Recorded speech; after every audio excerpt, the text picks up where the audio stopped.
Do not worry, dear sister, for here I am, at Paris, without accident or fatigue.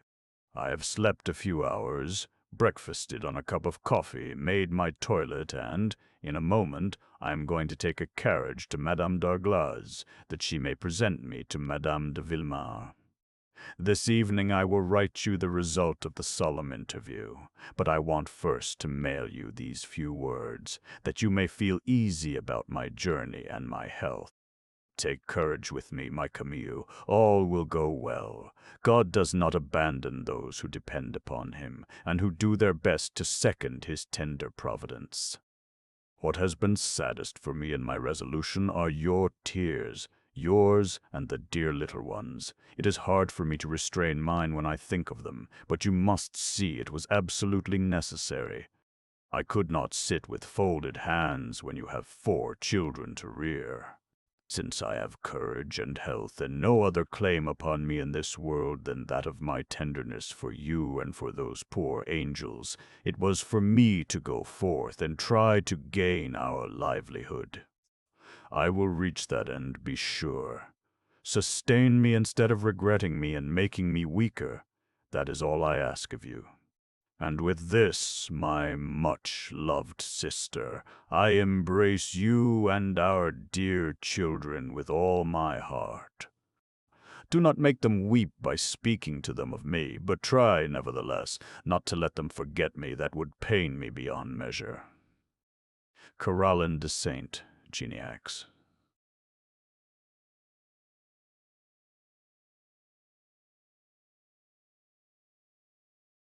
January 3rd, 1845. Victory, great victory, my good sister. I have just returned from our great ladies, and success unhoped for, as you shall see.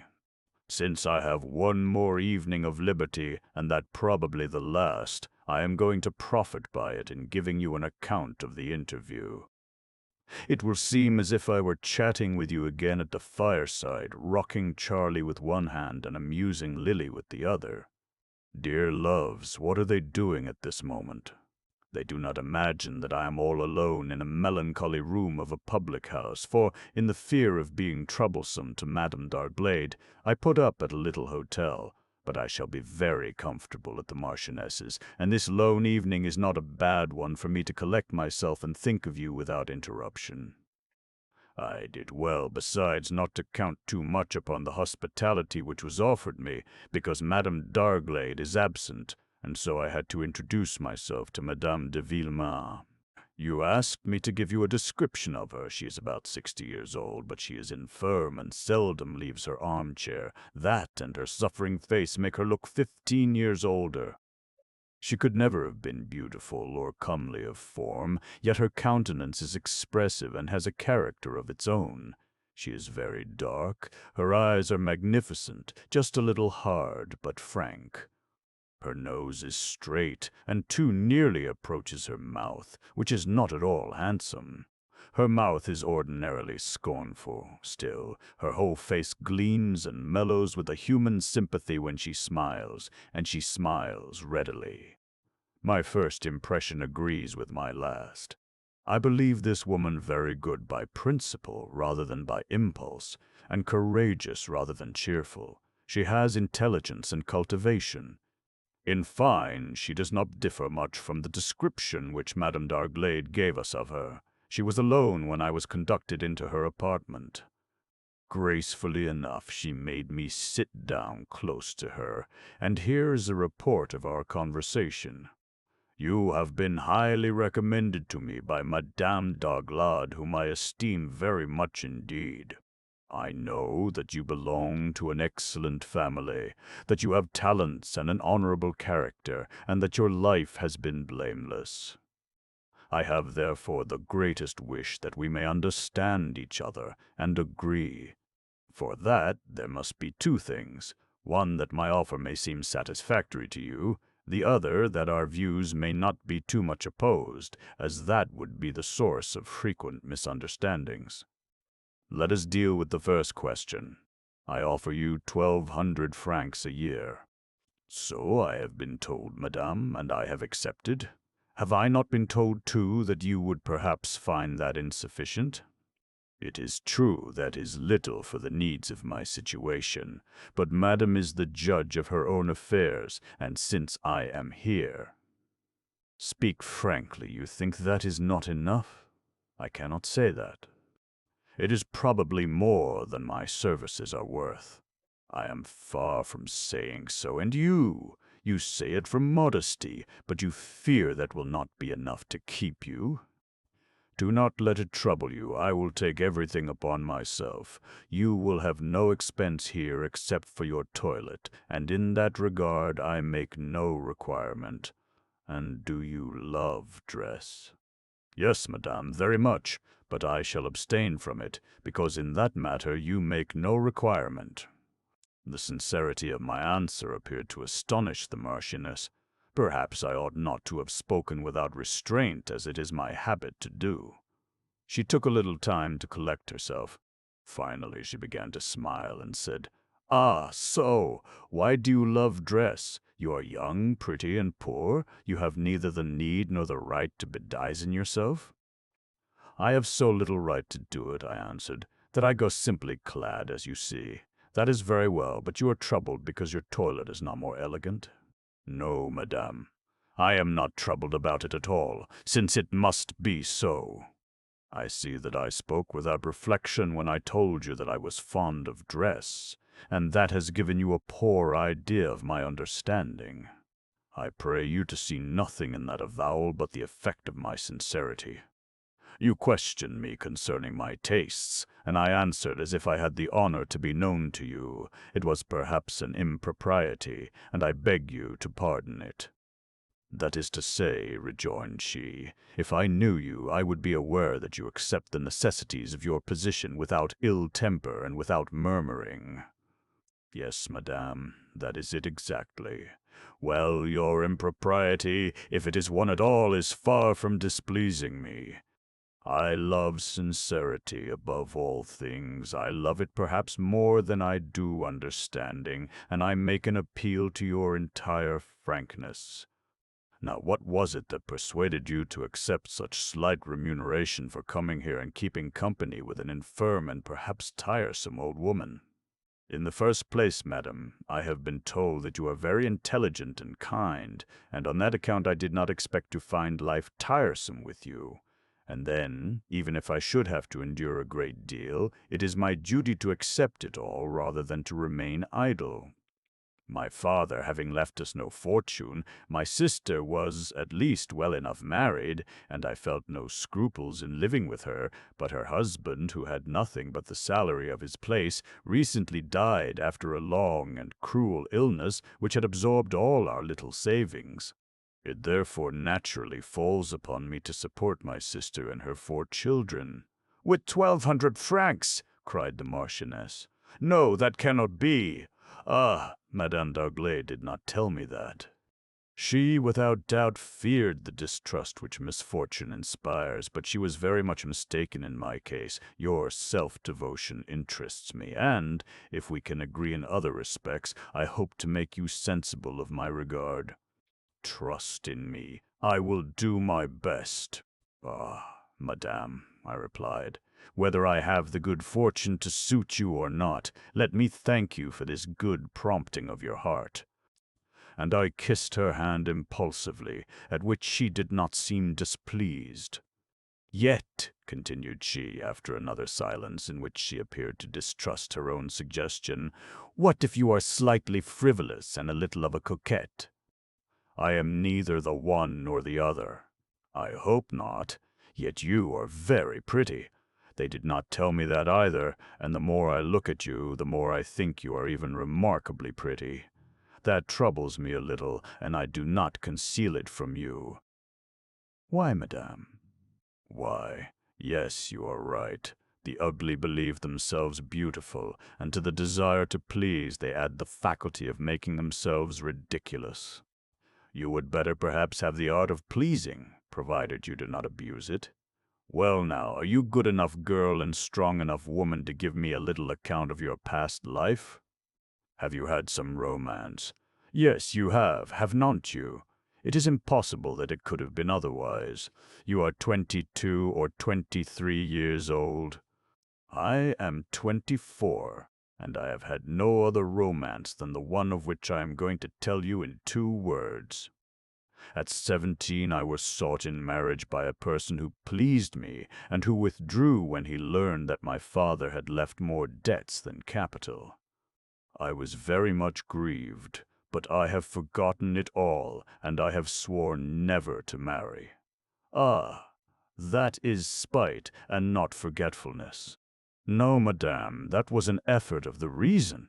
Having nothing but believing myself to be something, I did not wish to make a foolish marriage, and, far from having any spite, I have forgiven him who abandoned me. I forgave him especially the day when, seeing my sister and her 4 children in misery, I understood the sorrow of the father of a family who dies with the pain of knowing that he can leave nothing to his orphans. And you saw that ingrate again? No, never. He is married, and I have ceased to think of him. And since then you have never thought of any other? No, madame. How have you done? I do not know.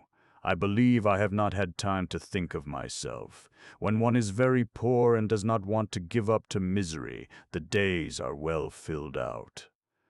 But you have, nevertheless, been much sought after, pretty as you are, have you not? No, madame, no one has troubled me in that way. I do not believe in persecutions which are not at all encouraged. I think as you do, and I am satisfied with your manner of answering. Do you then fear nothing for yourself in the future? I fear nothing at all. And will not this solitude of the heart make you sad or sullen? I do not foresee it in any way. I am naturally cheerful, and I have preserved my command over myself in the midst of the most cruel tests. I have no dream of love in my head. I am not romantic. If I ever change, I shall be very much astonished. That, madame, is all I can tell you about myself.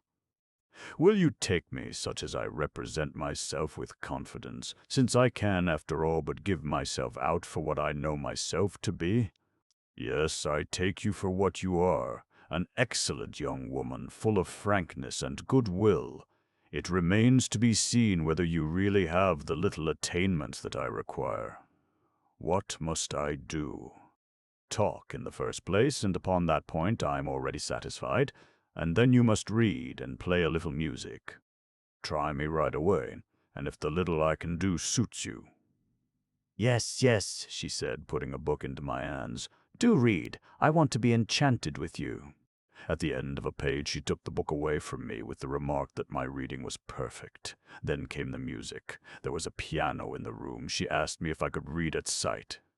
As that is about all I can do, I could satisfy her again on that point. Finally, she told me that, knowing my writing and my style of composition, from letters of mine which Madame d'Arglade had shown her, she considered that I would be an excellent secretary, and she dismissed me, giving me her hand, and saying many kind things to me.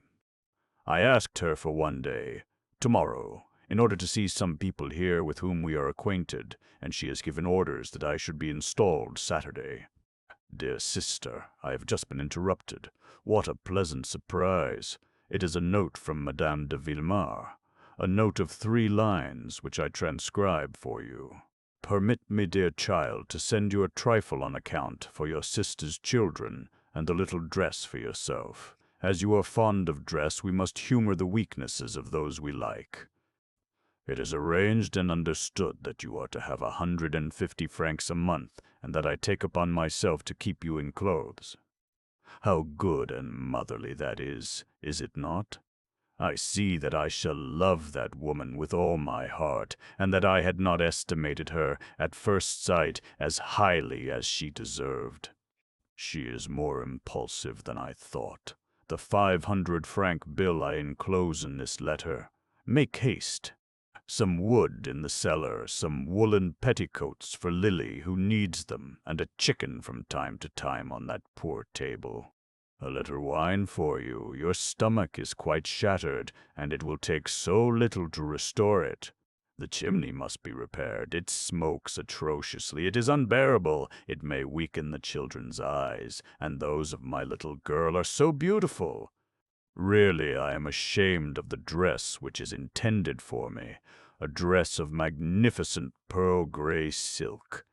Ah, how foolish I was to say that I like to be well dressed. A dress for 40 francs would have satisfied my ambition, and here I am attired in one worth 200, while my poor sister is repairing her rags. I do not know where to hide myself, but do not at least think that I am humiliated by receiving a present. I shall relieve my conscience of the burden of these kindnesses, my heart tells me.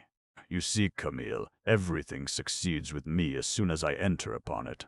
I light, the first thing, upon an excellent woman. I get more than I had agreed to take, and I am received and treated as a child whom it is desired to adopt and spoil. And then to think that you kept me back a whole 6 months, imposing an increase of privations upon yourself and tearing your hair at the idea of my working for you. Good sister, were you not then a bad mother? Ought not those dear treasures of children to have been considered above all things, and should they not have silenced even our own regard for each other? Ah, I was very much afraid of failure, nevertheless. I will confess to you now, when I took out of the house our last few louis for the expenses of my journey, at the risk of returning without having pleased this lady. God has been concerned in it, Camille. I prayed to him this morning with such confidence. I asked him so fervently to make me amiable, decorous, and persuasive. Now I am going to bed, for I am overcome with fatigue. I love you, my little sister, you know, more than anything else in the world, and much more than myself. Do not grieve about me, then. I am just now the happiest girl that lives, and yet I am not with you, and do not see our children as they sleep. You see, indeed, that there is no true happiness in selfishness, since, alone as I am, separated from all that I love, my heart beats with joy in spite of my tears, and I am going to thank God upon my knees before I fall asleep. Caroline. While Mure de Saint-Genèque was writing to her sister, the Marquise de Villemer was talking with the youngest of her sons in her little drawing-room in the Faubourg Saint-Germain. The house was large and respectable, yet the Marchioness, formerly rich and now in very narrow circumstances, we shall soon see why, had of late occupied the second floor in order to turn the first to account. "Well, dear mother," said the Marquis, "are you satisfied with your new companion? Your people have told me that she has arrived." "My dear child," answered the Marchioness, "I have but one word to say of her, and that is that she has bewitched me." "Really? Tell me about it. Upon my word, I am not too sure that I dare. I am afraid of turning your head in advance." "Fear nothing," was the sorrowful reply of the Marquis, whom his mother had tried to win into a smile. "Even if I were so easy to inflame, I know too well what I owe to the dignity of your house and to the repose of your life. Yes, yes, my friend, I know too that I can be at ease upon a question of honor and delicacy, when it is with you that I have to do. I can also tell you that the little Darglade has found for me a pearl, a diamond, and that, to commence with, this phoenix has led me into follies." The Marchioness gave an account of her interview with T. Caroline, and described her thus: "She is well formed, has pretty little feet, the hands of a child, abundant light blonde hair, a complexion of lilies and roses, perfect features, pearly teeth, a decided little nose, large sea-green eyes which look straight at you unflinchingly, without dreaminess, without false timidity, with a candor and a confidence which please and engage, nothing of a provincial. She has manners which are excellent, because they do not seem to be manners at all, much taste and gentility in the poverty of her attire. In a word, all that I feared, and yet nothing that I feared." "Has she been bargaining with you?" demanded the Marquis. "Quite the contrary. She was satisfied to take what I had determined to give her." In that case you did well, mother, and I am glad that you have at last a companion worthy of you.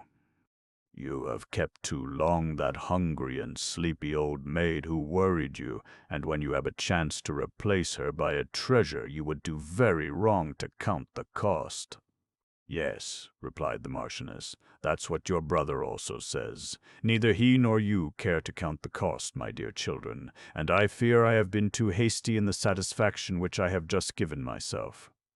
"That satisfaction was necessary to you," said the Marquis with spirit, "and you ought the less to reproach yourself with it since you have yielded to your need of performing a good action." "I acknowledge it, but I was wrong, perhaps," replied the Marchioness with a careworn expression. "One has not always the right to be charitable." "Ah, my mother!" cried the son, with a mingling of indignation and sadness. "When you are forced to deny yourself the joy of giving alms, the injury that I have done will be very great." "The injury? You? What injury?" rejoined the mother, astonished and troubled. "You have never done an injury, my dear son." "Pardon me," said the Marquis, greatly moved. "I was to blame the day I engaged, out of respect to you, to pay my brother's debts." "Hush!" cried the Marchioness, turning pale. "Let us not speak of that. We would not understand each other." She extended her hands to the Marquis to lessen the involuntary bitterness of this answer. The Marquis kissed his mother's hands and retired shortly afterward. The next day, Caroline de Saint-Genac went out to mail with her own hands the registered letter which she sent to her sister, and to see some people from the remotest part of her province with whom she kept up her acquaintance. These were old friends of her family, whom she did not succeed in meeting, and she left her name without giving her address, as she no longer had a home which she could consider her own. She felt a species of sadness to think of herself thus lost and dependent in a strange house, but she did not indulge in long reflections upon her destiny. In addition to the fact that she refused once for all to nourish in herself the least unnerving melancholy, she was not at all a timid character, and any test, howsoever unpleasant, did not set her at variance with life. There was in her organization an astonishing vitality, an ardent activity, which was all the more remarkable because it arose from great tranquillity of mind and from a singular absence of thought about herself. This character, which is exceptional enough, will develop and explain itself as much as we can make it do so by the events of the following narrative, but the reader must necessarily remember, what all the world knows, that no one can explain completely and set in an exact light the character of another. Every individual has in the depth of his being a mystery of power or of weakness, which he himself can as little reveal as he can understand. Analysis should seem satisfactory when it comes near to truth, but it could not seize the truth in the fact without leaving some phase of the eternal problem of the soul incomplete or obscure. 2. It was with a mingled feeling of sadness and joy that Caroline, sometimes on foot and sometimes in an omnibus, traversed all alone the great city of Paris, where she had been reared in ease, and which she had left ruined and broken as to her future in the very flower of her life. Let us recount in a few words, once for all, the grave, yet simple events of which she has given some outlines to the Marchioness de Villemer. She was the daughter of a gentleman of Lower Brittany, settled in the neighborhood of Blois, and of a Malay de Grajac, a native of Velay. Caroline hardly knew her mother. Madame de Saint-Genac died the 3rd year of her marriage in giving birth to Camille, having exacted a promise from Justine Lannion to spend several years with the motherless children. Justine Lannion, Peyrac by marriage, was a robust and honest peasant woman of Velay, who consented to remain 8 years with M. de Saint-Genac. She had been Caroline's nurse, and had afterward returned to her own family, when she was soon called back to give the milk of her second child to the second daughter of her dear lady. Thanks to this faithful creature, Caroline and Camille knew the care and tenderness of a second mother. Still, Justine could not forget her husband and her own children. She had at last to return to her province, and M. de Saint-Genet took his daughters to Paris, where they were brought up in one of the convents then in fashion. As he was not rich enough to live in Paris, he rented temporary apartments there, to which he went twice a year for the Easter holidays and his daughters' vacations. These were also the worthy man's vacations. He practiced economy the rest of the year that he might refuse nothing to his children in those days of patriarchal merrymaking. Then their time was absorbed wholly in strolls, concerts, visiting the museums, excursions to the royal palaces or dinners, ruinous in their expense, veritable pleasurings of a life full of simple paternal affection indeed, but as imprudent as it well could be. The good man idolized his daughters, who were both very beautiful and as good as they were beautiful. It was a pleasant fancy with him to see them going out for a walk, dressed with perfect taste, looking fresher than their dresses and ribbons new from the shop, to display their beauty in the light and sunshine of Paris, that brilliant city where he had few acquaintances to be sure, but where the slightest notice of some casual passer-by seemed more important than any amount of provincial admiration.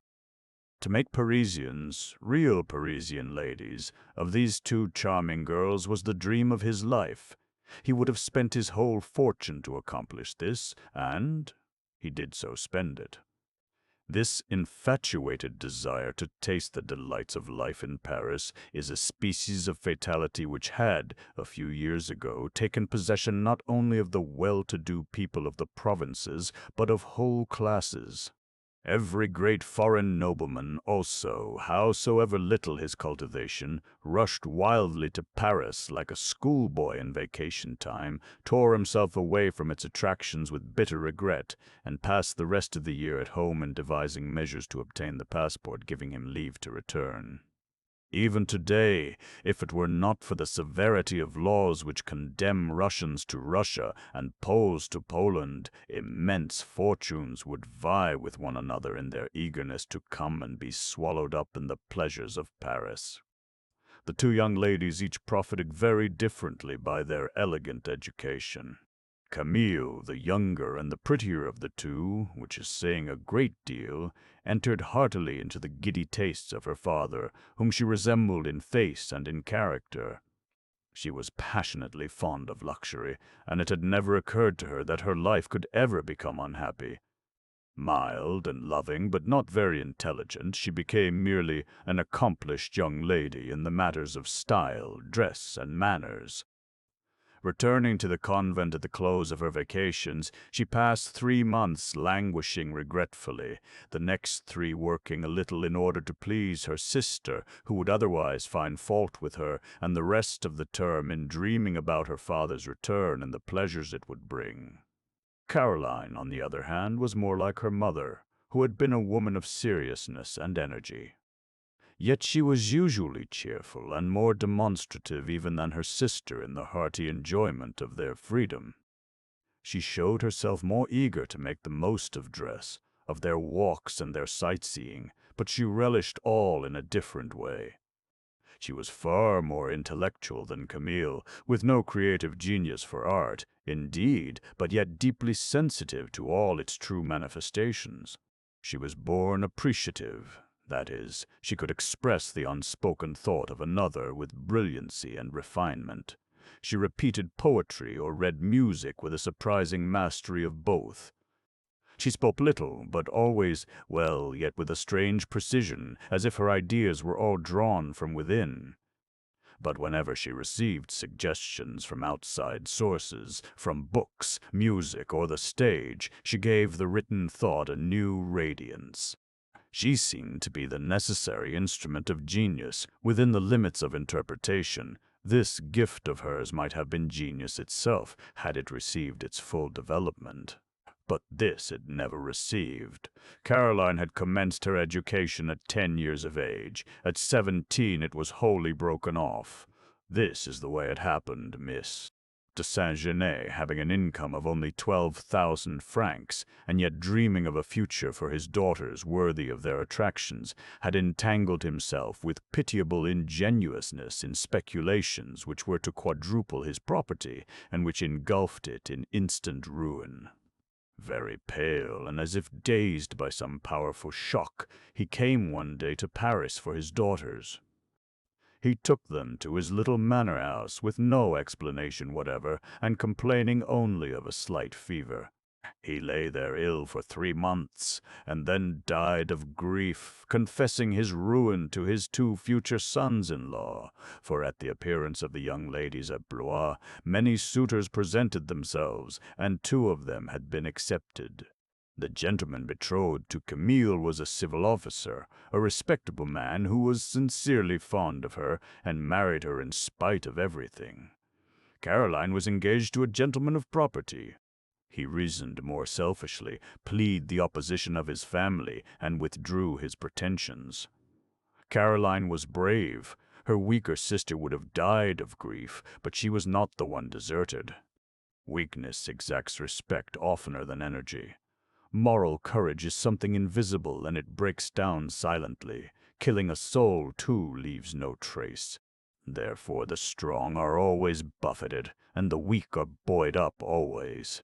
Fortunately for Caroline, her love had not been intense. Her heart, which was naturally affectionate, had begun to feel some confidence and sympathy, but the mysterious grief and the increasing illness of her father very soon took such strong possession of her mind that she could not permit herself to dwell much upon her own happiness. The love of a noble young woman is a flower which opens in the sunshine of hope. But all hopefulness on her own account was overshadowed by the feeling that her father's life was swiftly gliding away. She saw in her betrothed only a friend who would share with her the duty of weeping. Toward him she felt gratitude and esteem, but grief stood in the way of elation and enthusiasm. Passion had not had time to blossom. Caroline was then rather bruised than broken by desertion. Her love for her father was so great, and she mourned him so deeply, that the ruin of her own future prospects seemed to her but a secondary grief. Though she was not at all indignant, yet she was sensible of the injury, and while she revenged herself only by forgetting, she preserved toward men a certain vague resentment which kept her from believing in love, and from listening to the flatteries addressed to her beauty up to the age at which we now find her, cured, courageous, and sincerely believing herself proof against all attraction. It is unnecessary to recount the events of the years which we have just made her pass over. All the world knows that the loss of a fortune, small or great, does not become an accomplished fact visibly from one day to the next. Settlements with creditors are attempted. A belief that something may be saved from the wreck is entertained. A series of uncertainties is passed through, of astonishments, hopes deferred, up to the day when, seeing all efforts fruitless, the situation, good or bad, is finally accepted. Camille was prostrated by this disaster, in which, to the last moment, she refused to believe, but she was well married and did not suffer any real hardship. Caroline, with more foresight, was apparently less affected by the positive destitution which necessarily fell upon her. Her brother-in-law would not entertain the thought of their parting, and generously made her share the competence of his family, but she understood perfectly that her support was gone, and her pride increased on that account. Feeling that her sister lacked activity and a sense of order, and seeing moreover that she would be subject from year to the suffering and cares of maternity, Caroline became the housekeeper, the nurse of the children, in short, the first maid-servant of the little household. And into the austere duties of this self-sacrifice she contrived to work so much grace, good sense, and cheerfulness, that all was pleasant around her, and she rendered more good offices than she received. Then came the illness of her brother-in-law, his death, the discovery of old debts which he had concealed, intending to pay them off gradually and easily, out of his salary, in short, the embarrassment, anxiety, and trouble of Camille, and, at last, the utter despondency and misery of the young widow. We have seen that for some time Caroline had been hesitating between the fear of leaving her sister alone and the desire to assist her by some direct effort. There was, indeed, one wealthy gentleman, neither young nor very gracious, who considered her a model housewife and made her an offer of marriage. Caroline felt at first, vaguely, but afterwards with sufficient clearness, that Camille wished her to sacrifice herself. She then determined that she would indeed make the sacrifice, but in a different way. She asked nothing better than to give up her freedom, her independence, her time, her life, but to demand the offering up of herself, soul and body, to procure a little more comfort for the family. This was too much. She pardoned in the mother her selfishness as a sister, and without appearing to see it, she decided upon the course which we have seen her take. She left Camille in a poor little country home, rented in the neighborhood of Blois, and set out for Paris, where we know she was kindly welcomed by Madame de Villemer, whose history we have now also briefly to relate. Every family has its sore spot, every fortune, its open wound out of which its life blood and the very security of its existence may ebb away. The noble family of Villemer had its skeleton in the wild misdoings of the eldest son of the Marchioness. The first husband of the Marchioness had been the Duke d'Aleria, a haughty Spaniard with a terrible disposition, who had made her as unhappy as she could be, but who, after 5 stormy years, had left her an ample fortune, and a son, handsome, good-humored, and intelligent, though destined to become thoroughly skeptical, royally prodigal, and miserably profligate. Having married the Marquis de Villemer, and becoming a mother and widow for the second time, the Marchioness found in Urbain, her second son, a devoted, generous friend, as austere in his habits as his brother was corrupt, rich enough by his paternal inheritance to prevent him from grieving too much about his mother's ruin, for, at the time when we begin our history of these 3 people, the Marchioness had little or nothing left, thanks to the life which the young Duke had led. At this period, the young Duke was a little over 36 years of age, and the Marquis nearly 33. The Duchesse d'Aleria, as will be seen, had lost little time in becoming the Marchioness de Villemer. No one had blamed her for this. She was passionately attached to her mite, in all honor and innocence, before her first widowhood. The Marchioness had a generous nature and was somewhat excitable, and the premature death of this second husband made her almost insane for 1 or 2 years. She would not see anyone, and even her own children became almost like strangers to her. Seeing this, the relatives of both her late husbands were disposed to set her aside, and to take charge themselves of the education of her sons, but at this idea the Marchioness came to her senses. Nature made a great effort, her soul rose above its sorrow, her motherly feeling awoke, and the passionate crisis which made her cling to her 2 sons with tears and caresses restored her power of reasoning and the control of her will. She remained an invalid, weak and prematurely old, a little peculiar in some respects, yet highly energetic in her conduct, exemplary in her affections, and truly noble in all her relations with the world. From this time forth she began to attract notice by the brightness of her mind, which had been for a long time asleep, as it were, in the midst of her sorrow and her love, but which now, at last, showed itself in the form of courage. What precedes has sufficiently established her position in this story. We will now leave Caroline de Saint-Genec to estimate, as she understands them, the Marchioness and her 2 sons. Letter to Madame Camille Hudibert, Paris, March 15th, 1845. Yes, dear little sister, I am very well settled, as I have told you in my preceding letters. I have a pretty room, a good fire, a fine carriage, servants, and a well-furnished table. I have only to believe myself rich and a marchioness, since, scarcely ever out of the presence of my old lady, I am necessarily a sharer in all the comforts of her life. But you reproach me with writing very short letters. It is because, up to this time, I have had but a few moments to myself.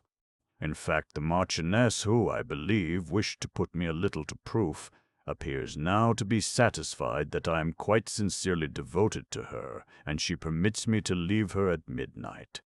So I can chat with you without having to sit up till 4 o'clock in the morning to do it, for the Marchioness receives till 2, and she kept me an hour afterward to discuss the people whom we had just seen, a task which, I will confess to you as I confessed to her, began to be very wearisome to me. She thought that I was, like her, a late riser. When she learned that I always awoke at 6 o'clock in the morning, and could not get asleep again, she generously respected that provincial infirmity. So, morning or evening, I shall be hereafter at your service, dear Camille. Yes, I love this old lady, and I love her a great deal. She has a great charm for me, and the influence which she exercises over my mind comes especially from the sincerity and purity of her own. She is not without prejudices, it is true, and she has many ideas which are not, and never will be, mine, but she holds to these honestly, without anything like hypocritical subterfuge, and the antipathies which she expresses are not at all formidable, for even in her prepossessions her perfect integrity is manifest. And besides, during the 3 weeks in which I have seen the great world, since the Marchioness, without giving formal parties, receives quite a number of visits every evening, I have become aware of a general eclipse of which, in the remoteness of my province, I never formed so complete an idea. I assure you that, with the best of manners and a certain air of superiority, people here are as nearly non-entities as they can possibly be. They no longer have opinions on anything. They find fault with everything, and know the remedy for nothing. They speak ill of everybody, and are nevertheless on the best terms with everybody. There is no indignation about it, just merely scandal. They are always predicting the greatest catastrophes, and they seem to enjoy the most profound security. In a word, they are as empty and shallow as fickleness, as weakness itself. And in the midst of these troubled spirits and of these threadbare convictions, I love this old Marchioness, so frank in her antipathies and so nobly inaccessible to compromise. I seem to see a personage of another century, a sort of female Duc de Saint-Simon, guarding the respect of rank as a religion, and understanding nothing of the power of money against which feeble or hypocritical protests are made around her. And as far as I'm concerned, you know the contempt of money goes a good way. Our misfortunes have not changed me, for I do not call by the name of money that sacred thing, the salary which I now earn here proudly and even with a little haughtiness. That is duty, a guarantee of honor.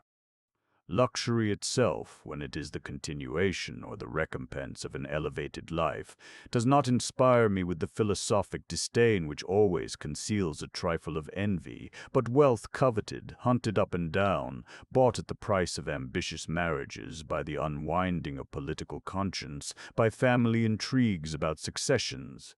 These are what justly wear the villainous name of money, and on that point I agree heartily with the Marchioness, who has no pardon for interested and ill-suited marriages and for all other insipid things, whether private or public. That is why the Marchioness, without regret and without dread, sees all that she possesses fall day by day into a gulf. I have already said something to you about that. I told you that the Duke de Laria, her elder son, ruined her, while the younger, the Marquis, the son of her last husband, came to her support with tender respect, and again placed her upon a very comfortable footing. I must now speak of these 2 gentlemen, of whom I have yet told you but a few words. I have seen the Marquis from the first day of my installation here. Every morning from noon to 1 o'clock, and every evening from 11 till midnight, he passes with his mother. Besides, he dines with her quite frequently. I have therefore had time to observe him, and I imagine that I already know him tolerably well. He is a young man who appears to me to have had no youth. His health is delicate, and his mind, which is cultivated and elevated, is engaged in a struggle against some secret grief or a natural tendency to sadness. He could not have an external appearance less striking at first sight and exciting more sympathy in proportion to the degree in which his face reveals itself. He is neither tall nor short, neither handsome nor homely. There is nothing negligent or studied in his style of dress.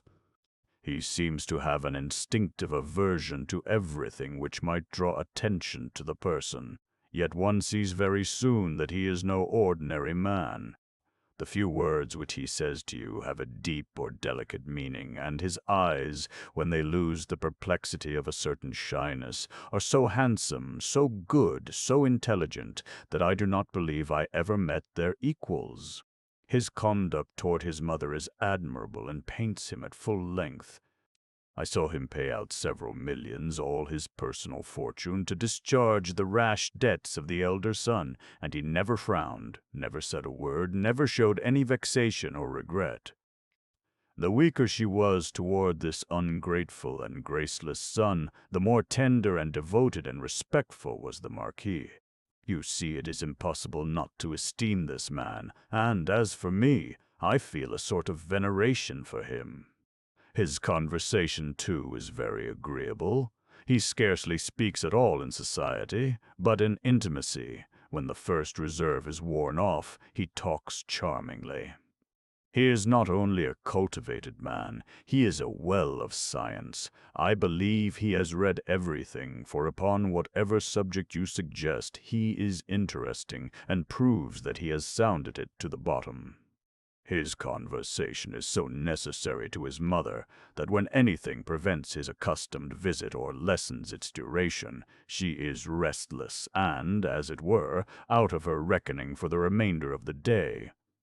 At first, as soon as I saw him come in the morning, I took it upon myself to retire, and I did so the more readily, seeing that this superior and therefore excessively modest man appeared embarrassed by my presence. It was doing me great honor, to be sure, but at the end of 3 or 4 days he had so far regained his tranquillity as to ask me very kindly why he put me to flight. I should not have believed myself authorized by that to restrain the confidential freedom of the son and mother, but she herself begged me to stay, even insisting upon it, and she afterward gave me with her habitual frankness her reason for so doing. And here is that reason which is a little singular. My son is of a melancholy spirit, she said. That, however, is not my character. I am very much depressed or very animated, never dreamy, and dreaminess in others irritates me a little. In my son it troubles or afflicts me. I have never been able to resign myself to it. When we are alone together, it requires constant effort on my part to keep him from falling into his reveries. When we are surrounded by 15 or 20 persons of an evening, he gives himself up to his thoughts without restraint, and frequently maintains a complete reserve. To enjoy the full flavor of his mind, which is my peculiar pleasure and greatest happiness, nothing is more favorable than the presence of a third person, especially if that third person is one of merit. The Marquis then takes the trouble to be charming, at first out of politeness, and then, little by little, out of a fastidious desire to please, though he may not suspect it himself. In fact, he is a man who needs to be drawn away from his own reflections, and he is so perfect to me that I have not the right or the wish to enter upon this contest openly, while the presence of a person, who even without saying anything is supposed to listen, forces him to exert himself, seeing that, if he fears to appear a pedant by speaking too much, he fears still more to appear affected when he forgets himself in thought. So, my dear, you will do us both a great service in not leaving us too much alone. Nevertheless, madame, I answered, if you should have private matters to speak about, how shall I know? Thereupon she promised that in such a case she would give me notice by asking me if the clock is not slow. 3. Continuation of the letter to Madame Hudibert. I go on with my letter, which sleep forced me to leave off last night, and, as it is only 9 o'clock, and as I do not see the Marchioness before noon, I have all the intervening time to complete the details which will be necessary to post you as to my situation. But it seems to me that I have described the Marquis to you sufficiently, and that you can now very well represent him to yourself. To answer all your questions, I am going to tell you how my days are passed. The first fortnight was a little hard, I confess, now that I have obtained a very necessary modification of my duties. You know how much need I have of exercise, and how active I have been for the last 6 years, but here, alas, I have no house to keep in order and to run over from top to bottom 100 times a day, no child to walk with and to make play, not even a dog with which I can run, under the pretext of amusing it. The Marchioness has a horror of animals. She goes out but once or twice a week to ride up and down the avenue of the Champs-Élysées. She calls that taking exercise. Infirm and unable to go upstairs except with the aid of a servant's arm, a thing dreadful enough to her, for she was once let fall in doing it. She pays no visits, though she passes her life in receiving them. All the activity, all the vigor of her existence is in her head, and much in her speech. She talks remarkably well, and she knows it.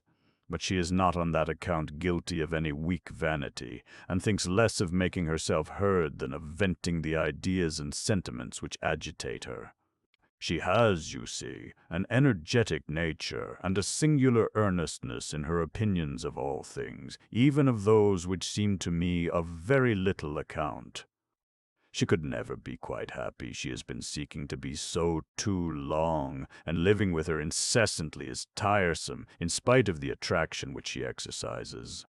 Her hands are perfectly idle, nevertheless her sight is sharp, and her fingers are still nimble, for she plays tolerably upon the piano, but she eschews everything that interferes with talking, and no longer asks me to read or to play. She says that she holds my talents in reserve for the country, where she finds herself more alone, and whither we are to go in 2 months.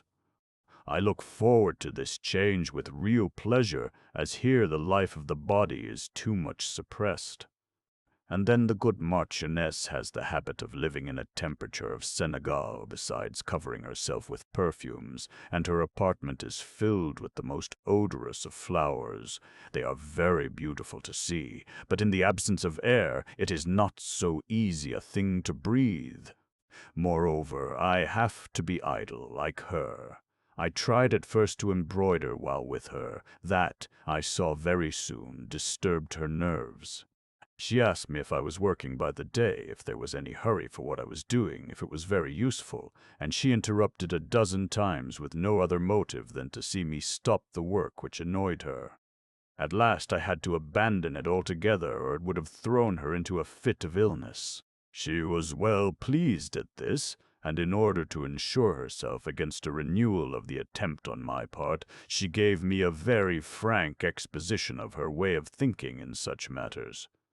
She holds that women who busy their hands and eyes with needlework put a great deal more of their minds into it than they are themselves willing to acknowledge. It is, according to her, a way of stultifying one's self in order to escape the tedium of existence. She does not understand it except in the hands of unhappy persons and of prisoners. And then she sweetened the draught for me by adding that this sort of work gave me the appearance of a lady's maid, and that she wished me to be in the eyes of all her visitors, her companion and her friend.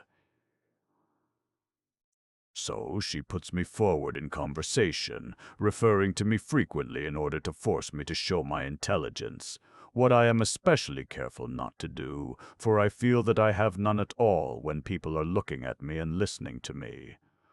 I do my best, however, not to sit stolidly motionless, and I regret deeply that my old friend, since my friend she really is, does not consent to receive from me the most trifling service. She even rings for her maid to pick up her pocket-handkerchief, unless I hasten to seize it, and yet she reproaches me with devoting myself to her too much, not perceiving that I suffer for the want of something to which I can devote myself.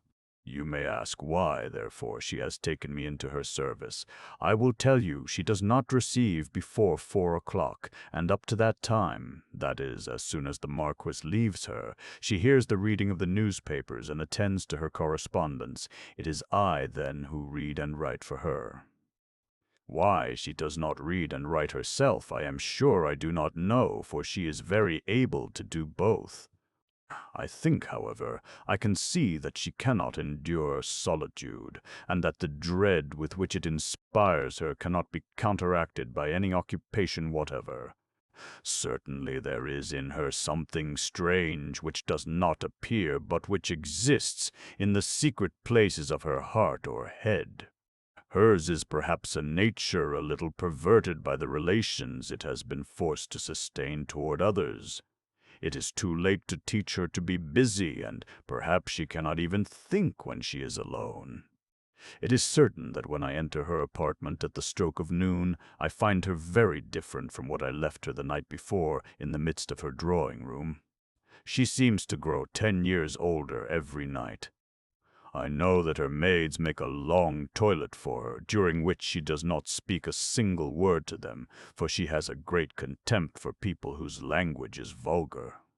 She becomes so annoyed by the presence of these poor women, perhaps she has been sleepless, which also annoys her desperately, that she appears half dead and is frightfully pale when I first see her. But at the end of 10 minutes this is no longer the case. She becomes thoroughly waked up, and by the time the Marquis arrives she has regained the 10 years of the night. Her correspondence, of which I ought to say nothing, although there is not the least secret about it, is by no means a necessity of her position or of her interests. It merely gratifies her need to talk with her absent friends. It is, she says, a manner of speaking, of exchanging ideas, which varies the only pleasure she knows, namely, that of being in continual communication with the minds of others. So be it.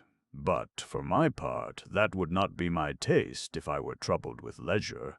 I would please myself only with those I loved, and certainly the Marchioness cannot love very much. The 40 or 50 persons to whom she writes, and the 200 or 300 whom she receives every week. My taste, however, does not come into the question, and I will not criticize her to whom I have given my liberty. That would be cowardly, for, after all, if I did not esteem or respect her, I should be free to betake myself elsewhere. Besides, supposing my respect and esteem are cumbered by the endurance of certain eccentricities, as I might everywhere meet with eccentricities and probably worse things, I do not see why I should look with a magnifying glass upon those which I want to put up with cheerfully and philosophically. Then, dear sister, if I have happened to blame or ridicule any one or anything here, take it as having escaped me inadvertently, and believe that with you I have not cared to restrain myself, for be assured nothing troubles me or gives me any real suffering. The gist of all this is that in the soul of the Marchioness there is something strong, warm, and therefore sincere, which really attaches me to her, and causes me to accept without the least repugnance the task of diverting her and keeping her cheerful.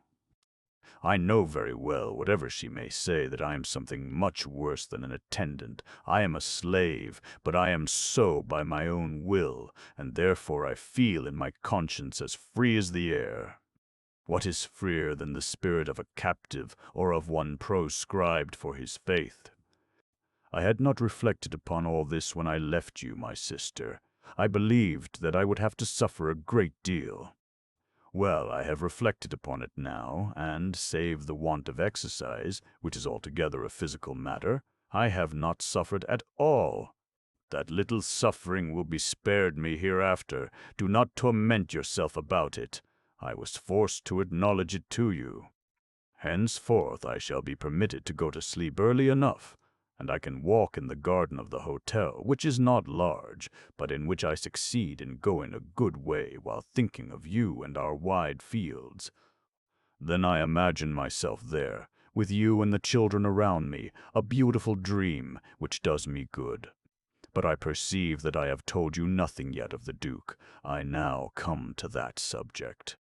It was no more than 3 days ago that I finally got sight of him. I will confess that I was not very impatient to see him. I could not help feeling a sort of horror of the man who has ruined his mother, and who, it is said, is adorned with every vice. Well, my surprise was very great, and if my aversion to his character abides, I am forced to say that his person is not, as I had pictured it, disagreeable to me. In my dread I had endowed him with claws and horns. Nevertheless, you shall see how I approached this demon without recognizing him. I must tell you first that nothing could be more irregular than his relations with his mother. There are weeks, months even, in which he comes to see her almost every day. Then he disappears, is not spoken of for months or weeks, and when he appears again there is no more explanation on one side or the other than if he had gone away the night before. I do not know yet how the Marchioness takes this. I have sometimes heard her mention her eldest son as calmly and respectfully as if she were speaking of the Marquis, and you may well suppose that I have never permitted myself to ask the least question upon a subject so delicate. She merely related once in my presence, but without any sort of comment, what I have just told you about the capricious irregularity of his visits. I had indeed expected him sooner or later to make some sudden or mysterious appearance, but I was not thinking at all of him when, entering the drawing-room after dinner, as I usually do, to see that everything is arranged to suit the Marchioness, I did not notice a personage quietly installed there in a corner upon a small sofa. When the Marchioness has dined, she returns to her apartment, where her maids ply her with a little white and rouge, and she remains there a quarter of an hour while I inspect the lamps and flower-stands of the drawing-room. I was therefore absorbed in that grave duty, and profiting by the chance to give myself a little exercise, I moved to and fro very quickly, singing one of our home songs, when I found myself confronted by a pair of large blue eyes of unusual clearness. I bowed, asking pardon. The owner of the eyes arose, apologizing in turn, and, left to do the honors, but not knowing what to say to a new face which seemed to be asking me who I was, I chose the part of saying nothing at all. The man, having attained his feet, turned his back to the mantelpiece and followed me with his eyes with an air of kindness rather than astonishment. He is tall, somewhat heavy-made, with a large face and, what is most surprising, very attractive features. He could not have a sweeter, a more humane, even a more candid expression. The tone of his voice is subdued and tender, and there are in his pronunciation, as in his manners, the unmistakable marks of high breeding. I will say even that there is a certain suavity in the slightest movements of this rattlesnake, and that his smile is like a child's. Do you begin to understand something of the truth? For my part, one was so far from suspecting it that I went nearer to the mantelpiece, feeling myself drawn thither, as it were, by the kindliness with which he regarded me, and I stood ready to reply in the most affable manner if he should feel inclined to speak to me. He appeared desirous to begin, and did so very frankly. "Is Esther ill?" he asked in his soft voice, and with a very polite intonation. "Esther has not been here for 2 months," I answered. "I never knew her. It is I who have taken her place." "Oh, no. Pardon me. Say that you have succeeded her." "Spring does not take the place of winter. It causes it to be forgotten. Winter can nevertheless have good in it." "Oh, you did not know Esther?" "She was sharp as the north wind of December, and when she came near you, you felt the approach of rheumatism." Then he went into a description of the poor Esther, which was very lively, though not at all malicious, and it was altogether so droll that I could not restrain a burst of laughter. "That's right," he rejoined. "But do you laugh? Then we shall hear laughter here. I hope you laugh often?" "Certainly, when there is a good occasion." There never was a good occasion for Esther. After all, she was right. If she had laughed, she would have shown her teeth. "Ah, but do not hide yours." I have seen them, and yet I shall say nothing about them. I know nothing sillier than compliments. Would it be impertinent to ask your name? But no, do not tell me it. I guessed Esther's. I baptized her Rebecca. You see that I detected the race. I want to guess yours. Come then, guess. Well, a very French name. Louise, Blanche, Charlotte. That's it. My name is Caroline. There, you see, and you come from one of the provinces. From the country. But see, why haven't you red hands? Do you like it here in Paris? No, not at all. I will lay a wager your relatives have compelled you. No, no one has compelled me. But you find it tedious here? Confess now that you do. Oh no, I never find it tedious anywhere. You are no longer frank. I assure you I am. You are then very reasonable. I pride myself on being so. And positive, perhaps. No. Romantic, though. Still less. What then? Nothing. How nothing? Nothing that merits the slightest attention. I can read, write, and reckon. I thrum a little on the piano. I am very obedient. I am conscientious in the discharge of my duties, and that is all it is important that I should be here. Well, now, you do not know yourself. Do you want me to tell you what you are? You are a person of intelligence and an excellent soul. You believe so? I am sure of it. I see very quickly and I judge tolerably well. And you? Do you form an idea of people at first sight? Oh yes, more or less. Well then, what do you think of me, for example? Naturally, I think of you what you think of me. Is that out of gratitude or of politeness? No, it is from a sort of instinct. Indeed, I thank you for it. Now I will tell you what really gives me pleasure, not brightness of mind by any means. Almost everybody can have that. It can at least in a measure be acquired. But thorough goodness. You do not think me very bad, do you? Then, come, will you let me take your hand? What for? I will tell you directly. Do you refuse me? There is nothing more honest in the world than the sentiment which causes me to ask that favor of you. There was something so true and so touching in the face and accent of this man, that in spite of the strangeness of his demand, and the still greater strangeness of my consent, I put my hand in his with confidence. He pressed it gently, detaining it but a second, but tears came to his eyes, and he faltered as if with suffocation. "Thanks, take good care of my poor mother." And I, comprehending at last that this was the Duke d'Aleria, and that I had just been touching the hand of this soulless profligate, this undutiful son, this heartless brother, in a word, this man without restraint or conscience, I felt my limbs giving way under me. And I leaned upon the table, becoming so exceedingly pale that he noticed it, and made a movement toward sustaining me, while he exclaimed, "What? Are you ill?"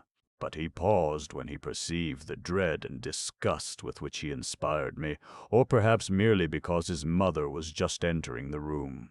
She saw my trouble and looked at the Duke as if to demand of him the cause. He answered only by kissing her hand in the most tender and respectful manner, and by asking the news about herself. I immediately retired, as much to collect myself as to leave them alone together. When I re-entered the drawing-room, several persons had arrived, and I entered into conversation with a certain Madame de D., who is particularly kind to me, and who appears to be an excellent woman.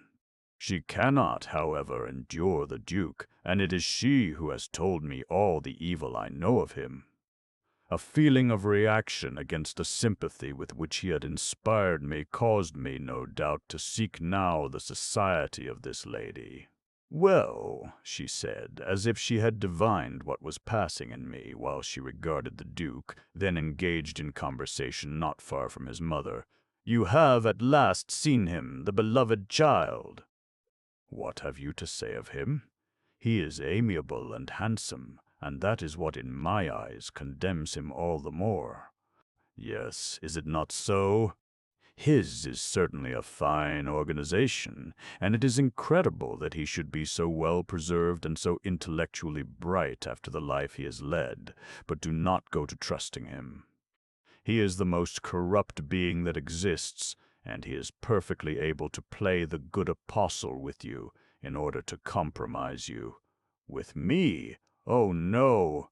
The humbleness of my position will preserve me from his attention. Not at all. You will see. I will not tell you that your merit raises you above your position, since that is evident to everybody. But to know that you are honest will be enough to inspire him with a desire to lead you astray. Do not attempt to frighten me. I would not stay here an hour, madam, if I thought I were going to be insulted. No, no, that is not what you need apprehend. He is always gentlemanly in the society of gentle and pure people, and you will never have to guard yourself from any impropriety on his part. Quite the contrary. If you are not careful, he will persuade you that he is a repentant angel, perhaps even a saint in disguise, and you will be his dupe. Madame de D., said these last words in a compassionate tone which wounded me. I was going to reply, but I remembered what I had heard another old lady say, namely, that a daughter of Madame de D. had been very much compromised by the Duke. The poor woman must suffer horribly at the sight of him, and I thus explained to myself how a person so indulgent toward all the world speaks of him with such bitterness, but I do not so easily explain to myself why, in spite of her repugnance at seeing him and hearing him named, she speaks of him to me with a sort of insistence every time she can get me aside. One would indeed think that I were destined to be taken in the snares of this Lovelace, and that she sought her revenge in disputing my poor soul with him. A moment of reflection led me to regard her excessive fear as a trifle ridiculous, and wishing neither to make her angry with me nor to remind her of her own griefs, I have from that moment avoided speaking of her enemy. Besides, the Duke did not say another word to me that evening, and since that evening he has not made his appearance. If I am in any danger, I have not perceived it yet. But you can be as much at rest on that subject as I am myself, for I have not the least fear of people whom I do not esteem. In the rest of the letter, Caroline treats of other persons and circumstances that had more or less excited her attention. As those details do not connect directly with our story, we suppress them now, though expecting our narrative to lead us back to them. 4. About this time, Caroline received a letter which touched her deeply, and which we will transcribe without giving the incorrect spelling and punctuation that would indeed make it difficult to read. My dear Caroline, permit your poor nurse always to address you this way. I have just learned from your elder sister, who has done me the favor of writing me, that you have left her house to become the companion of a lady in Paris. I cannot describe the pain it gives me to think that a person like you, born to ease as I know, should be obliged to be subject to others, and when I think that it is all of your own good heart and to help Camille and her children, the tears come to my eyes. My dear young lady, I have only one thing to say, and that is, thanks to the generosity of your parents, that I am not among the most unfortunate. My husband is pretty well off and carries on besides a small business, which has enabled us to buy a house and a bit of land. My son is a soldier, and your foster sister has married quite well. So, if you should be in want of a few £100 some day or other, we should be happy to lend them to you for any length of time and without interest. By accepting this offer, you will honor and please persons who have always loved you, for my husband esteems you very much, though he knows you only through me, and he often says to me, "She ought to come to us, we could keep her as long as she liked, and as she is strong and a good walker, we could show her our mountains."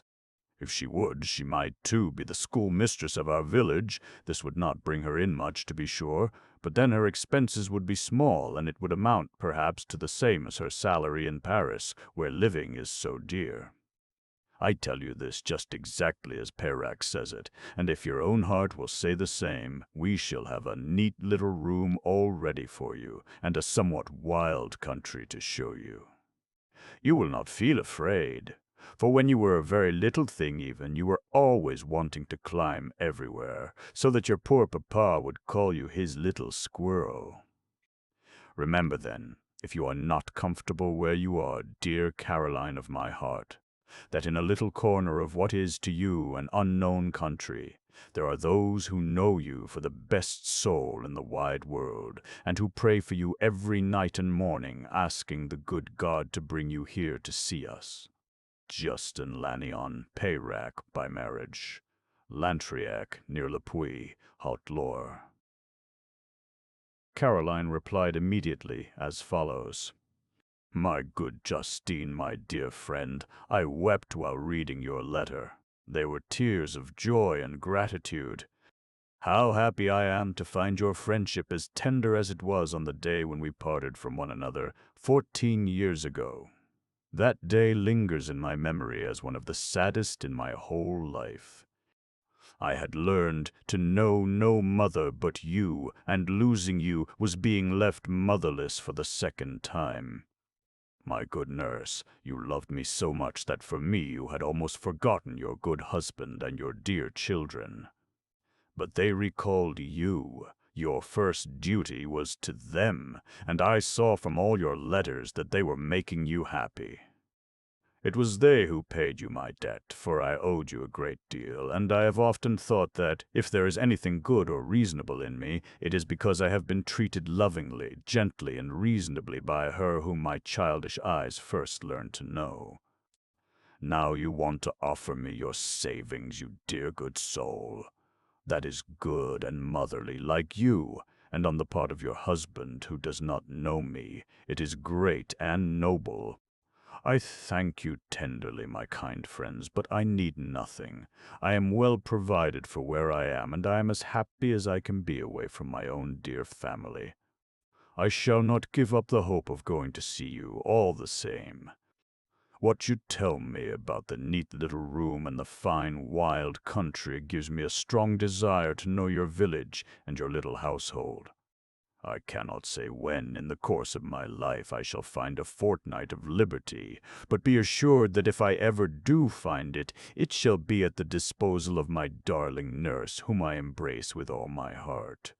While Caroline was giving herself up to this frank outburst of feeling, the Duke, Gaetan d'Aleria, in a splendid Turkish morning costume, was conversing with his brother, the Marquis, from whom he was receiving a morning call in his elegant apartments on the Rue de la Paix. They had just been speaking of business matters, and a lively discussion had arisen between the two brothers. "No, my friend," said the Duke in a firm tone. "I will be energetic this time. I refuse your signature. You shall not pay my debts." "I will pay them," rejoined the Marquis in a tone just as resolute. "It must be done. I ought to do it." "I had some hesitation, I will not deny, before knowing the sum total, and your pride need not suffer from the scruples I felt. I was afraid of becoming involved beyond my ability, but I know now that there will be enough left to maintain our mother comfortably. I have, therefore, determined to save the honor of the family, and you cannot stand in the way. I do stand in the way. You do not owe me this sacrifice. We do not bear the same name. We are the sons of the same mother, and I do not want her to die of grief and shame at seeing you insolvent. I have no more desire for such a disgrace than my mother has. I will marry. For money. In my mother's eyes, and in mine, as well as in yours, my brother, that would be worse still. You know it perfectly well. Well, then, I will accept a place. Worse, still worse. No, there is nothing worse for me than the pain of ruining you. I shall not be ruined, and may I not know the whole amount of my debts. It is of no use. Enough that you have pledged your word that there is none unknown to the notary who has charge of the settlement. I have only requested you to be so good as to look over some of these papers to prove their correctness, if that be possible. You have verified them. That is enough. The rest does not concern you." The Duke crumpled the papers angrily and strode about the room, unable to find words for his mental distress. Then he lighted a cigar, which he did not smoke, threw himself into an armchair, and became very pale. The Marquis understood the suffering of his brother's pride, and perhaps of his conscience. "Calm yourself," he said. "I sympathize with your sorrow, but it is a good sign, and I trust to the future. Forget this service which I am doing for my mother rather than for you, but do not forget that whatever is left is henceforth hers. Consider that we may yet have the happiness of keeping her with us a long while, and that she needs not necessarily suffer. Farewell. I will see you again in an hour to arrange the last details." "Yes, yes, leave me alone," replied the Duke. "You see that I cannot say a word to you now." As soon as the Marquis was gone, the Duke rang, gave orders that no one should be admitted, and began to pace the room as before, with desperate agitation. In this hour he was passing through the supreme and inevitable crisis of his destiny. In none of his other disasters had he seen so much of his own guilt or felt so much real concern. Up to this time, in fact, he had squandered his own fortune with that hardy recklessness which arises from the sense of injuring no one but one's self.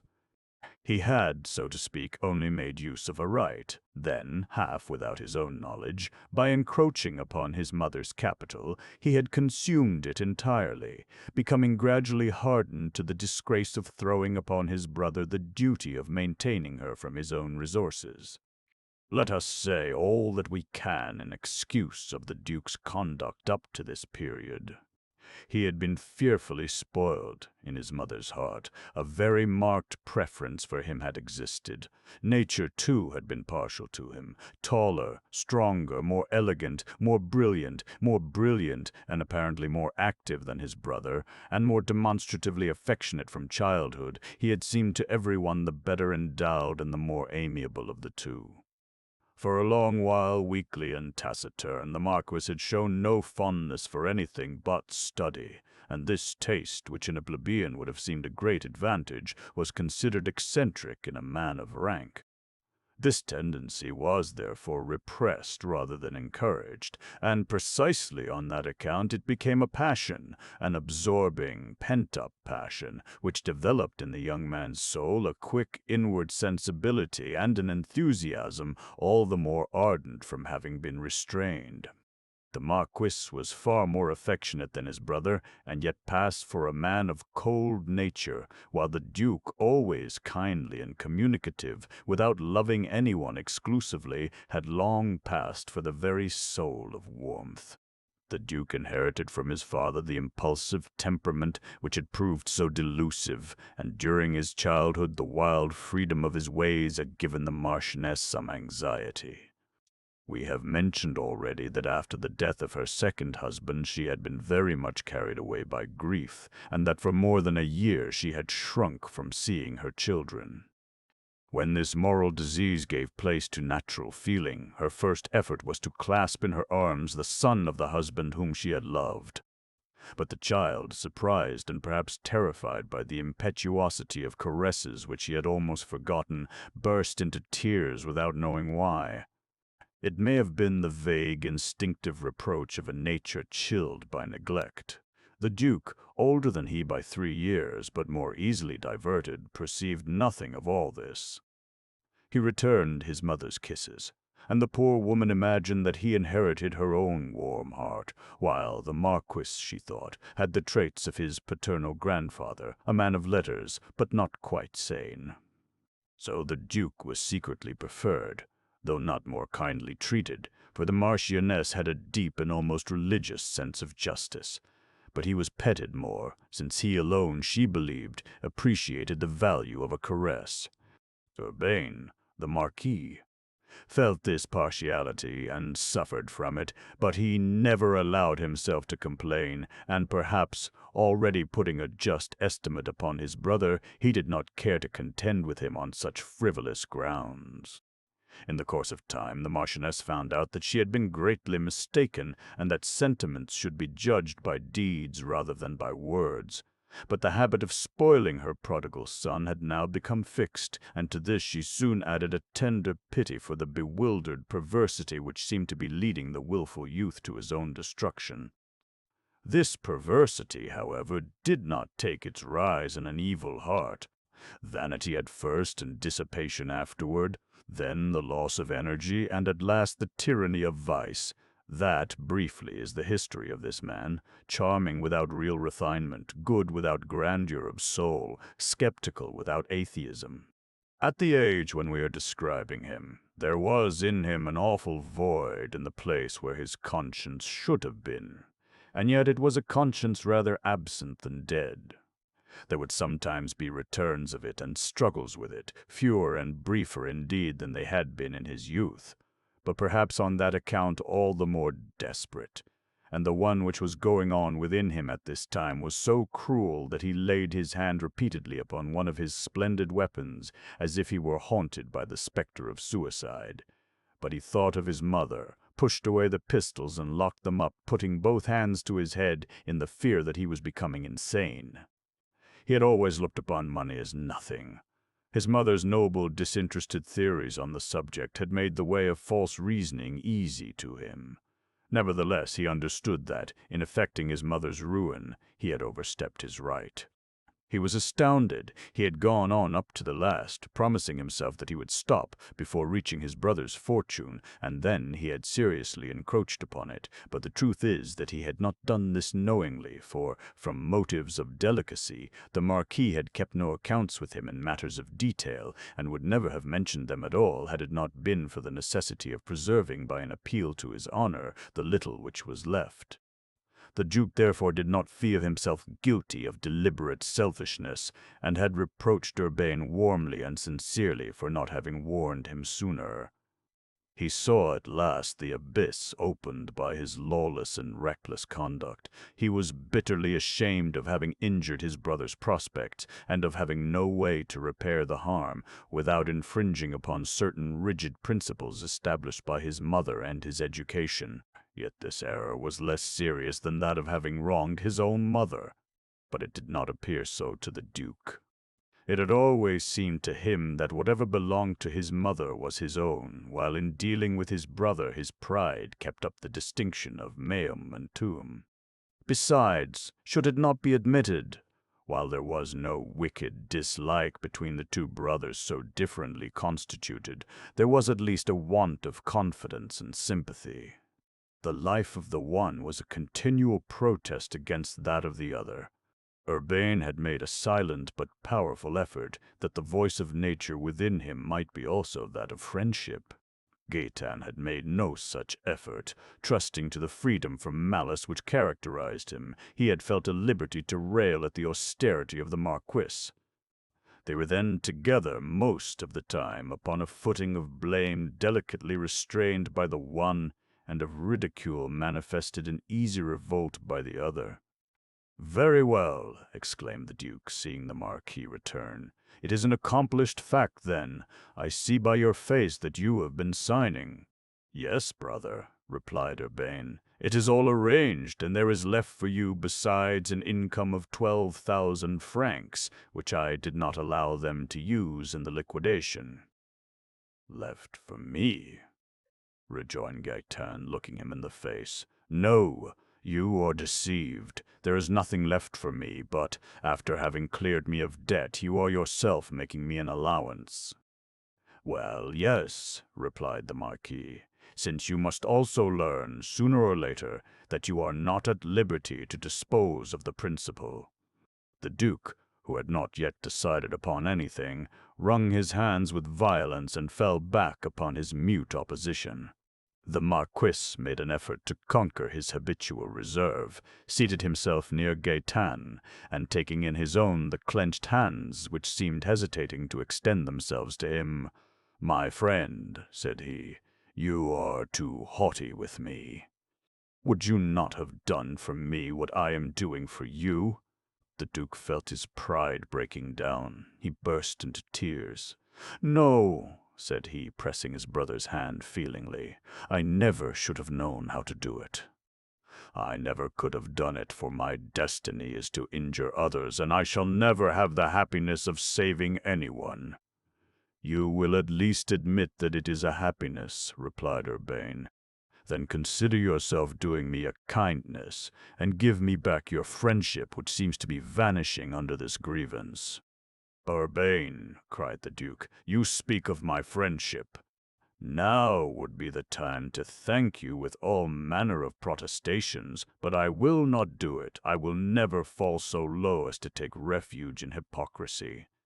Do you know, brother, that I have never liked you very well? I know it, and I account for it by our differing tastes and dispositions, but has not the time now come to like each other better? Ah, it is an awful time for that, the hour of your triumph and of my disgrace. Tell me that, but for my mother, you would have let me succumb. Yes, you must tell me that, and then I may forgive you for what you are doing. Have I not already said so? Tell me so again. You hesitate. It is then a question of the family honor. Yes, it is that precisely. The family honor is in question. And you do not expect me to love you today more than on any other day? I know, rejoined the Marquis sadly, that personally I am not made to be loved. The Duke felt himself completely conquered. He threw himself into his brother's arms. "Come," he cried, "forgive me. You are a better man than I. I respect you, admire you. I almost worship you, I know. I feel that you are my best friend. My God! What is there that I can do for you? Do you love any woman? Shall I kill her husband? Do you want me to go to China and find some precious manuscript, in some pagoda risking the Kang and other pleasant things? You think of nothing but a discharge of obligations, Gaetan. If you would only love me a little, I should be already paid 100 times over." "Well, then, I do love you with all my heart," replied the Duke, embracing him violently, "and you see I am weeping like a child. Look here, give me a little esteem in return, I will reform." "I am still young. Why, the deuce take it all, at 36 one can't have been ruined altogether. A fellow is only a little used up. I will turn over a new leaf, all the more because that is needed in my case. Well then, so much the better. I will renew my youth, my health. I will go and pass the summer with you and my mother in the country. I will tell you stories. I will make you laugh again. Come, help me lay my plans. Support me, lift me up, console me, for, after all, I don't know where I am, and I feel very unhappy." The Marquis had already noticed, without appearing to do so, the disappearance of the weapons which had been in sight an hour before. He had also read in his brother's face the fearful crisis through which he had passed. He knew furthermore that Gaetan's moral courage would only bear a certain amount of strain. "Dress yourself now," he said, "and come to breakfast with me. We will chat, we will build air castles. Who knows but I may convince you that, in certain cases, we begin to be rich on the very day we become poor." V. The Marquis conducted his brother to the Bois de Boulogne, which at that period was not a splendid English garden, but a charming grove of dreamy shade. It was one of the first days of April. The weather was magnificent. The thickets were covered with violets, and 1,000 foolish tomtits were chattering around the first buds, while the citron-hued butterflies of those early beautiful days seemed, by their form, their color, and their undecided flight, like new leaves fluttering gently in the wind. The Marquis was ordinarily thought to take his meals at home. In reality he did not take his meals at all, using those terms after the manner of generous livers. He had a few very simple dishes served up, and he swallowed them hastily, without raising his eyes from the book at his side. That frugal habit agreed very well with the rule of strict economy which he was now about to adopt, for, In order that his mother's table might continue to be carefully and abundantly served, it was necessary that his own should not in the future be allowed the least superfluity. Not only anxious to conceal this fact from his brother, but fearing also to sadden him by the usual austerity of his mode of life, the Marquis led him to a pavilion in the Bois and ordered a comfortable repast, saying to himself that he would buy so many books, the less, and frequent the public libraries by necessity, neither more nor less than a needy scholar. He felt himself in no way saddened or appalled by a succession of little sacrifices. He did not think even of his delicate health, which demanded a certain amount of comforts in his sedentary life. He was happy at having finally broken down the cold barrier between himself and Gaëtan, and also at the prospect of gaining his confidence and affection. The Duke, who was still pale and nervously thoughtful, began to yield himself up more and more to the influence of the spring air which entered freely through the open window. The meal restored the equilibrium of his faculties, for he was of a robust nature that could not endure privation, and his mother, who had certain pretensions of alliance to the ex-royal family, was in the habit of saying, somewhat vainly, that the Duke had the fine appetite of the Bourbons. In the course of an hour the Duke was charming in his manner toward his brother. That is, he was with him for the first time in his life, as amiable and as much at his ease as he was with everybody else. These two men had sometimes perhaps divined more or less of each other, but a thorough understanding had never been reached, and surely they had never questioned each other openly. The Marquis had been restrained by discretion, the Duke by indifference. Now the Duke felt a real need to know the man who had just rescued his honor and made him certain of his future. He questioned the Marquis with a freedom which had never before had place between them. "Explain your happiness to me," he said, "for you are really happy. At least, I have never heard you complain." The Marquis made a reply which astonished him greatly. "I cannot explain to you my courage," he said, "except by my devotion to my mother and by my love for study, since, as for happiness, I never had it and never shall have it. That, perhaps, is not what I should say to allure you to a quiet and retired life, but I would commit a crime not to be sincere with you, and besides, I shall never make myself a pretender to virtue, though you have slightly accused me of that eccentricity.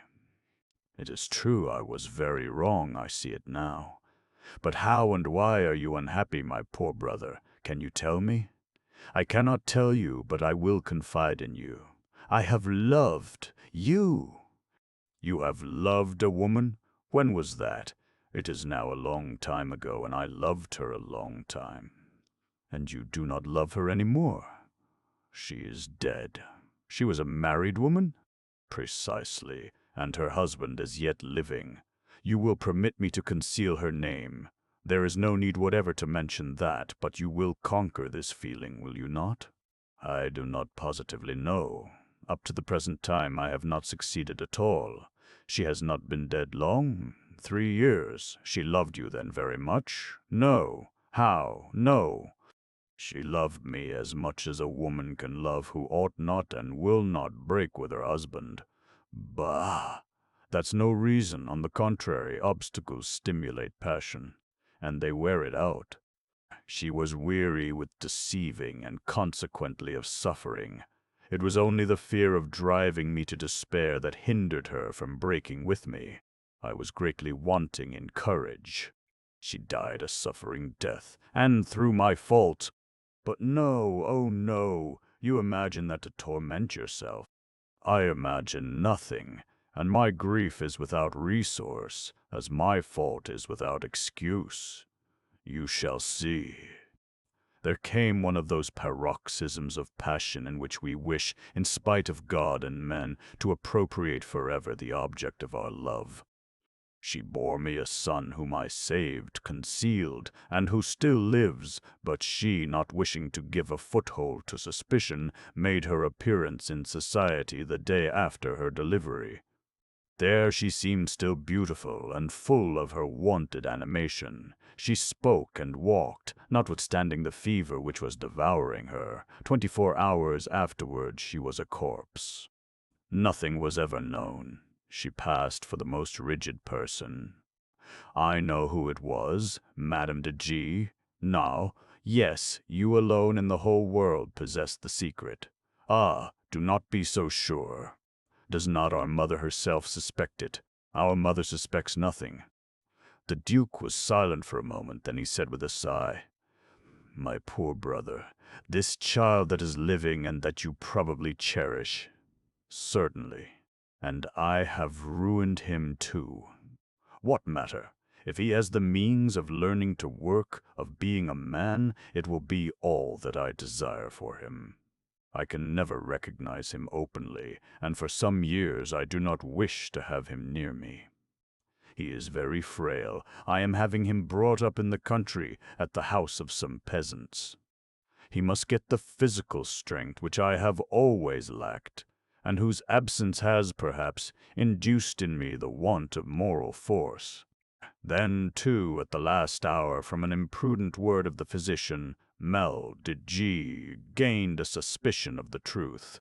It would not do to have about me a child whose age should coincide with the time which has intervened since that sad event. Do you not see, Gaetan? I cannot be happy. Is it then that passion which keeps you from marrying? I shall never marry, I have sworn it. Very well, now you must think of it. And you preach marriage to me. Yes, indeed, why not? Marriage is not, as you suppose, the object of my scorn. I proclaimed that antipathy to relieve myself of the trouble of finding a wife at the age when I might have chosen one. Since I have been ruined, the thing has become more conditional. My mother would never have allowed me to accept a fortune without a name, and having nothing now but my name, I can no longer aspire to anything but fortune. You know that. Wholly detestable as I am, I have never wanted to wound my mother by going counter to her opinions. I have therefore seen my chances rapidly decrease, and at this moment I should put the worst sort of estimate upon any young lady or widow, whatsoever her wealth or birth, who would have me. I should persuade myself that, to accept a good-for-nothing like me, she must have some very dark motive. But, Urbain, your position is altogether different. I have lessened your fortune, perhaps made you poor. That, however, takes nothing from your personal merit. On the contrary, it should make it greater in the eyes of everyone knowing the cause of your meager fortune. It is nothing more than probable that some pure young woman of noble family and with a fortune should be inspired with esteem and affection for you. It seems to me even that all you will have to do is but to wish such a thing, and to show yourself. No, I do not know how to show myself except to my own disadvantage. Society paralyzes me, and my reputation as a scholar injures more than it serves me. Society does not understand why a man born for society does not prefer it above all things. Besides, you see, I cannot want to love. My heart is too dark and heavy. Why then do you mourn so long a woman who did not know how to be happy with your affection? Because I loved her. In her it was perhaps my own passion that I loved. I am not of those lively natures which bloom again at each new season. Things take a terrible hold of me. You read too much. You reflect too much. Perhaps I do. Come to the country, brother, as you have promised to do. You shall assist me. You will benefit me greatly. Will you come? I have a real need of a friend, and I have none. A silent passion has absorbed my life. Your affection will rejuvenate me. The Duke was greatly moved by the frank and tender confidence of his brother. He had expected lessons, counsels, consolations, which would have made him play the part of the weak in the presence of the strong man. On the contrary, it was of him that Urbain asked for strength and pity. Whether this came from an actual need of the Marquis or from an exalted delicacy, the Duke was too intelligent not to be struck by the change. He assured him, therefore, of a lively affection, a tender solicitude, and after having spent the whole afternoon talking and walking in the grove, the two brothers took a carriage and returned together to dine with their mother. For some days the Marchioness had been secretly very ill at ease. She had feared the resistance of Urbain when he should learn the whole amount of his brother's debts. However great her esteem for her younger son, she had not foreseen to what lengths his disinterestedness would go. Not having received his usual visit on that morning, she became seriously troubled when, just before the hour of dinner, she saw her two sons arrive. She observed in the face of each such a calm expression of confidence and affection as led her at first to divine what had passed between them. Then, however, in the presence of a visitor who was slow to depart, she could not question them, and finally she received the dreadful impression that she had been deceived and that neither the one nor the other was fully aware of the situation.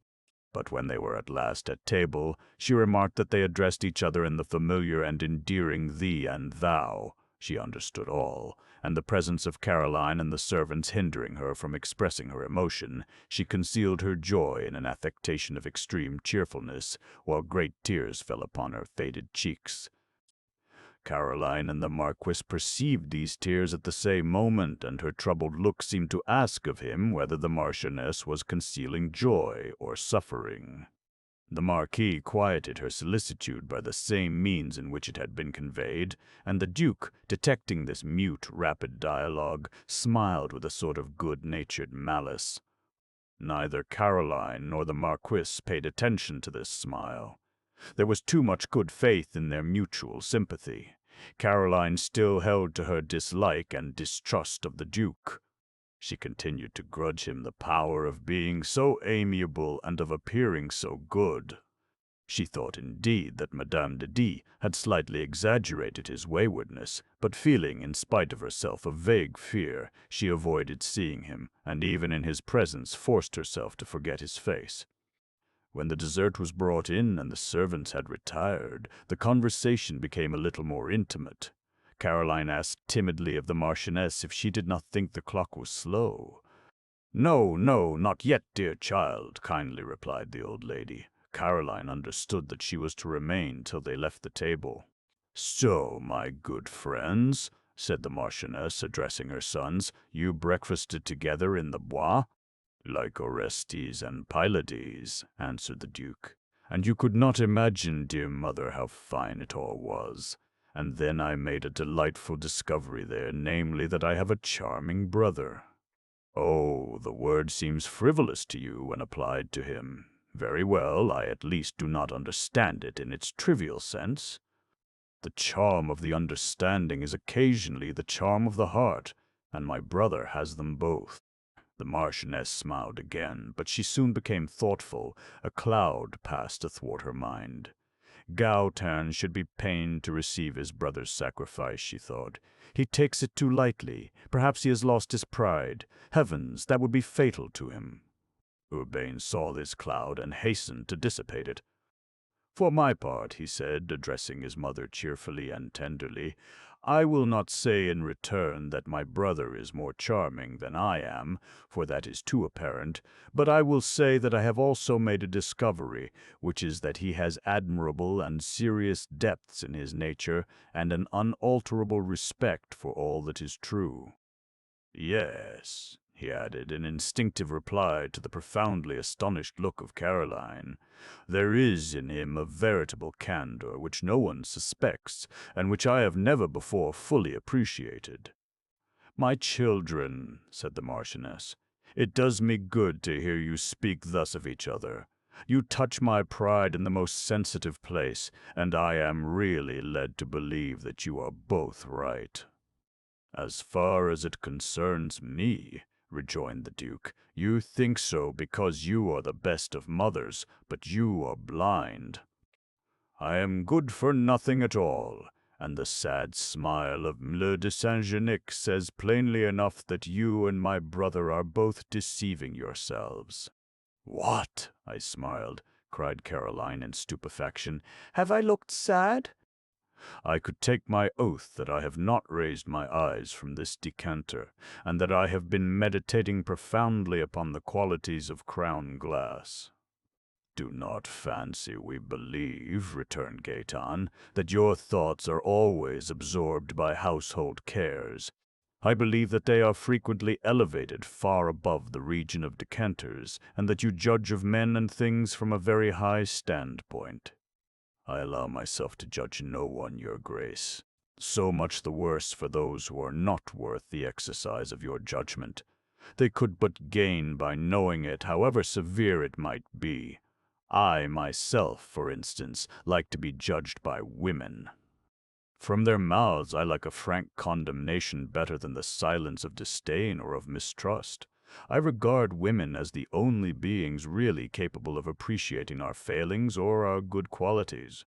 "But, Madame de Villemer," said Caroline to the Marchioness, in a distressed manner which was sportively assumed, "please tell his Grace the Duke that I have not the honor of knowing him at all, and that I am not here to continue in my head the portraits of La Bruyère."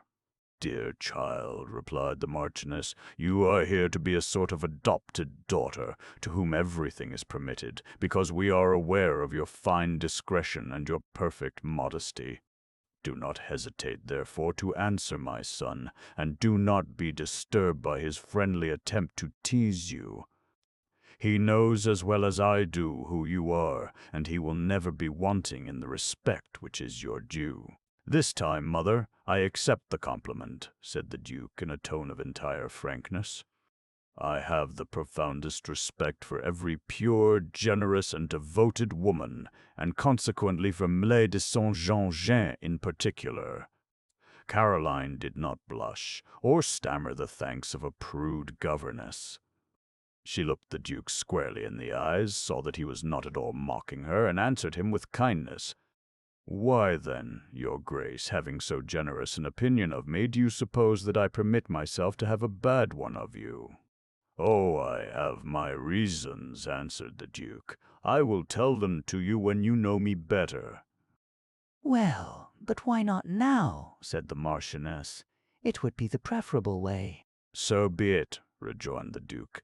"It is an anecdote. I will tell it. Day before yesterday I was alone in your drawing-room waiting for you, mother mine. I was musing in a corner and finding myself comfortably seated upon one of your little sofas. I had that morning been training an unruly horse and was as tired as an ox. I was meditating upon the destiny of Cappadine seats in general, as Mlle de Saint-Genet was just meditating upon that of crown glass, and I said to myself, how astonished these sofas and easy chairs would be to find themselves in a stable or in a cattle shed. And how troubled those beautiful ladies in robes of satin who are coming here directly would certainly be if in the place of these luxurious seats they should find nothing but litter." "But your reverie hasn't common sense in it," said the Marchioness, laughing. "That's true," rejoined the Duke. "Those were the thoughts of a man slightly intoxicated. What do you say, my son?" "Nothing very improper, dear mother. I came home hungry, weak, bruised, already intoxicated with the open air. You know that water does not agree with me. I cannot slake my thirst, and in making the attempt I got fuddled. That's all. That's all. You know, too, that it lasts me but a quarter of an hour at most, and that I have sense enough to keep myself quiet the necessary time. That is why, instead of coming to kiss your hand during your dessert, I slipped into the drawing-room, there to recover my senses." "Come, come," said the Marchioness, "slip over this confusion of your senses, and let us have the point of your story." "But that's just what I am coming to," rejoined the Duke, "as you shall see." As he took up again the thread of his discourse with more or less difficulty, Caroline could see that the Duke was in exactly the same state of mind as that of which he was telling, and that his mother's heady whines had probably for some moments been responsible for his prolixity. Very soon, however, he overcame the slight disorder of his ideas, and continued with a grace which was really perfect.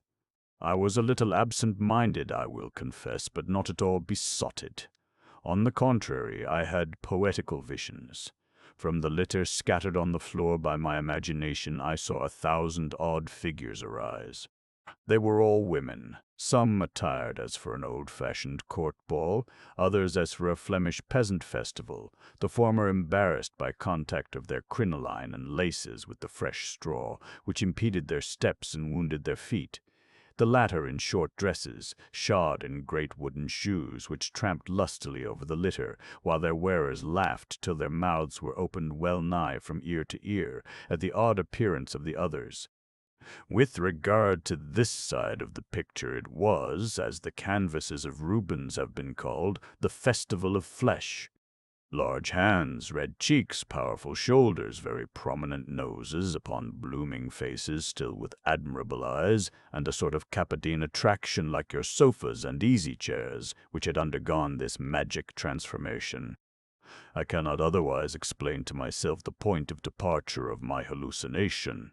These splendid, great, strapping women abandoned themselves entirely to a light-hearted joy, jumped up a foot in the air and came down again, to make the pendants of the candelabra vibrate, some of them rolling upon the straw, and getting up again with empty wheat ears tangled in their hair of reddened gold. Opposite these, the princesses of the fan attempted a stately dance without being able to accomplish it. The straws arrayed themselves against their furbelows, the heat of the atmosphere caused the paint to fall off, the powder trickled down upon their shoulders and left the meagerness of their visages confessed, a mortal anguish was depicted in their expressive eyes. Evidently they feared the shining of the sun upon their counterfeit charms, and saw with fury the reality of life ready to triumph over them.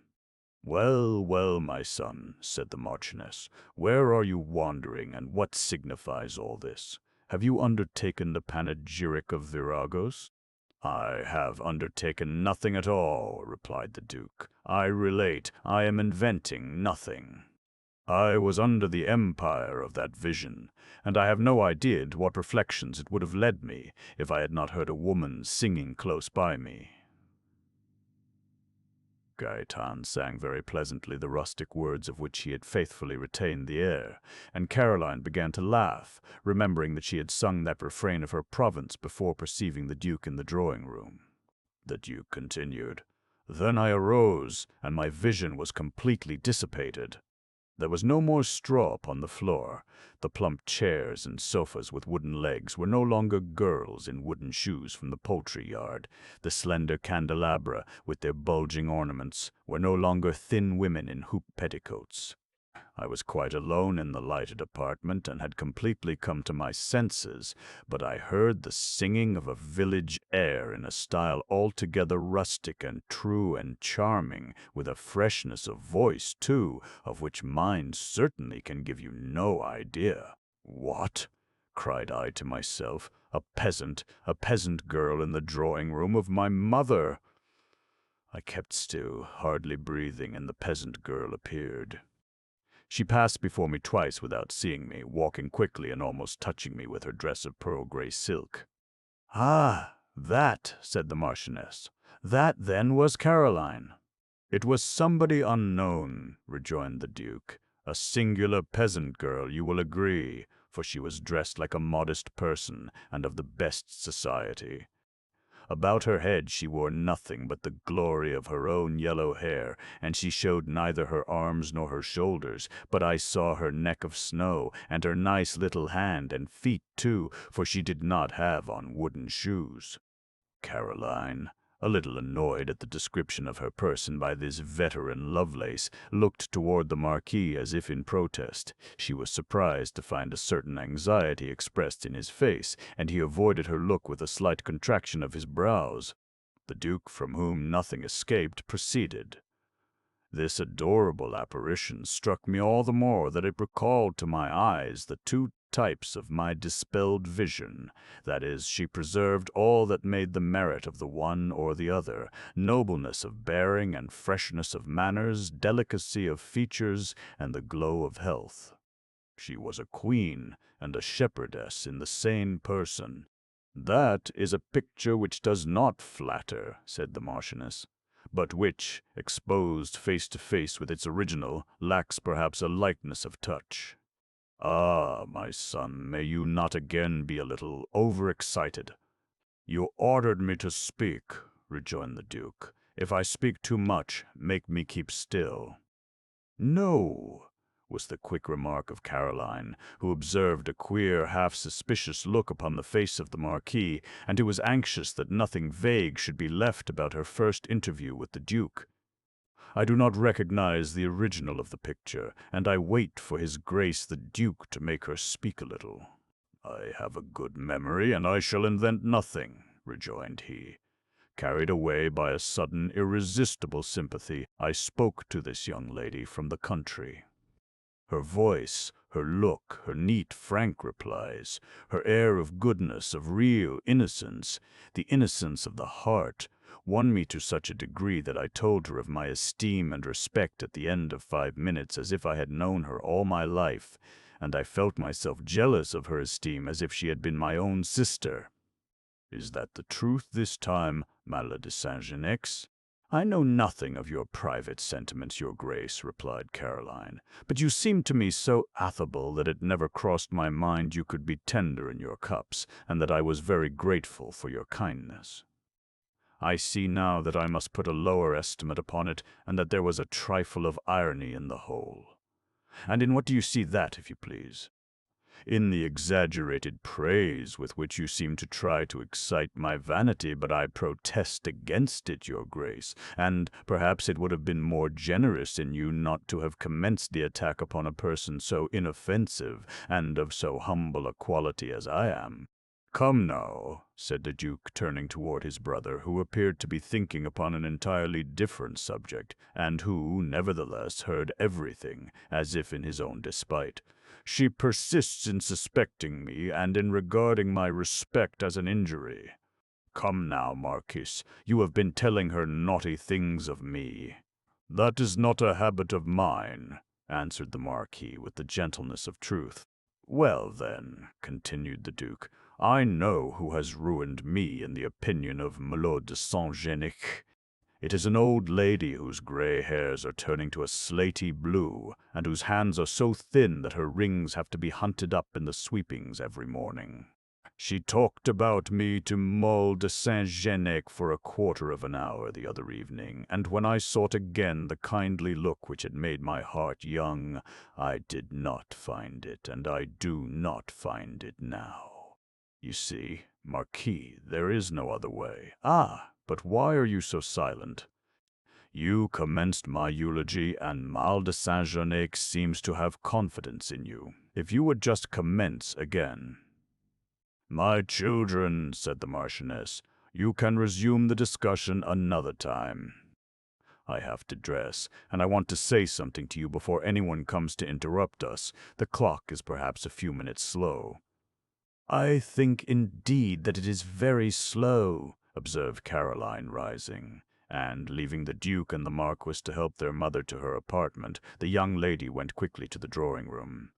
She expected to find visitors there, for the dinner had been prolonged a little more than usual, but no one had yet arrived, and, instead of tripping lightly about, singing as she went, she seated herself thoughtfully by the fire. 6. Caroline, in her own despite, commenced to find something galling in her situation. She had endeavored not to think at all about the species of domestic service which she had heroically accepted. No one, indeed, could have been less fitted for this complete surrender of the will. She felt shocked by the obstinate or affected attention paid her by the Duke d'Aleria, and she considered herself constrained to hide her impatience and disdain. "In my sister's house," she said to herself, "I should not be obliged to endure the compliments of this person. I should put an end to them with a single word. He would think me a prude, But that would make no difference. He would be sent off, and all would be said. Here I must be sprightly and polite like a lady of society, look upon the light side of everything, see nothing offensive in the gallantry of a libertine. I must guess the science of the women who are broken into this kind of life. If I am as brusque with him as my frankness would lead me to be, the Duke would get a spite at me. He would calumniate me to revenge himself, and perhaps to have me sent away. Sent away. Yes, in my position, one is liable to be surprised by any vile plot, and dismissed without more ceremony than is observed with the humblest servant. These are the dangers and the insults to which I am exposed. I did wrong to come here. Madame d'Arglade never told me about this Duke, and I have been believing in an impossibility. Caroline was not of an irresolute spirit. From the moment that the thought of going away had occurred to her, she began to cast about in her mind for some other way of supporting her sister. She had received an advance from the Marchioness, and it was necessary to find elsewhere another advance by which to return it, if the conduct of the Duke should not permit of her remaining with his mother, till the time paid for by the little sum sent to Camille had been duly served. Thus Caroline came to think of the few hundreds of francs offered her by her nurse, whose letter received that morning was yet in her pocket. She now read that artless and motherly letter again, and, thinking how great a benefaction can go with the unpretending charity of the poor, she felt herself once more deeply touched, and she wept. The Marquis entered and found her wiping her eyes. She folded up the letter again and put it unaffectedly back in her pocket, without attempting to conceal her emotion under an assumption of cheerfulness. Nevertheless, she remarked a shade of irony upon Marquis de Villemer's face, which usually was so kind.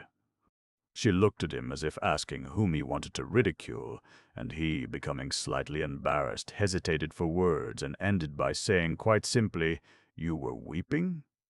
"Yes," she replied, "but not from sorrow. You have received good news? No, a proof of friendship. You ought to receive such things frequently. There are testimonies more or less sincere. You seem to be in a doubting mood today. You are not every day so mistrustful." "No, not every day. I am not naturally distrustful. Are you, M. de Villemer?" Urbain was always a little startled when questioned directly about himself. It cost him an effort to interrogate others, and to be questioned in return caused him a species of trouble. "I," he answered after a moment's hesitation, "I do not know. I should be very much at a loss how to tell you what I am, at this moment especially." "Yes, you appear to be preoccupied," rejoined Caroline. "Do not make an effort to speak to me, Mere de Villemer. Pardon me, I would like to speak with you, but it is a very delicate matter. I do not know how to begin." "Ah, indeed? You disquiet me a little, and yet it seems to me that it would be well for me to know what you are thinking about just now." "Well, yes, you are right. Quick then, for we may be interrupted at any moment. I shall not have to say much, I hope, to make you understand me. I love my brother today. Especially I love him tenderly. I am certain of his sincerity, but his imagination is very lively. You have just had evidence of that. In short, if he has been a little too persistent in his endeavor to change the unfavorable impression of him which perhaps you may not have at all, and which in any case he does not merit. But to a certain degree I would like to have you promise to speak of it to my mother, and to my mother only. Do not think it strange or impertinent in me to volunteer my advice. I have such a desire to see my mother happy, and I see so clearly that you already contribute largely to her happiness. The society of an intelligent and worthy person is so necessary to her, and it would probably be so impossible for her to replace you, that I would, knowing you to be happy and satisfied in your position, like to believe that you will always be with her. And now you know the only thing upon which I have been preoccupied. I thank you for this explanation, Mia de Villemer, replied Caroline, and I will confess I expected that your integrity would someday consent to give it. My integrity. But my whole explanation consists in this. My brother is light-hearted, amiable, and if his gaiety has become painful to you, my mother, able to restrain him and possessing in that respect an ascendancy over him which I cannot have, would on the one hand know how to reassure you, and how, on the other, to keep my brother's vivacity of speech within proper bounds. Yes, yes, we understand each other, rejoined Caroline. But we are not quite of the same opinion as to the means of curing the amiable sportiveness of his Grace the Duke. You think that Madame the Marchioness will be able to preserve me from it, and I believe that between an adored son and a tender mother no one can or ought to carry complaints. Before certain judges we are never right. I have been thinking exactly of this situation, and I foresaw with real sorrow that a moment might come when I should be compelled. To go away from us, to leave my mother? Asked the Marquis with a sudden eagerness which he repressed immediately. That was exactly what I feared. If that idea has already entered your mind, I am very much distressed, but I do not believe it is well-founded. Be careful not to be unjust. My brother was very much excited today. A particular circumstance, a family matter having much to do with the feelings, had almost overcome him this morning. This evening he was happy, merry, and therefore impulsive. When you know him better, the bell was heard to ring. The Marquis started. Friends arrived. He was compelled to leave in suspense many things which he would have liked to say and not to say.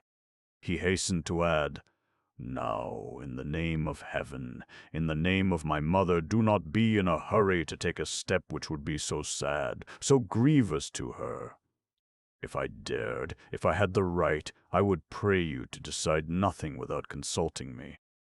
"The respect to which your character gives you the right," replied Caroline, "gives you also the right to counsel me, and I do not hesitate to promise you what you have been kind enough to ask." The Marquis had no time to express his gratitude.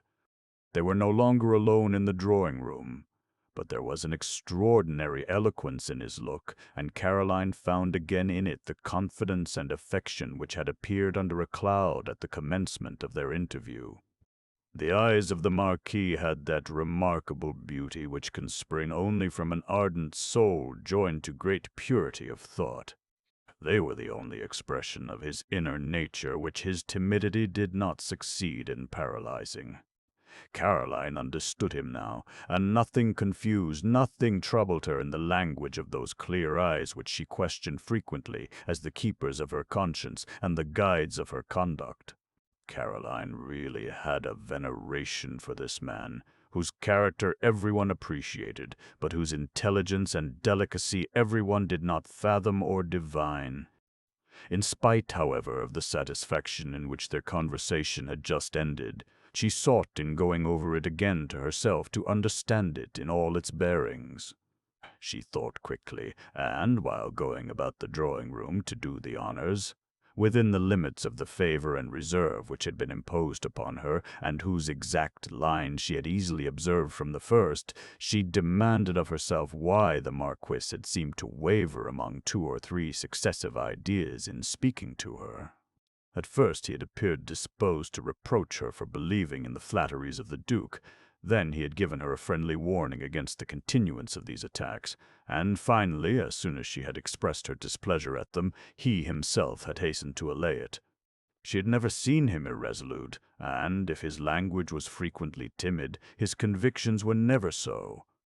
It must be, she thought, that in the first place he considered me imprudent, and his brother likely to take advantage of the fact, in the much-loved mother already, than I could have believed. At all events, there is a hidden something in this which I cannot understand, and which I suppose he will explain to me hereafter. Whatever it may be, I am free. 500 francs will not bind me a day, an hour, in a humiliating position. I have not yet sent off my answer to Justine. We see how far the honest, clear conscience of Mille de Saint-Genec was from seeking in the constrained silence of the Marquis an unbecoming sentiment or an instinct of jealousy. If the Marquis had been questioned at that moment, could he have answered with so much assurance? With me it is only a respectful esteem and filial solicitude. At that moment, in point of fact, M. de Villemer was by no means pleased with his brother, and listened to him with an impatience which was painful enough. The Duke, having entered the drawing-room with his mother, had come and seated himself near him behind the piano, an isolated and protected place which was a favorite with the Marquis. Here, then, the Duke began the following conversation, speaking in a low voice but in a very lively manner. "Well," he said, "you saw her alone just now. Did you speak to her of me?" "But," replied M. de Villemer, "what singular persistency!"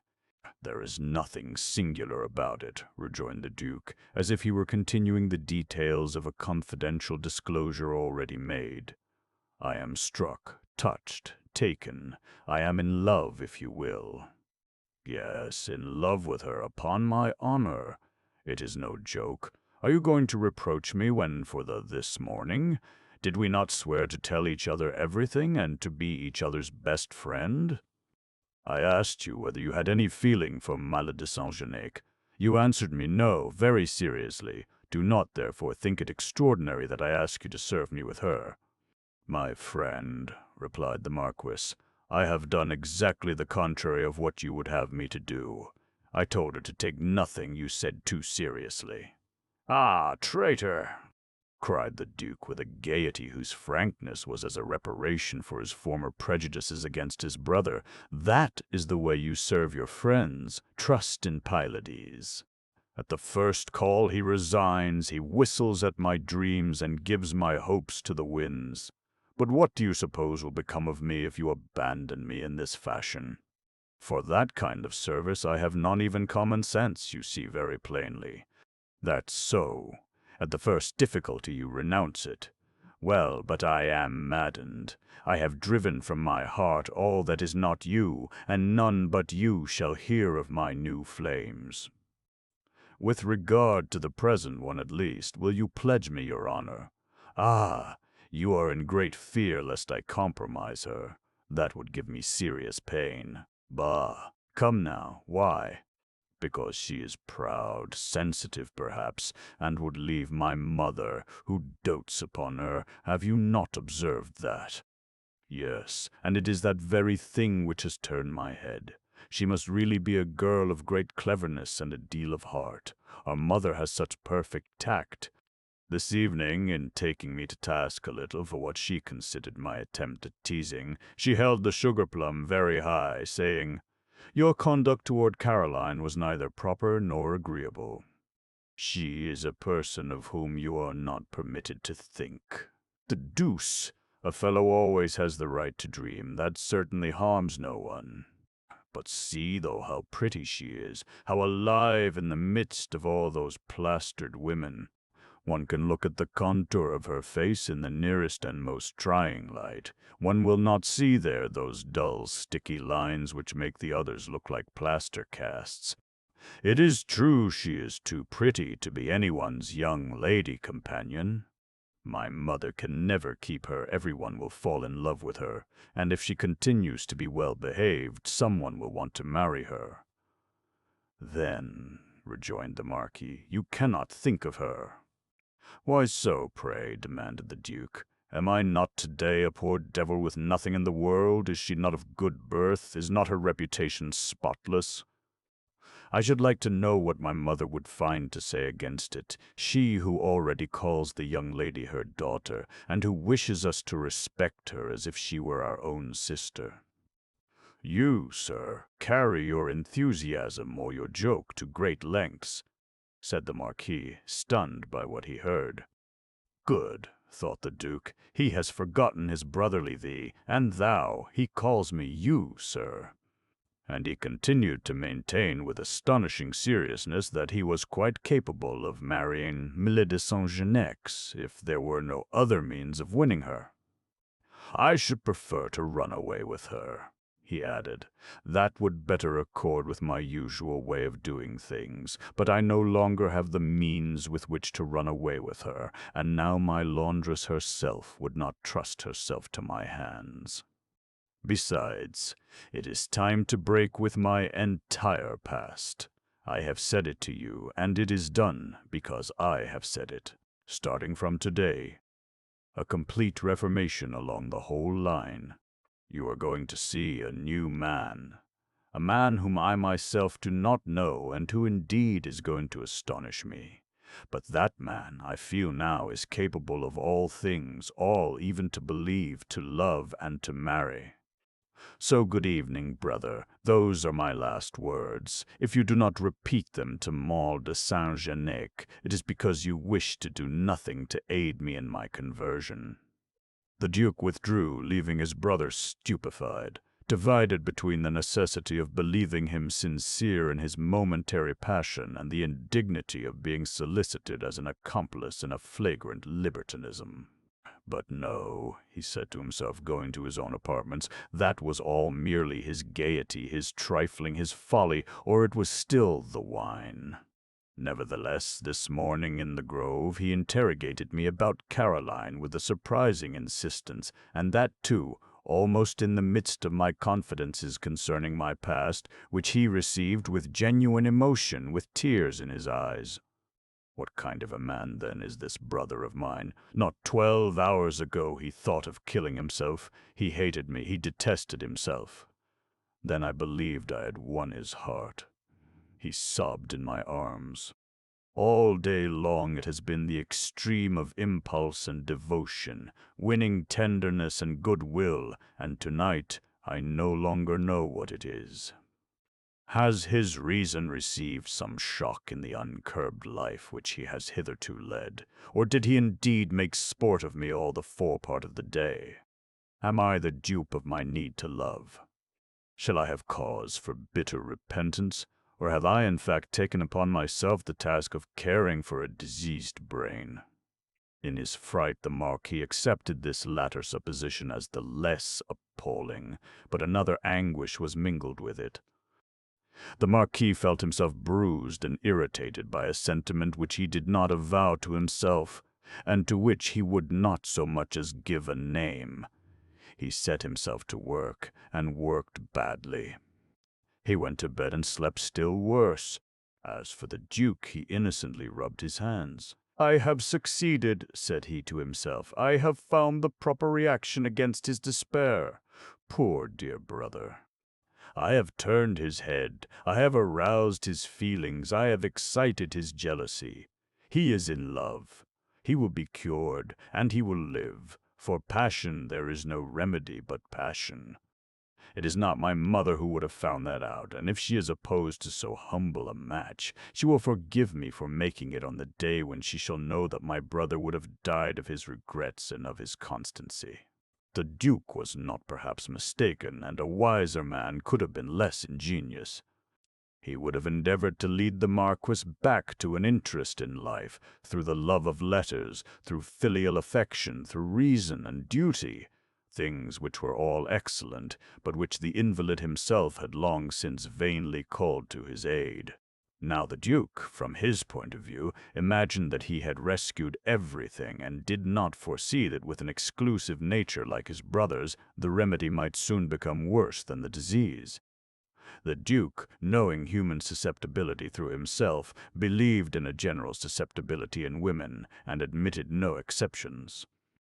According to his ideas, Caroline would not make any struggle at all. He believed her already quite disposed to love the Marquis. "She is a good young woman," he said to himself, "not at all ambitious, and entirely disinterested. I judged her at the first glance, and my mother assures me that I am not mistaken.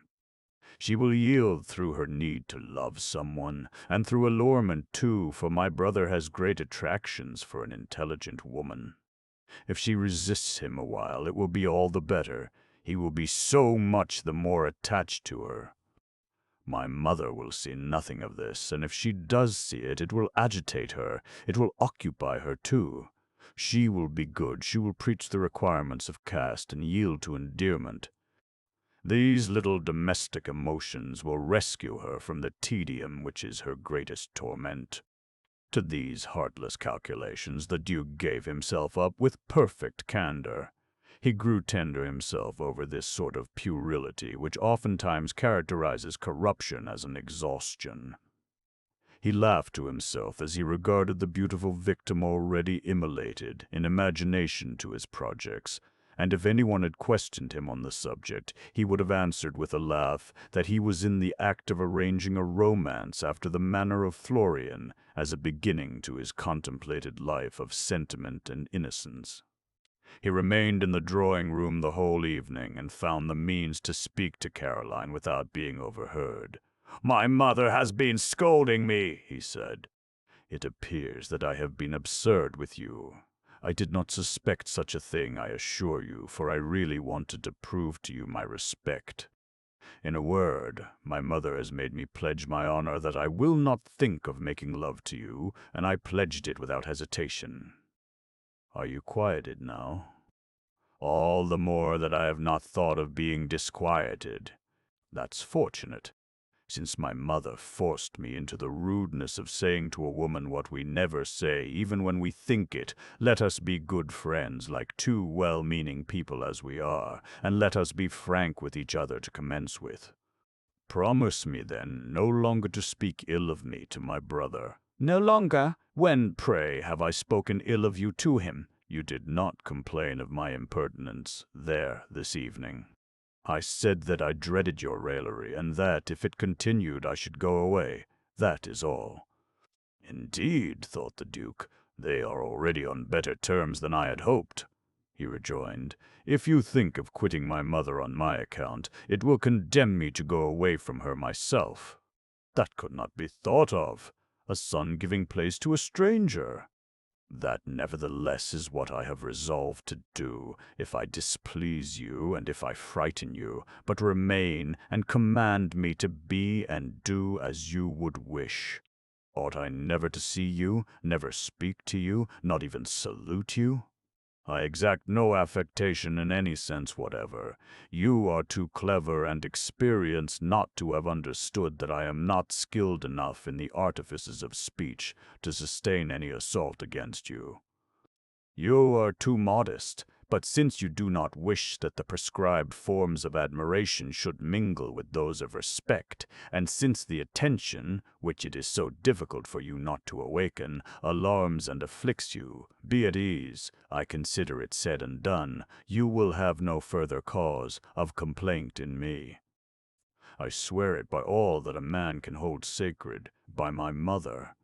After having thus made reparation for his fault and reassured Caroline, whose going away would have foiled his plan, the Duke began to speak to her of Urbain with a veritable enthusiasm.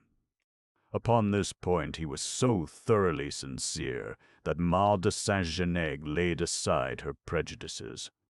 Her mind became calm again, and she hastened to write to Camille that everything was going well, that the Duke was much better than his reputation, and that, at all events, he had engaged upon his honor not to disturb her. During the month succeeding that day, Caroline saw very little of Marquis de Villemer. He was obliged to be occupied with the details of settling his brother's debts. Then he absented himself.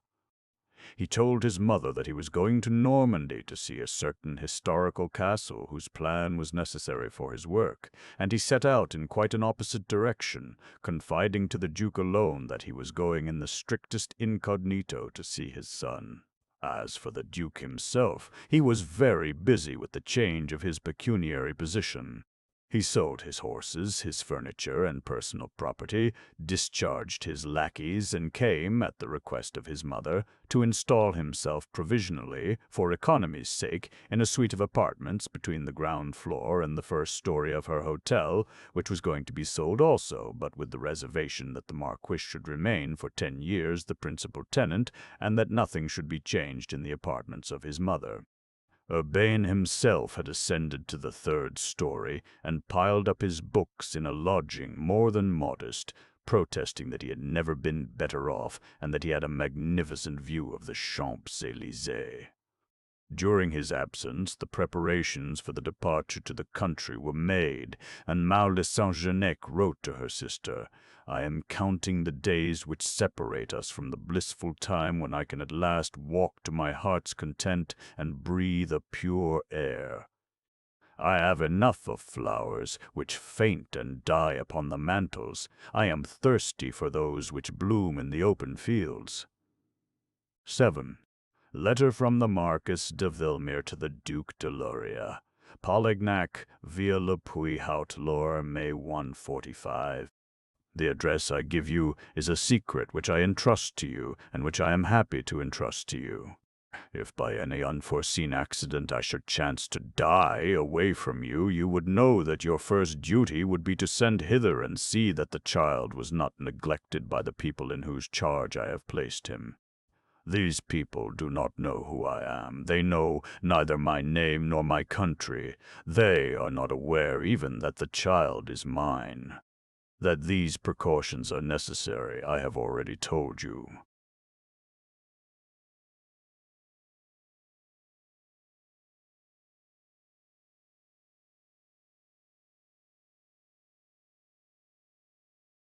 D.G. clings to suspicions which would naturally lead him to doubt the legitimacy of his daughter, really his own, nevertheless.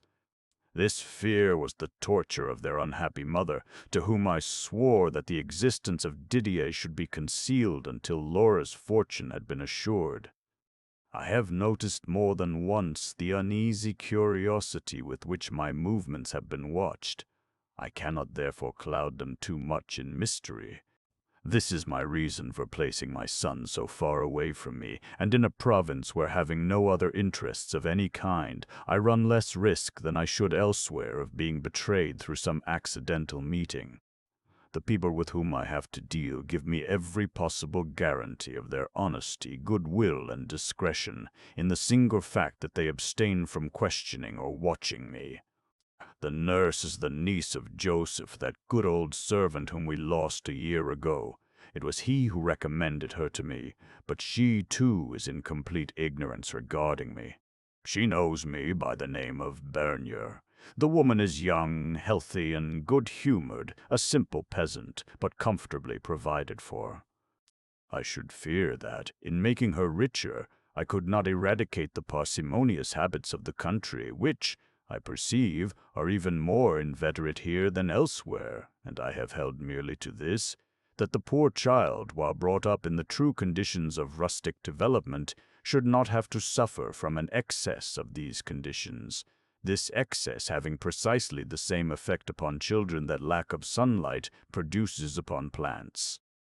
My hosts, for I am writing this in their house, are farmers, having charge of the enclosed grounds, within which rises, from a rocky platform, one of the rudest of medieval fortresses, the cradle of that family whose last representatives played such an unhappy part in the recent vicissitudes of our monarchy. Their ancestors in this province played no less sad a one, and no less important to an age when the feudal system had made the part of king very insignificant. It is not without interest for the historical work upon which I am engaged to gather up the traditions here, and to study the look and character of the old manor and the surrounding country, so I have not absolutely deceived my mother in telling her that I was going to travel in search of information. There is really much to be learned here in the very heart of our beautiful France, which it is not fashionable to visit, and which consequently still hides its shrines of poetry and its mines of science in inaccessible nooks. Here is a country without roads, without guides, without any facilities for locomotion, where every discovery must be conquered at the price of danger or fatigue. The inhabitants know as little about it as strangers. Their purely rural lives confine their ideas of locality to a very limited horizon.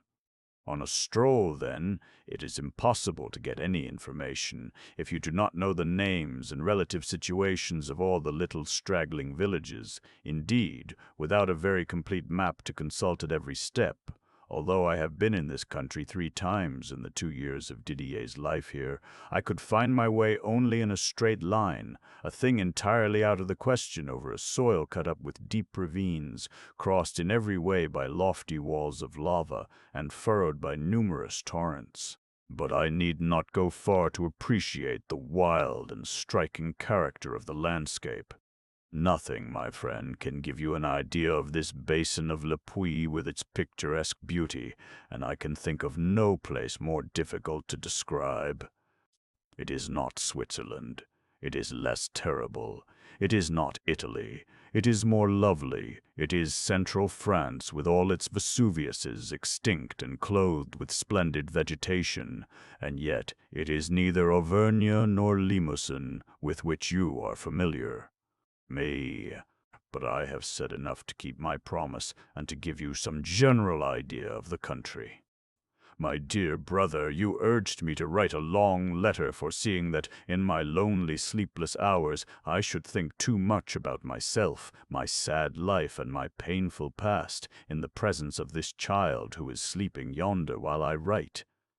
It is true that the sight of him reopens many wounds, and that it is doing me a kindness to compel me to forget myself while generalizing my impressions.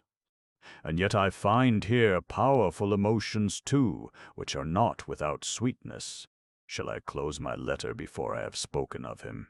You see, I hesitate. I fear I shall make you smile. You pretend to detest children. As for me, without feeling that repugnance I used formerly to shrink from coming in contact with these little beings, whose helpless candor had something appalling to my mind, today I am totally changed in this regard, and even if you should laugh at me, I must still open my heart to you without reserve. Yes, yes, my friend, I must do it. That you may know me thoroughly, I ought to conquer my sensitiveness. Well, then, you must know I worship this child, and I see that sooner or later he will be my whole life and my whole aim. It is not duty alone that brings me to him. It is my own heart that cries out for him when I have gone without seeing him for a certain length of time. He is comfortable here. He wants for nothing. He is growing strong. He is beloved. His adopted parents are excellent souls, and as to caring for him properly, I can see that their hearts are in the matter as well as their interests. They live in a part of the manor house which yet remains standing and which has been suitably restored. They are neat and painstaking people, and they are bringing up the child within these ruins, on the summit of the large rock, under a bright sky and in a pure and bracing atmosphere. The woman has lived in Paris. She has correct ideas as to the amount of energy and also of humoring that it takes to manage a child more delicate, indeed, than her own children, but with as good a constitution, so I need not feel anxious about anything, but can await the age when it will become necessary to care for and form other material than the body. Well, I am ill at ease about him just as soon as I am away from him. His existence, then, often seems like an anxiety and a deep trouble in my life, but when I see him again, all fears vanish and all bitterness is allayed.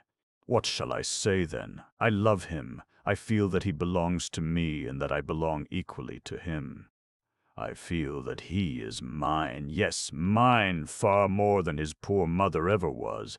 As his features and disposition become more marked, I seek vainly in him for something which may recall her to me, and this something does not seem to unfold. Contrary to the usual law, which makes boys rather than girls inherit the traits of the mother, it is his father that this child will resemble if he continues henceforth to develop in the way he seems to be doing now. He has already my indolence and the unconquerable timidity of my earliest years, which my mother so often tells me about, and my quick, impulsive moments of unreserved confidence, which made her, she says, forgive me and love me in spite of all. This year he has taken notice of my presence near him. He was afraid at first, but now he smiles and tries to talk. His smile and broken words make me tremble, and when he takes my hand to walk, a certain grateful feeling toward him, I cannot tell what, brings to my eyes tears which I conceal with difficulty. But this is enough. I do not want to appear too much of a child myself. I have told you this, that you may no longer wonder why I refuse to listen to your plans for me. My friend, you must never speak to me of love or marriage. I have not store of happiness enough to bestow any upon a being that would be new to my life. My life itself is hardly sufficient for my duties, as I see clearly in the affection I have for Didier, for my mother, and for you. With this thirst for study, which so often becomes a fever in me, what time should I have for enlivening the leisure hours of a young woman eager for happiness and gaiety? No, no, do not think of it, and if the idea of such isolation is sometimes fearful at my age, help me to await the moment when it will be perfectly natural. This will be my task for several years to come. Your affection, as you know, will make them seem fewer and shorter. Keep it for me, indulgent to my faults, generous even toward my confidence. P.S. I presume that my mother has left for Serval with Mlle de Saint-Genix, and that you have accompanied them. If my mother is anxious about me, tell her you have heard from me, and that I am still in Normandy. 8. The same day on which the Marquis wrote to his brother, Caroline wrote to her sister, and sketched, after her own manner, the country where she was. Serval, near Chambon-Cruz, May 1, 45. At last, my sister, we are here, and it is a terrestrial paradise. The castle is old and small, but well arranged for comfort and picturesque enough. The park is sufficiently large, not any too well kept, and not in the English fashion, thank heaven. Rich in fine old trees covered with ivy, and in grasses running wild. The country is delightful. We are still in Auvergne in spite of the new boundaries, but very near to the old limits of La Marche, and within a league of a little city called Chambon, through which we passed on our way to the castle. This little town is very well situated. It is reached by a mountain ascent, or rather through a cleft in a deep ravine, for mountain, properly speaking, there is none. Leaving behind the broad plains of thin, moist soil, covered with small trees and large bushes, you descend into a long, winding gorge, which in some places enlarges into a valley. In the bottom of this ravine, which soon divides into branches, flow rivers of pure crystal, not navigable, and rather torrents than rivers, although they only whirl along, boiling a little, but threatening no danger. As for myself, having never known anything but our great plains and wide, smooth rivers, I am somewhat inclined to look upon all here as either hill or abyss. But the Marchioness, who has seen the Alps and the Pyrenees, laughs at me, and pretends that all this is as insignificant as a table cover. So I forbear to give you any enthusiastic description, lest I mislead your judgment, but the Marchioness, who cannot be accused of an undue love of nature, will never succeed in preventing me from being delighted with what I see. It is a country of grasses and leafage, one continual cradle of verdure. The river which descends the ravine is called the Voueize, and then, uniting with the Tarde at Chambon, it becomes the Char, which, again at the end of the first valley, is called the Cher, a stream that everyone knows. For myself, I like the name Char or Car. It is excellent for a stream like this, which in reality rolls along at about the pace of a carriage well under way down a gentle slope where there is nothing to make it jolt or jar unreasonably. The road also is straight and sanded like a garden walk, lined too with magnificent beeches, through which one can see outspread the natural meadows that are just now one carpet of flowers. Oh, these lovely meadows, my dear Camille! How little they resemble our artificial plains, where you always see the same plant on ground prepared in regular beds. Here you feel that you are walking over 2 or 3 layers of vegetation, of moss, reeds, iris, 1,000 kinds of grasses, some of them pretty and others prettier still, columbines, forget-me-nots, and I know not what. There is everything, and they all come of their own accord, and they come always. It is not necessary to turn over the ground once in every 3 or 4 years to expose the roots to the air and to begin over again the everlasting harrowing which our indolent soil seems to need. And then here some of the land is permitted to go to waste or poorly tilled, or so it seems, and in these abandoned nooks nature heartily enjoys making herself wild and beautiful. She shoots forth at you great briars which seem inexhaustible and thistles that look like African plants. They flaunt such large, coarse leaves, slashed and ragged to be sure, but admirable in design and effect. When we had crossed the valley, I am speaking of yesterday, we climbed a very rugged and precipitous ascent. The weather was damp, misty, charming. I asked leave to walk, and at the height of 500 or 600 feet, I could see the whole of this lovely ravine of verdure. The far-off trees were already crowding toward the brink of the water at my feet, while from point to point in the distance rustic mills and sluices filled the air with the muffled cadences of their sounds. Mingled with all this were the notes of a bagpipe from I know not where, and which kept repeating a simple but pleasing air, till I had heard more than enough of it. A peasant who was walking in front of me began to sing the words, following and carrying along the air, as if he wanted to help the musician through with it. The words, without rhyme or reason, seem so curious that I will give them to you. Alas, how hard are the rocks! The sun melts them not, the sun nor yet the moon. The lad who would love seeketh his pain. There is always something mysterious in peasant songs, and the music, as defective as the verses, is also mysterious, often sad and inducing reverie.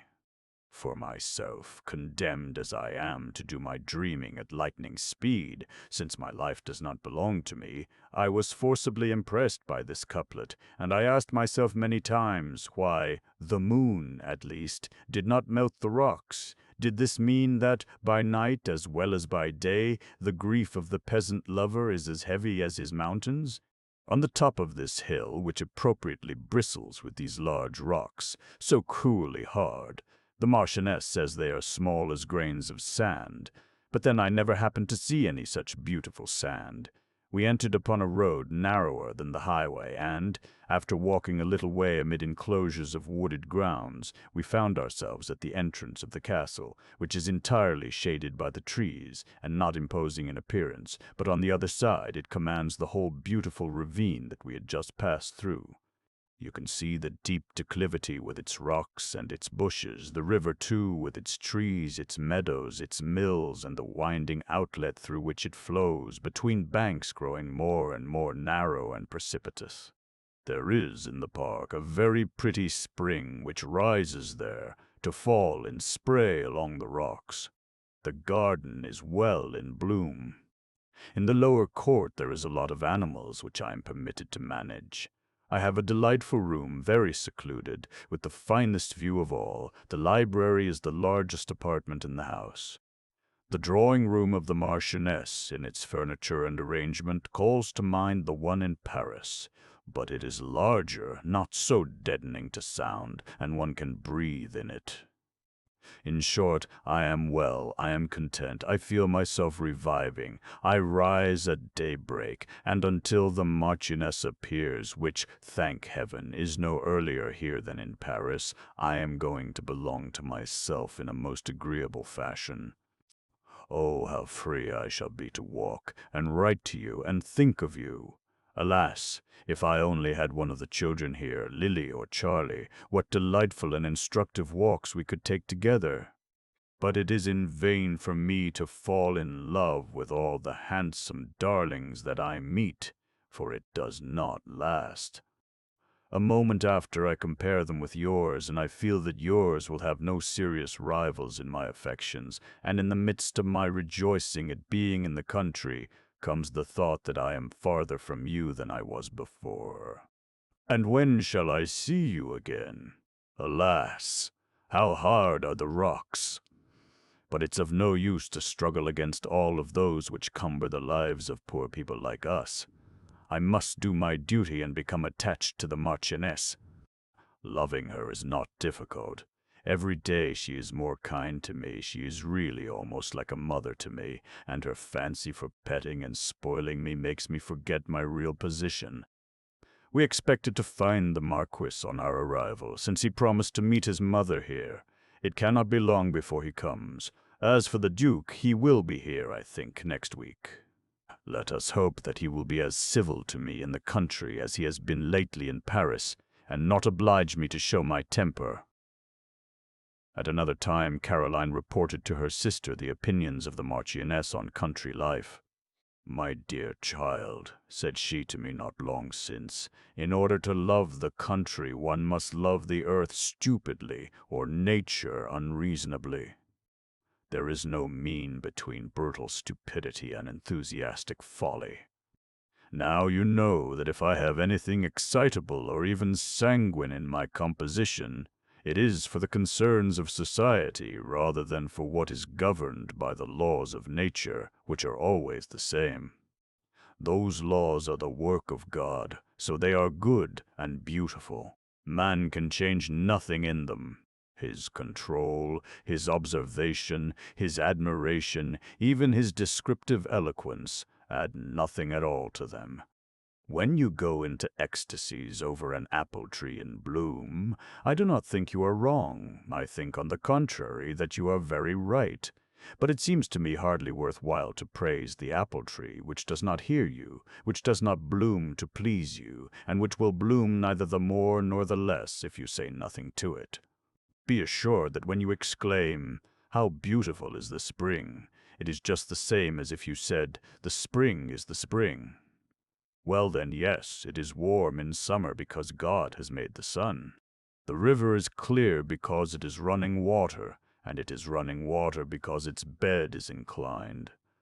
It is beautiful because there is in all this a great harmony. But if it had not this harmony, all the beauty would not exist. Thus you see the Marchioness is nothing of an artist, and that she has arguments at her service for not understanding what she does not feel. But in this is she not like the rest of the world, and are we not all acting like her with respect to any faculty we may happen to lack?" As she was thus talking, seated on a garden bench, much fatigued with the exercise she had taken, namely 100 paces on a sanded walk, a peasant came to the garden gate to sell fish to the cook who was bargaining with him.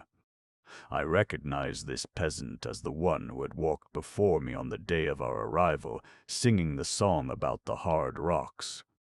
"What are you thinking of?" asked the Marchioness, who saw that I was observing him. "I am thinking," I replied, "of watching that stout fellow. It is no longer an apple tree or a river you see, and he has a peculiar countenance with which I have been struck." "How, pray?" "Why, if I were not afraid to repeat a modern word of which you seem to have a horror, I should say that this man has character." "How do you know? Is it because he is obstinate about the price of his fish?" "Ah, that's it, but pardon me. Character, the word, you see, has become a pun in my mind. I have forgotten to think of it as used in literature or art. A piece of dress goods, a bench, a kettle, have character now, that is to say, a kettle has the shape of a kettle, a bench looks like a bench, and dress goods have the effect of dress goods? Or is it the contrary, rather? Have dress goods the character of a cloud, a bench that of a table, and a kettle that of a well? I will never admit your word, I give you warning." And then she began to talk about the neighboring peasantry. "They are not bad people," said she, "not so much given to cheating as to wheedling. They are eager for money because they are in want of everything, but they allow themselves nothing from the money which they make. They hoard up to buy property, and, when the hour has come, they are intoxicated with the delight of acquisition, buy too largely, borrow at any price, and are ruined. Those who best understand their own interests become usurers and speculate on this rage for property, sure that the lands will return to them at a lower price when the purchaser shall have become bankrupt. This is why some peasants climb up into the citizen class, while the greater number fall back lower than ever. It is the sad side of the natural law, for these people are governed by an instinct almost as fatal and blind as that which makes the apple tree blossom. So the peasant interests me but little. I assist the lame and the half-witted, the widows and children, but the healthy ones are not to be interfered with. They are more headstrong than their mules. Then, madame, what is there here to interest one? Nothing. We come here because the air is good, and because we can benefit our health and purse a little. And then it is the custom. Everybody leaves Paris at the earliest possible moment. One must go away when the others do. You see, dear Camille, by this specimen of our conversation, that the Marchioness looks gloomily upon the present age, and you can, too, by the same means, now form some idea of this talking life of hers, which you said you could not understand. Upon every subject she has an intelligent criticism, always ready, sometimes bright and good-natured, sometimes sharp and bitter. She has talked too much in the course of her life to be happy. Thinking of 2 or 3 or 30 people continually, and without taking time to collect oneself, is, I believe, a great abuse. One ceases to question oneself, affirming always, for otherwise there could be no discussion, and all conversation would cease. Condemned to this exercise, I should give way to doubt or to disgust of my fellow creatures, if I had not the long morning to recover myself and find my balance again. Although Madame de Villemer, by her wit and good humor, throws every possible charm about this dry employment of our time, I long for the Marquis to come and take his share in this dawdling oratory. The Marquis did really arrive in the course of a week or 10 days, but he was worried and absent-minded, and Caroline noticed that he was peculiarly cold toward her. He plunged directly into his favorite pursuits and no longer allowed himself to be seen at all till the hour of dinner.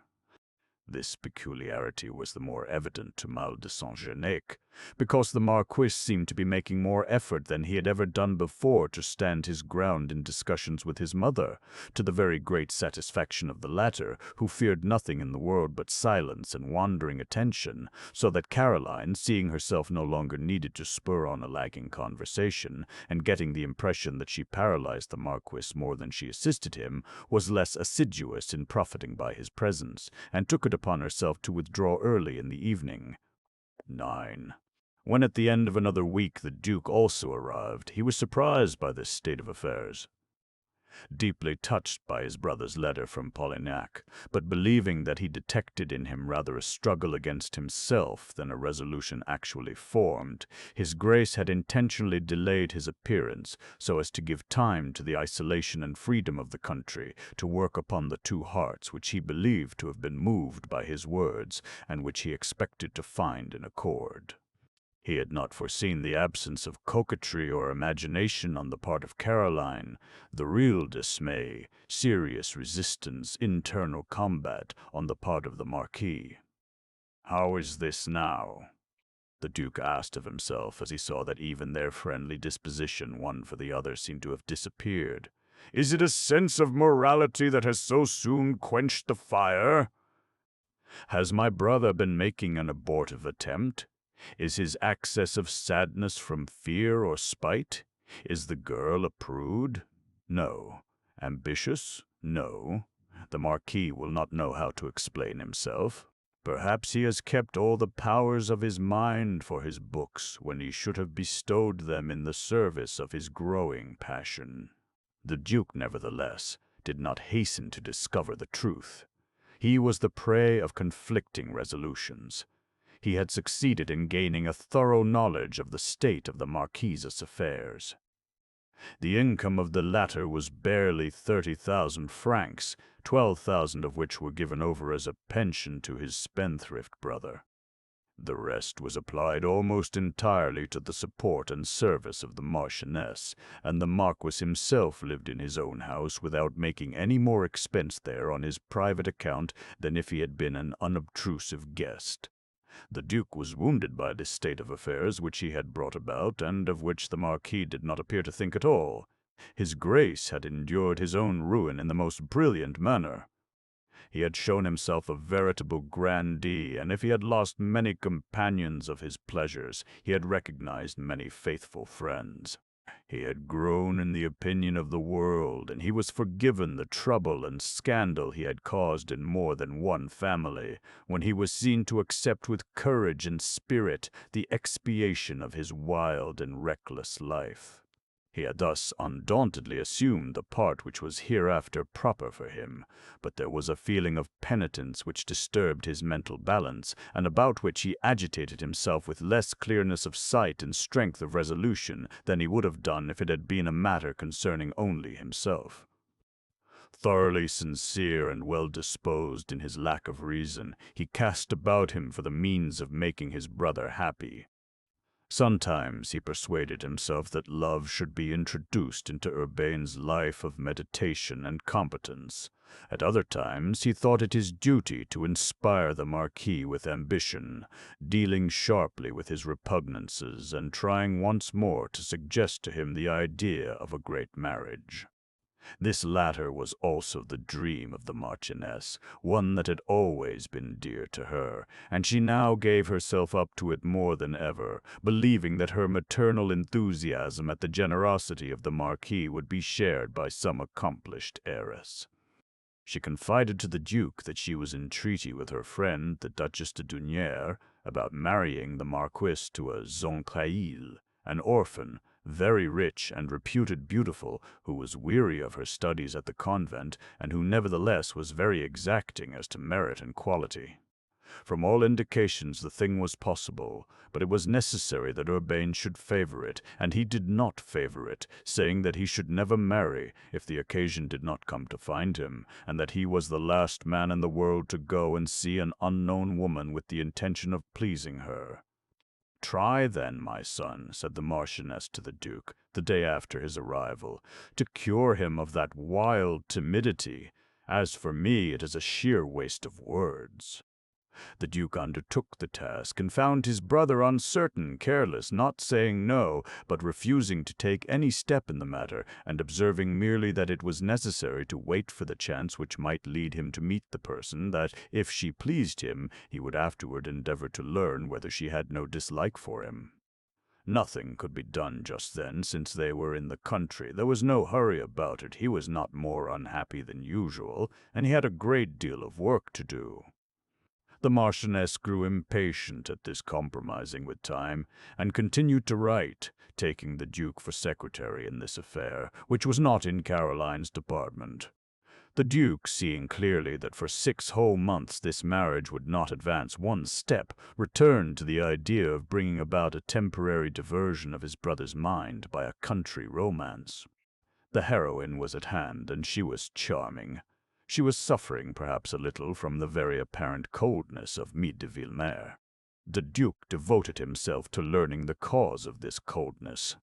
He failed utterly. The Marquis was inscrutable. His brother's questions seemed to astonish him. The fact is that the idea of making love to Maule de Saint-Genest had never entered his mind. He would have made it a very grave case of conscience with himself, and he did not compound with his conscience. He had insensibly submitted to the strong and real attraction of Caroline, given himself up to it unreservedly. Then his brother, in seeking to excite his jealousy, had caused him to discover a more pronounced inclination in this sympathy without a name. He had suffered terribly for some days. He had demanded of himself if he were free, and he considered himself placed between a mother who desired him to make an ambitious marriage and a brother to whom he owed the wreck of his fortune. He had foreseen, besides, invincible resistance in the proud scruples of Maule de Saint-Genest. He already knew enough of her character to be certain that she would never consent to come between his mother and himself. equally resolved not to commit the folly of being uselessly importunate, and to be guilty of the baseness of betraying the good faith of a fine soul, he worked and struggled to conquer himself, and appeared to have succeeded miraculously. He played his part so well that the Duke was deceived by it. Such courage and delicacy exceeded perhaps the notion which the latter had formed of a duty of this kind. "I have been mistaken," he thought. "My brother is absorbed in the study of history. It is of his book that I must speak to him." Thereafter the Duke demanded of himself in what way he could employ his own imagination for the next 6 months of comparative inaction. Hunting, reading novels, talking with his mother, composing a few ballads. These were hardly sufficient for so fantastic a spirit, and naturally he began to think of Caroline as the only person who could throw a little poetry and romance about his life. He had decided to pass the half of the year at Serval, and that was a noble resolution for a man who did not like the country except with a great establishment. He intended, by living on the most modest footing with his brother for 6 months of every year, to refuse 6,000 francs of his yearly allowance, and if the Marquis should reject the proffered sacrifice, he purposed to employ that sum in restoring and repairing the manor-house.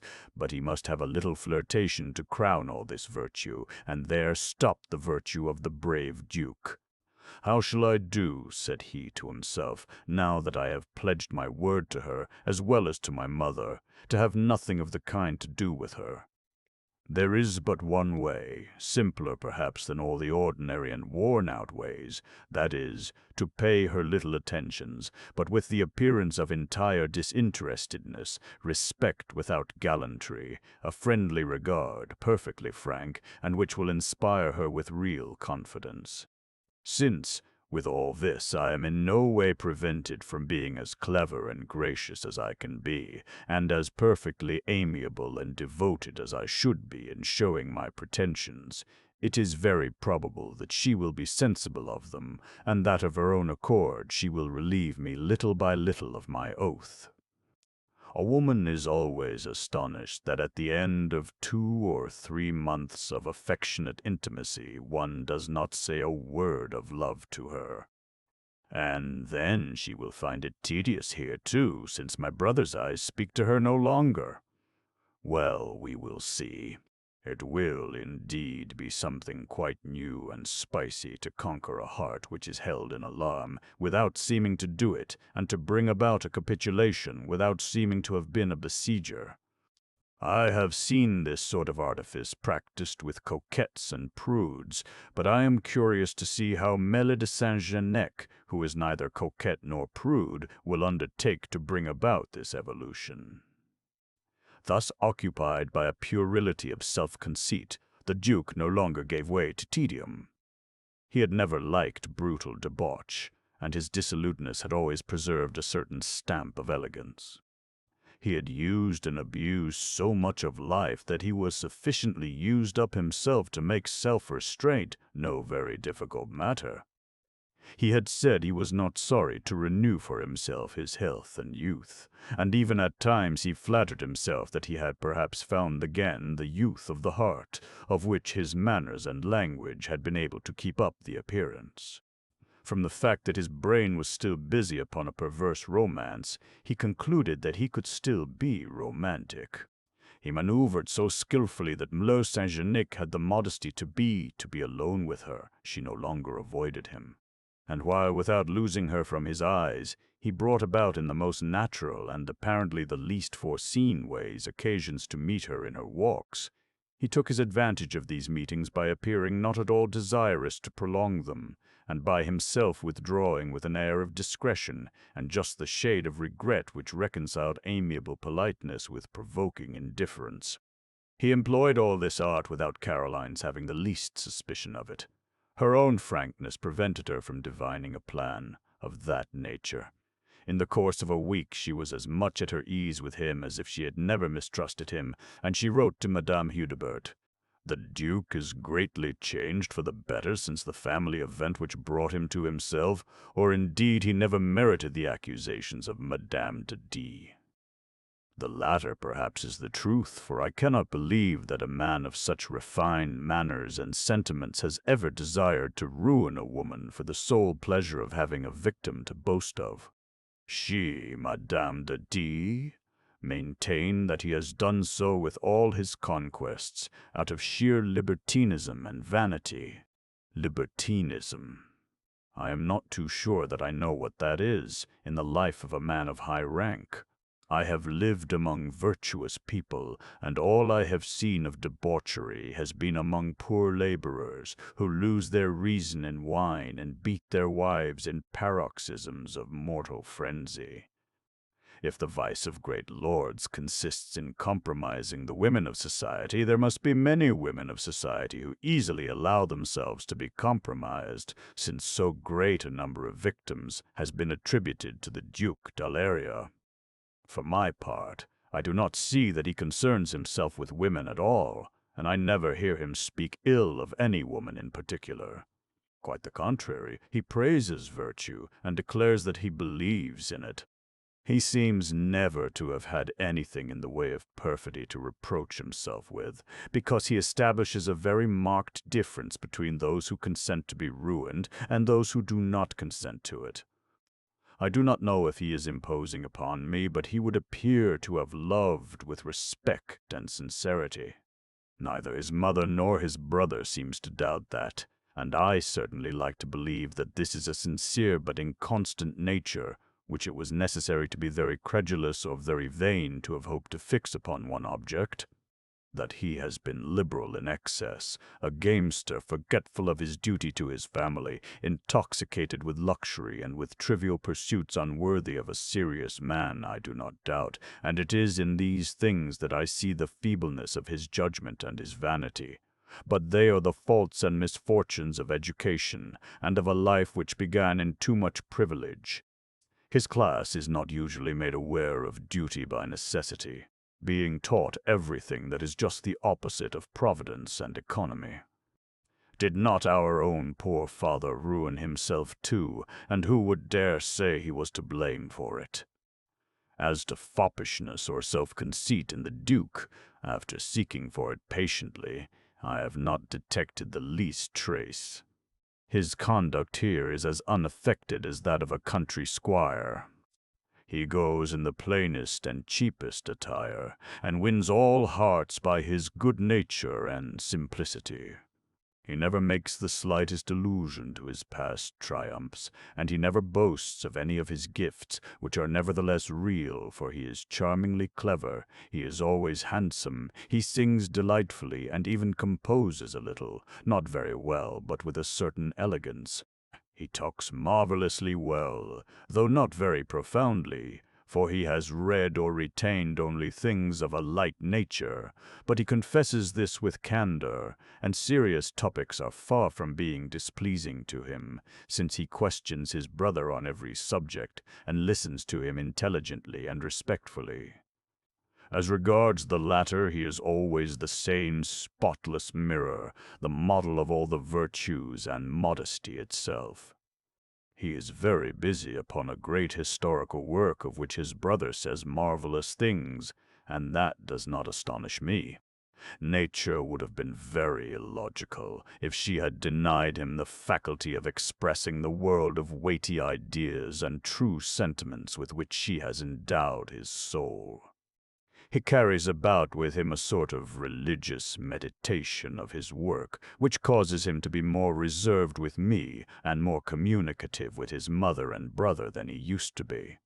I rejoice for them, and, as to myself, I am not offended. It is very natural that he should not expect any light upon such grave subjects from me, and that he should be led to question persons who are more mature and who are better instructed in the science of human actions. At Paris he manifested a good deal of interest in me, especially the day when his brother thought himself at liberty to tease me. But because he has not since showed that particular interest, I have not come to the conclusion that it no longer exists, and that it may not on occasion be again apparent. There will be, however, no such future occasion, since the Duke has so thoroughly improved, but I shall not be the less grateful for being able to count upon so estimable a protector. We see that if Caroline was really affected by the change in the manner of M. de Villemer, she was so without knowing it herself, and without wanting to yield to a vague wound. Her woman's self-love did not enter into the question at all. She felt sure that she had done nothing to forfeit his esteem, and as she did not expect or desire anything more, she attributed everything to a worthy preoccupation. Nevertheless, in spite of all her efforts, she began to feel that the time passed tediously with her. She was careful not to write this fact to her sister, who could have imparted no new courage, and whose letters were indeed always loving, yet full of condoling and complaints about her absence and the manner of her self-sacrifice. Caroline humored this tender and timid soul, for whom she had habitually exerted a maternal care, and whom she forced herself to sustain by appearing always as strong and as much at ease as the force of her character enabled her generally to be. But she had her hours of profound weariness, in which her heart was oppressed with a dread of being alone. Although she was more of a captive, more really subjected during a part of the day than she had ever been in her family, she had her mornings and the last hour of the night in which to taste the austerity of solitude and to question herself of her own destiny, a dangerous liberty which she had never been allowed when she had 4 children and a necessitous household upon her hands. At times she took refuge in certain poetical musings, and found in them an enchanting tenderness. At times, too, a bitterness without cause and without aim made nature hateful to her, her walks fatiguing and sleep oppressive. She struggled with herself courageously, but these attacks of melancholy did not escape the eager attention of the Duke de la Rue. He remarked on certain days a bluish shade which made her eyes look sunken, and a sort of involuntary resistance in the muscles of her face when she smiled. He thought that the hour was approaching, and he proceeded with the plan which he had adopted. He was more kind and more attentive, and when he saw that she recognized the change in his manner, he hastened to remind her delicately that love had nothing to do with it. This grand game, however, was all to no purpose. Caroline was so simple-natured that all skill of this kind could hardly fail to be lost on her. When the Duke surrounded her with delicate and charming attentions, she attributed them to his friendship, and when he endeavored to goad her on by withdrawing them, she rejoiced the more that they sprang only from friendship. The Duke's self-esteem prevented him from seeing clearly in this second phase of his enterprise. Confidence had come, but, in reality, Caroline might open her eyes with no other pain than that of profound astonishment and a pitying disdain. The Duke hoped every returning day to see the growth of spite or impatience in her. He could, however, detect only a little sadness, for which he ingenuously gave himself the credit, and which was mildly pleasurable, though by no means satisfactory to him. I would have believed her more sensitive, thought he. There is a trifle of torpidity in her sorrow, and more mildness than warmth. Gradually this mildness charmed him. He had never seen anything equal to this supposed resignation. He saw in it a hidden modesty, a hopelessness of pleasing, a tender submission which deeply touched him. "She is good above all others," he said to himself again, "good as an angel. One could be very happy with that woman, she would be so grateful and so little disposed to quarrel. Truly, she does not know what it is to cause suffering, she keeps it all for herself." By dint of waiting for his prey, the Duke found himself fascinated, and the feeling grew upon him. He was forced to acknowledge that he was ill at ease in her presence, and that his own cruelty troubled him a great deal.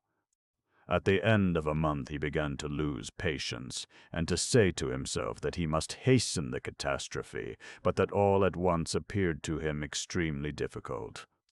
Caroline yet had too much virtue in his eyes to permit him to forfeit his word, for in being abrupt he might lose everything. Entering his mother's apartment one day, the Duke said, I have just been greatly amusing myself riding one of your farm colts. He resembles a wild boar and a trotting errand boy at the same time. He has fire and speed and is very gentle besides. Mal de Saint-Genec might ride him if she happens to be fond of the exercise." "I am very fond of it," she replied. "My father required it of me, and I was not grieved to satisfy him in that regard." "Then I will wager you are an excellent rider." "No, I can sit upright and have a nimble hand, like all women." "Like all women who ride well, for generally women are nervous and would like to lead men and horses after the same fashion, but that is not your character." "As far as men are concerned, I know nothing at all about it. I have never attempted to lead anyone." "Oh, you will attempt that too some day." "It is not probable." "No," said the Marchioness, "it is not probable. She does not wish to marry, and in her position she is greatly in the right." "Oh, certainly," rejoined the Duke. "Marriage without fortune must be a hell." He looked at Caroline to see if she were moved by such a declaration. She was quite passive. She had renounced marriage sincerely and irrevocably. The Duke, wishing to judge whether she was armed against the idea of an irreparable fault, added, in order to compromise nothing too gravely, "Yes, it must be a hell, except in the case of a great passion which gives the heroism to undergo everything." Caroline was still just as calm and apparently a stranger to the question. "Ah, my son, what nonsense are you preaching now? There are days when you talk like a child." "But you know well enough that I am very much of a child," said the Duke, "and I hope to be so for a long time to come." "It is being altogether too much so to rest the chances of happiness in misery," said the Marchioness, who courted discussion. "There is no such thing. Misery kills all, even love." "Is that your opinion, Maule de Saint-Genix?" rejoined the Duke. "Oh, I have no opinion on the subject," she replied. "I know nothing of life beyond a certain limit, but I should be led in this instance to believe with your mother rather than with you. I have known misery, and if I have suffered it was in seeing its weight upon those whom I loved. There is no need, therefore, of extending and complicating one's life when it is already so perplexing. That would be to go in search of despair. Bless me, everything is relative," exclaimed the Duke. "That which is the misery of some is the opulence of others. Would you not be very rich with an income of 12,000 francs? "Certainly," replied Caroline, without remembering, and perhaps even without knowing that to be the exact amount of her questioner's yearly allowance.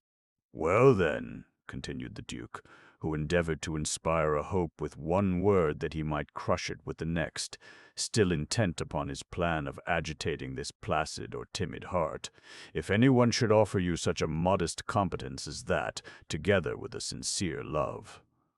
"I could not accept," Caroline rejoined. "I have 4 children to support and rear. No husband would accept such a past as that." "She is charming," cried the Marchioness. "She speaks of her past like a widow." "Ah, I did not speak of the widow, my poor sister. With myself and an old woman-servant who is attached to us, and who shall share the last morsel of bread in the house, we are 7, neither more nor less. Now do you know the young man to marry with his 12,000 francs a year? I think decidedly he would make a very bad bargain." Caroline always spoke of her situation with an unaffected cheerfulness which showed the sincerity of her nature. "Well, in point of fact, you are right," said the Duke. "You will get through life better all alone with your fine, brave spirit. I believe, indeed, that you and I are the only persons in the world who are really philosophers. I regard poverty as nothing when one is responsible only to his own free will, and I must say that I was never before so happy as I am now." "So much the better, my son," said the Marchioness, with an almost imperceptible shade of reproach, which the Duke, however, perceived in an instant, for he hastened to add, I shall be completely happy the day my brother makes the marriage in question, and he will make it, will he not, dear mother?" Caroline was on the point of going to examine the clock. "No, no, it is not slow, it is just right," said the Marchioness. "We have no secrets from you hereafter, dear little one, and you must know that I have today received good news relative to a great project which I have for my son. If I have not made use of your pretty hand in negotiating this matter, it is for reasons altogether different from that of distrust. Here, read us this letter, of which my elder son as yet knows nothing." Caroline would have gladly refrained from looking thus in advance into the secrets of the family, and especially into those of the Marquis. She hesitated. "De Villemer is not here," she said. "I do not know that he, for his part, will approve of the entire confidence with which you honor me." "Yes, he will, certainly," answered the Marchioness. "If I had a doubt of it, I would not beg you to read it. Come, now begin, my dear." There was nothing further to be said to the Marchioness. Caroline read as follows. "Yes, dear friend, it must and will succeed. True, the fortune of Mlle de X is upwards of 4 millions at least, but she knows it and is no prouder on that account. On the contrary, after a new attempt on my part, she said to me no later than this morning, 'You are right, dear godmother, I have the power and the privilege to enrich a man of true merit.' All you tell me of your friend's son gives me an exalted idea of him. Let me complete the time of my mourning at the convent, and I will consent to see him at your house the coming autumn. It is well understood that in all this affair I have named no one, but your history and that of your 2 sons are so well known that my dear Diana has divined. I did not think I ought to let pass the chance to make the excellent conduct of the Marquis do valuable service in the attainment of our object. The Duke, his brother, has himself proclaimed it everywhere, with a feeling which does him honor. Do not, therefore, prolong your retreat at Seval too far into the bad season. Diana must not see too much society before the interview. Society takes away, even from the most candid natures, that first freshness of faith and generosity which I admire, and which I do my best to preserve in my noble godchild. You will continue my work, I know, when she is your daughter, my worthy friend. It is my most earnest wish to see your dear son recover the place in the world which is his due. To have lost it without a frown is fine in him, and the only finer thing which a person of lineage can do is to restore it to him. It is the duty of the daughters of gentle blood to give these grand examples of pride to the upstarts of the day, and as I am one of these daughters, I shall be satisfied with nothing short of success in this matter, putting all my heart in it, all my religion, all my devotion for you. Duchesse de Dunires, née de Fontarques." The Duke could have scrutinized Caroline after the reading of this letter, in which her voice never once grew weak. He would not have detected in her the least effort, the least personal feeling which was not in harmony with the satisfaction felt by himself. But he never thought of observing her. In presence of a family affair so important, poor Caroline held a place quite secondary and accidental in his mind, and he would have reproached himself for thinking of her at all, when he saw in the future of his brother the providential reparation of the evil which he had caused. "Yes," he cried, joyfully kissing the hands of his mother, "yes, you will be happy again, and I shall cease to blush. My brother shall be the man, the head of the family. The whole world shall know his rare worth, for without fortune in the eyes of the majority, talent and virtue are not sufficient. He will then be master of everything, this dear brother, glory, honor, credit, power, and all, in spite of those little fine gentlemen of the citizen court, and without bending at all before the pretended necessities of politics. Mother, have you shown this letter to Urbain?" "Yes, my son, to be sure, and he is satisfied." Things are already so far underway, the lady prepossessed in his favor, accepting in advance and asking only to see him. Yes, my friend, he has promised to allow himself to be introduced. Victory! Cried the Duke. Then let us be gay, let us do something foolish. I want to jump up to the ceiling, I want to embrace someone, it makes no matter whom. Dear mamma, will you let me go and embrace my brother? Yes, but do not congratulate him too much, he is startled at anything new, you understand? Oh, never fear, I know him. And the Duke, still very nimble in spite of his tendency to stoutness and the more or less damaged state of his joints, went out gambolling like a schoolboy. He found the Marquis absorbed in his work. Do I disturb you? So much the worse, cried the Duke. I must embrace you. My mother has just read me the letter from the Duchess de Dunières. But, my friend, the marriage is not yet arranged, replied the Marquis, while he submitted to the fraternal hugging. It is arranged if you wish it, and you cannot be opposed to it. My friend, I might perhaps wish it ever so much. I would still have to be simply charming to sustain the brilliant reputation which that old Duchess has made for me. A great deal too much at your expense, I am inclined to think. The Duchess has done just right, except only that she has not said enough. I should like to go to her and let her know everything. He believes that he is not charming. See how little he knows himself. I know myself too well, rejoined N. de Villemer. I am not mistaken.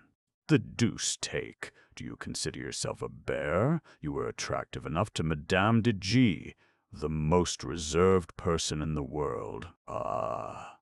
I pray you do not speak of her. You remind me of all I suffered before I could inspire her with confidence in me, all I afterwards suffered lest that confidence should from moment to moment be withdrawn. Look here, added the Marquis, slightly forgetting himself. People who are subject to strong passion have no reason. You do not know that, for you attract at first sight, and besides you do not seek for an exclusive love which shall endure for a lifetime. I know but one word to say to a woman, I love, and if she does not understand that my whole soul is in that word, I could never add another. Well then, you will love Diana de Saint-Thais, and she will understand that supreme word of yours. But suppose I should not love her? Oh, my dear fellow, she is charming. I saw her when she was quite little. She was a very cherub. Everyone I know calls her charming. But what if she does not please me? Do not tell me that it is not necessary to adore one's wife, that it suffices to esteem her and know her to be agreeable. I do not want to argue on that subject. It would be throwing away time. Let us confine ourselves to the question of my pleasing her. If I do not love, I do not know how to make myself loved, and therefore I shall not marry. One would indeed think you expect and depend upon that, exclaimed the Duke with real sorrow. Ah, our poor mother who is so happy in her hope, and I who believed myself absolved by destiny. Urbain, must it be then that we are under a curse, all three of us? No, replied the Marquis, deeply moved, let us not despair. I am working to modify my timid, unsociable character. Upon honor, I am working with all my power for that end. I want to put an end to this agitated, sterile existence.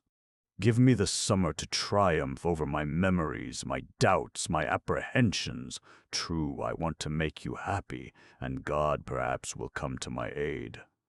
Thank you, brother, you are the best of beings, responded the Duke, embracing him again.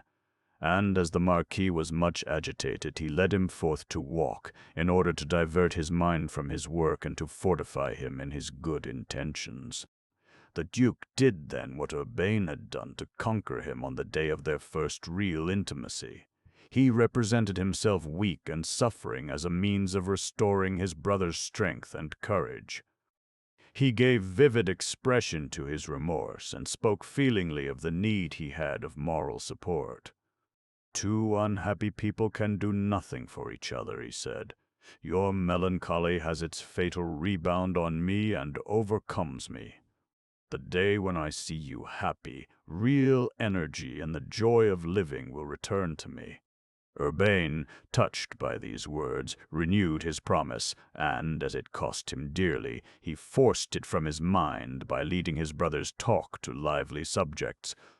This did not take long, for the Duke required but little encouragement to return to the theme which had lately been absorbing so much of his time and thought. "Come," he said, seeing his brother smile, "you will bring me happiness in everything.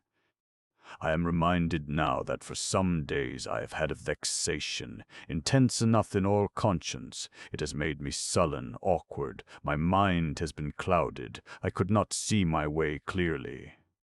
I have been frightfully stupid. I am sure that I shall now recover my faculties."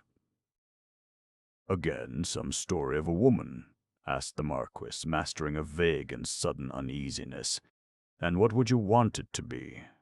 That little de Saint-Genie occupies my mind more perhaps than she ought." "It is exactly what she ought not to do," quickly replied the Marquis.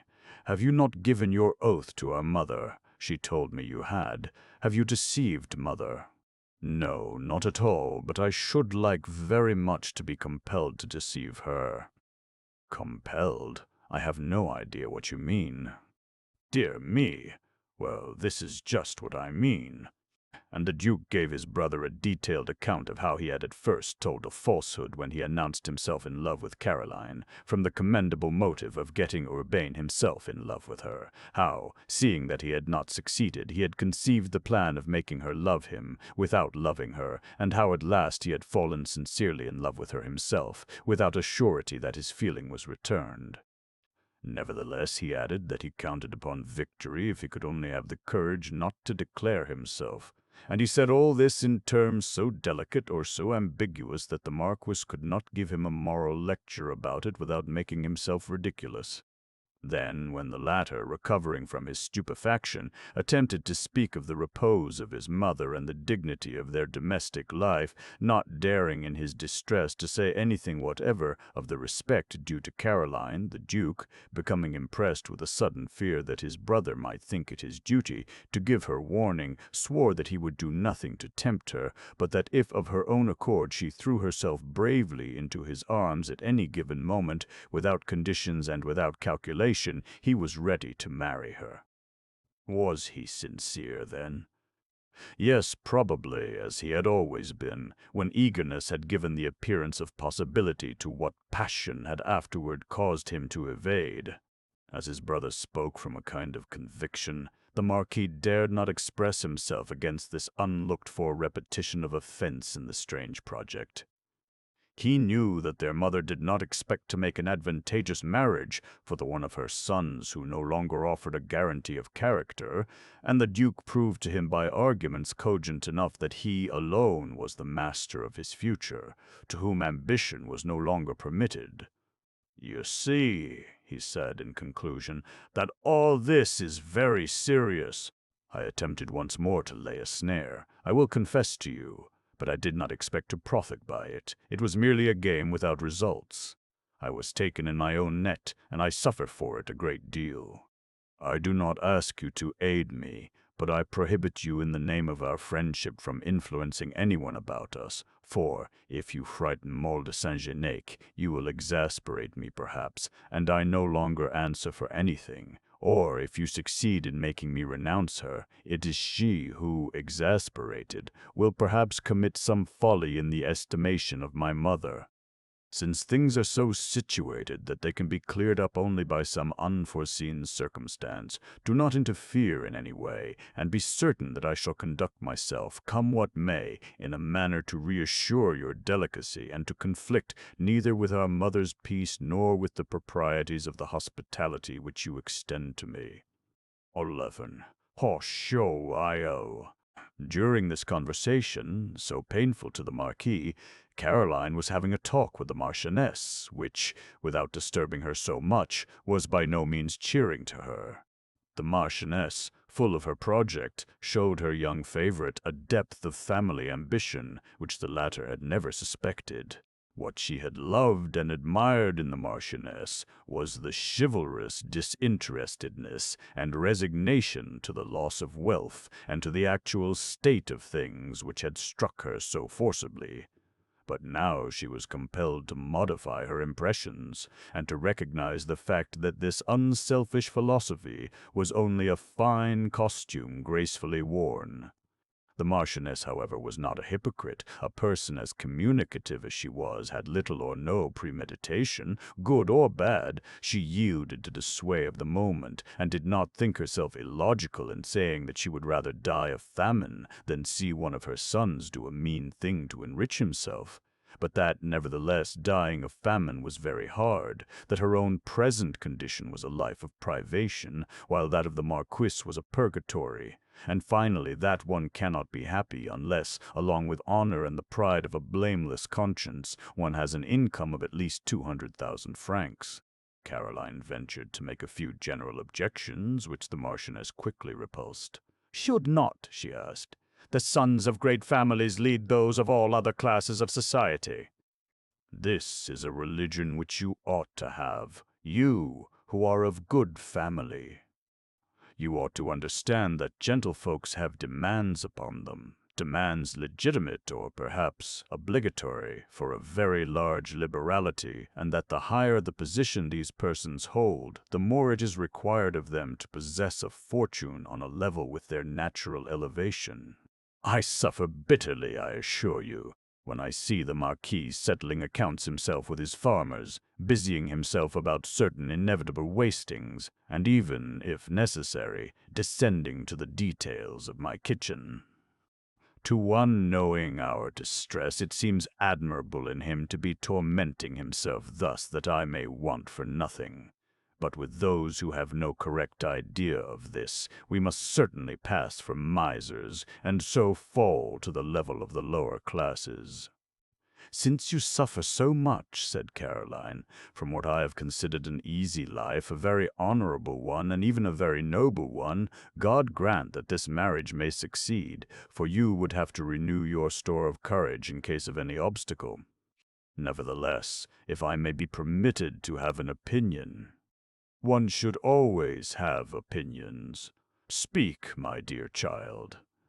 "Well, then, I should say that it would be safest and wisest to accept the present state of affairs as quite endurable, without, on that account, giving up the marriage in question. And what signify disappointments, my poor little one? You fear that I shall have them. They do not kill, and hopes give us life. But why do you doubt the fulfillment of mine?" "Oh, I do not doubt it," replied Caroline. "Why should I have any doubts, if Melle de Chantraille is as perfect as she is said to be?"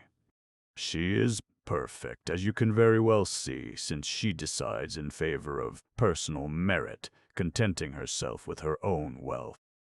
"That does not seem to me very difficult," thought Caroline. But she was not inclined to make any audible rejoinder, and the Marchioness proceeded. "Besides, she is a Chantrailleuse."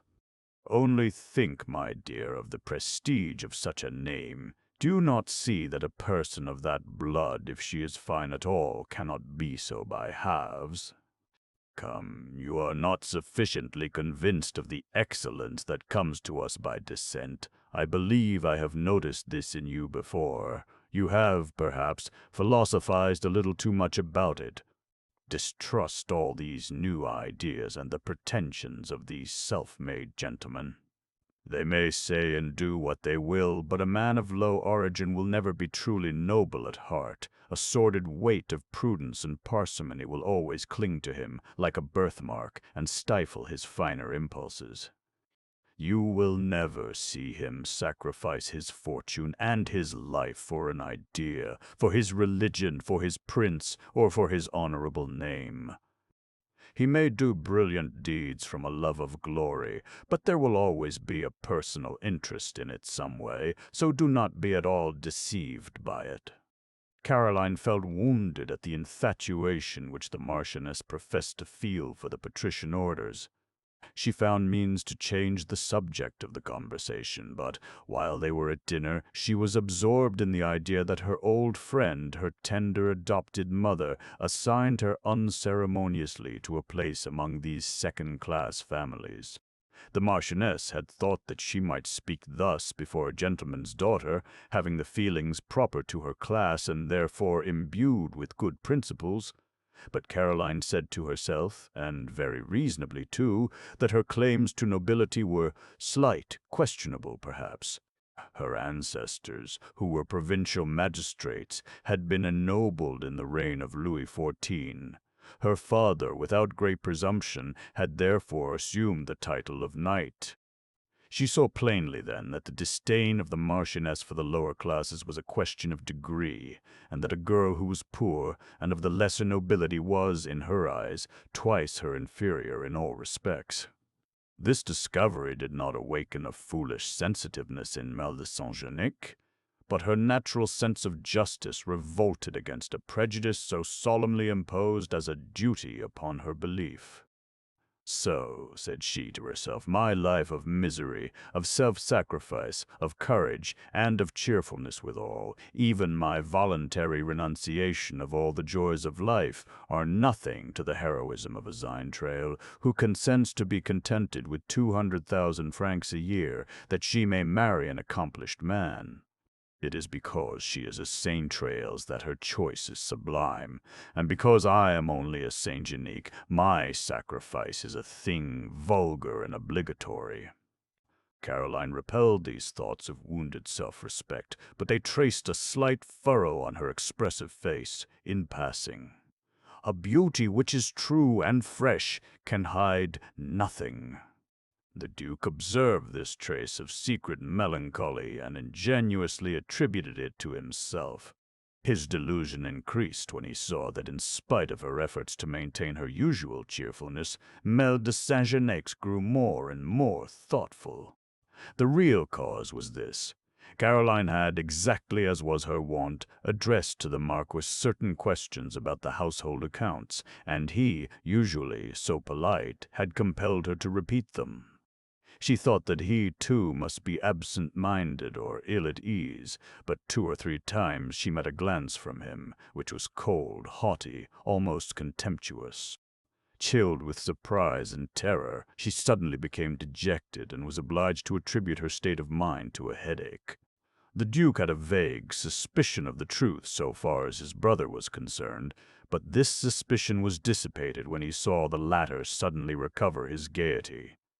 He did not imagine the alternations of depression and reaction through which this troubled soul was passing, and, thinking he might now with impunity bestow attention upon Caroline, "You are not well," said he. "I see that you are really suffering. Mother, do have a care. Mlle de Saint-Genic has been looking pale for some time past." "Do you think so?" asked the Marchioness, looking at Caroline with some interest. "Are you ill, my darling? Do not conceal it from me." "I am remarkably well," said Caroline. "It is true that I feel today a somewhat unusual desire for fresh air and sunshine, but it is nothing at all." "But it is something, though," returned the Marchioness, regarding her attentively. "And the Duke is right. You are very much changed." "You must go take the fresh air at once, or retire to your room, perhaps. It is too warm here. I expect a whole company of neighbors this evening. I have no need of you. I give you a holiday." "Do you know what will restore you?" asked the Duke of poor Caroline, now thoroughly vexed by the attention of which she was the object. "You ought to ride horseback. The little rustic quadruped that I told you about is gentle and strong. Would you like to try him?" "All alone?" demanded the Marchioness, "and a horse not properly trained?" "I am sure that Mlle Caroline would be amused," said the Duke. "She is brave. She is afraid of nothing, as I very well know. Besides, I will have an eye to her myself. I will answer for her." He insisted so much that the Marchioness asked Caroline if this horseback ride would be really to her taste. "Yes," she replied, impelled by the necessity of escape from the oppression which was well-nigh crushing her. I am just childish enough to be amused in that way, but some other day will do better. I have no wish to make a display of my riding before the people whom you expect, especially as my first appearance is likely to be very awkward." "Well, then, you shall go into the park," said the Marchioness. "It is deeply shaded, so that no one can witness your first attempt, but I want somebody to follow you on horseback, old Andre, for instance. He is a good squire and has a staid nag for which you can exchange yours if he is too unruly." "Yes, yes, that's it," exclaimed the Duke. "Andre on old Blanche, that is perfect. I will superintend the start myself, and all will go well." "But a side saddle," interposed the Marquis, apparently indifferent to this equestrian project. "There is one. I saw it in the saddle-room," replied the Duke quickly. "I will run and arrange all that." "And a riding habit," said the Marchioness. "The first long skirt will be sufficient," said Caroline, suddenly bent upon braving the hostile air of the Marquis and upon escaping from his presence. The Marchioness bade her make her preparations, and, leaning upon the arm of her second son, she went to meet her visitors as they arrived.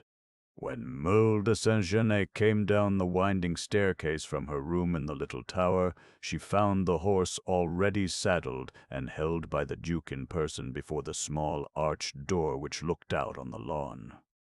Andre was there also, mounted upon an old cabbage-carting nag of proverbial leanness and very miserably accoutred, for everything belonging to the stable was in complete disorder. Confined strictly to what was necessary, even necessary things had not as yet been put into order. The Marquis, more embarrassed in his circumstances than he was willing to confess, entrenched himself behind the habit of blaming his own negligence, while the Duke, suspecting the truth, had declared that, for his own part, he preferred hunting on foot as a check to his tendency to corpulence. To equip Jacquet, that was the name of the farm colt, raised 12 hours ago to the dignity of saddle-horse, had been no small undertaking, and Andre, bewildered by this sudden fancy, would not have been prompt in finding the side-saddle and putting it in a condition for use. The Duke had done everything himself, in a quarter of an hour, with the swiftness and skill of a practised hand.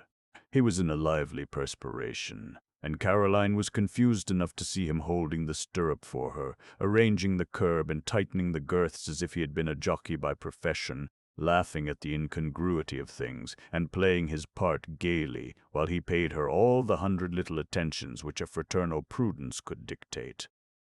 When Meule de Saint-Genest had started off on a trot, after having thanked him cordially and begged him not to be anxious about her, the Duke dismissed Andre, nimbly mounted the beast of the cabbage-cart, plunged the spurs into his sides, and resolutely followed Caroline into the shadows of the park. "What, is that you?" said she to him, stopping after the first gallop. "You, your Grace the Duke, mounted in that fashion and taking the trouble to escort me?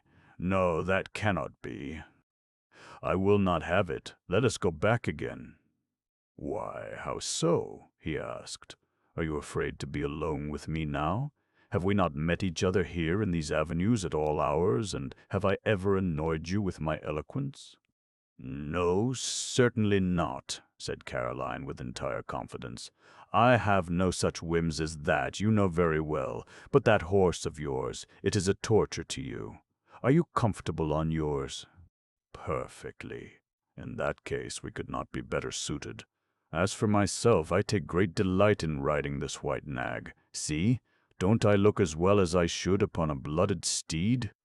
Down with all prejudice, let us amuse ourselves with a gallop. But what if this creature's legs should give out? Bah, it will do well enough.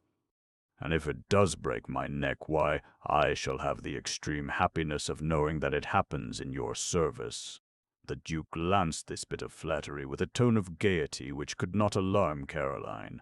They set out on a gallop and made the circuit of the park quite bravely. Jacquet behaved excellently, showing no vicious inclinations of any kind. Besides, Meule de Saint-Genest was a good rider, and the Duke noticed that she was as graceful as she was skillful and self-possessed. She had improvised a long skirt by dexterously letting down a hem. She had thrown over her shoulders a jacket of white dimity, and her little straw gardening hat on her blonde curls, disheveled by the race, was wonderfully becoming.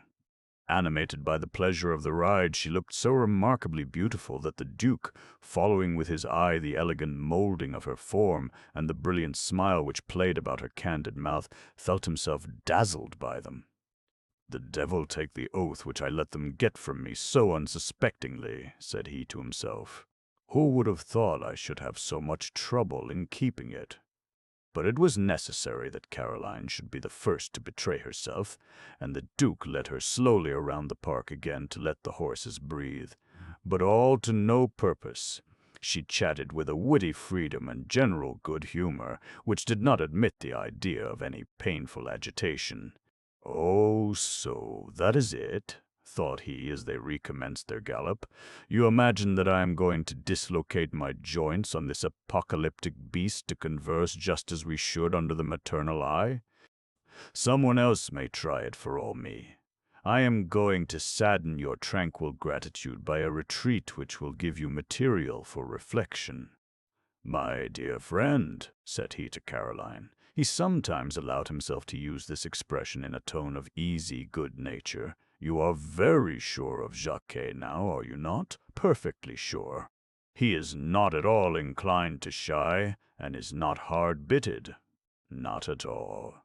Very well, if you are willing, I will leave you to yourself and send Andre in my place." Do so by all means," replied Caroline quickly, "or don't send anyone at all. I will go around the park once more, and then I will take the animal back to Andre.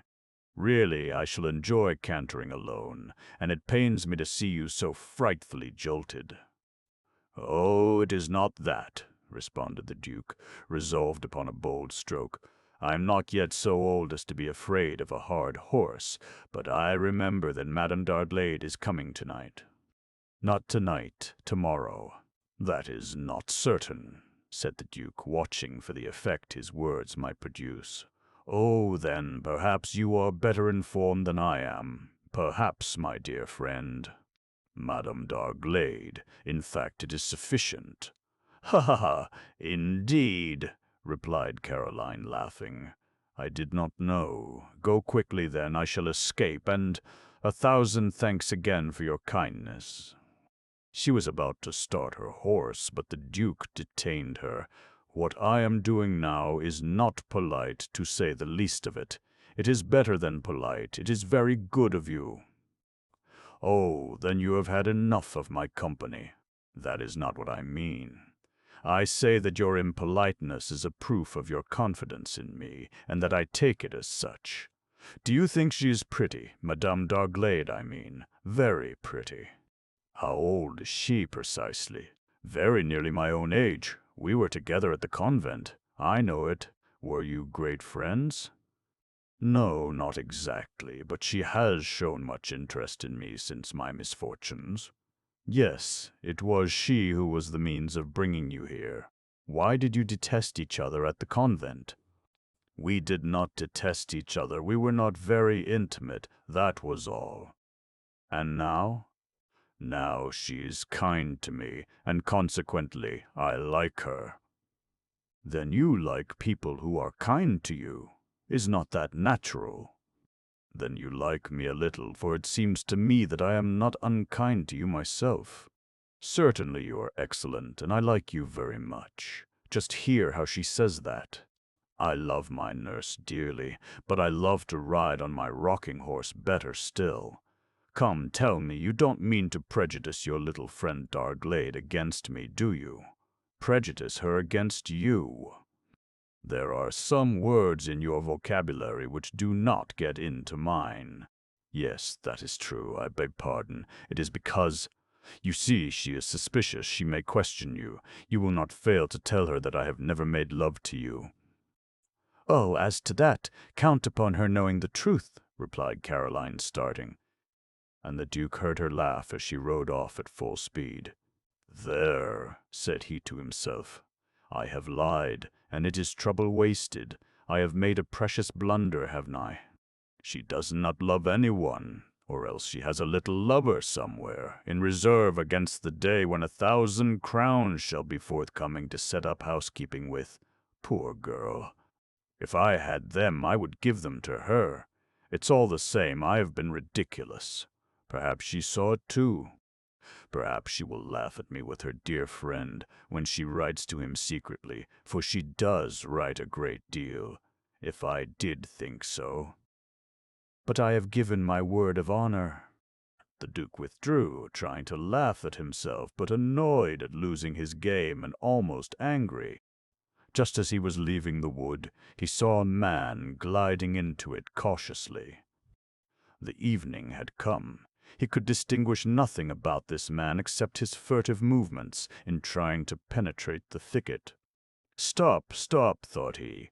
This is perhaps the lover in question coming to make a mysterious visit. By Jove, I will be satisfied on that point. I will know who it is. He dismounted, gave a vigorous blow with his riding whip to Blanche, who needed neither urging nor guiding to take the road to her stable, and stole away under the trees in the direction which Caroline had taken. It would have been almost impossible to find the man in the coppice, and besides there was the risk of giving him the alarm.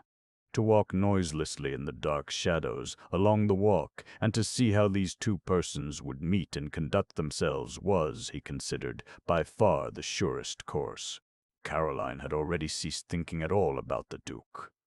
After having becomingly withdrawn to avoid disclosures hardly proper for her to hear, and which had astonished her coming from the lips of a man so well bred, she had brought the little horse down to a slow pace, lest she might come in contact with the boughs in the darkness.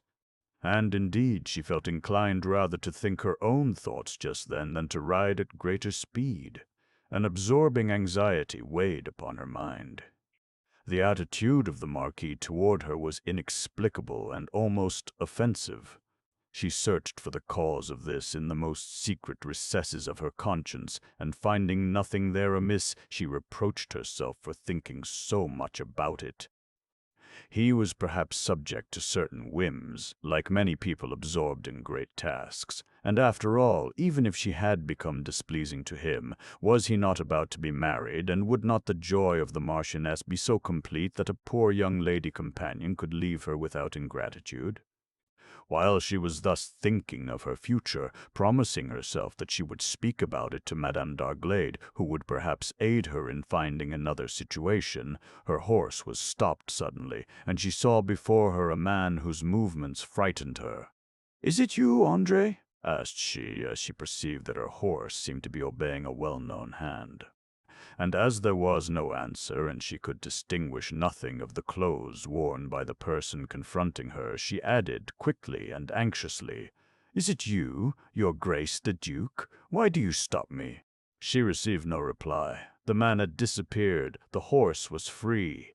She was overcome by a vague fear, and, not daring to turn round, she urged Jacquet forward, and returned to the house on a gallop without seeing anyone. The Duke was 10 paces off when this singular encounter took place. He saw nothing, but heard the frightened voice of Millet de Saint-Genic at the moment of the horse's sudden stop. He sprang forward, and finding himself face to face with an unknown person, he seized him by the collar, demanding, "Who are you?" The unknown person struggled vigorously to escape from this investigation, but the Duke, who was a very powerful man, dragged his adversary out of the wood into the path. There, what was his ineffable surprise to recognize his brother. "Heavens, Urbain," cried he, "did I not strike you? It seems to me that I did. But why didn't you answer me?" "I don't know," replied Mere de Villemer, much agitated. "I did not recognize your voice. Did you speak to me?" "Whom did you take me for, then?" "For a robber, in sober earnest. Did you not frighten Mallet de Saint-Genet just now?" "I perhaps frightened her horse unintentionally. Where is she?" "Why, she was afraid and took to flight. Did you not hear her riding off toward the house?" "And why should she have been afraid of me?" rejoined the Marquis with singular bitterness. "I did not wish to offend her." And then, weary of deception, he added, I merely wanted to speak to her. About whom? About me? Yes, perhaps. I wanted to know whether she loved you. And why did not you speak to her? I do not know. I could not say a word to her. Are you in pain? Yes. I am ill, very ill today. Let us go in, brother, said the Duke. I see that you are in a fever, and the dew is falling. No matter, said the Marquis, seating himself on a block at the edge of the walk. I wish I was dead. Urbain, cried the Duke, a sudden light striking him at last, it is you who are in love with Mille de Saint-Genex. I in love with her. Is she not? Is she not yours? Never, since you love her. On my part it was only a caprice, an idle, selfish vanity, but, as truly as I am my father's son, she has not the least inclination toward me. She has just simply understood nothing of my artifices. She is as pure, as free, and as proud as on the day she came among us. Why did you leave her alone in this wood after you had brought her out into it? Ah, you suspect me after the solemn assertion that I have just made. Can it be that love is making you insane? You have played with your promise about this young lady. For you, in questions of gallantry, oaths count nothing. I know that. If it were otherwise, would you and your fortunate compeers be able to persuade so many women? Do you not know how to slip away from all engagements? Was it honorable, this absurd maneuvering, which may have been very skillfully done for aught I know about such games, to draw her into your arms through fascination, through spite, through all the weak or bad impulses in woman's nature? Is there anything that you do respect?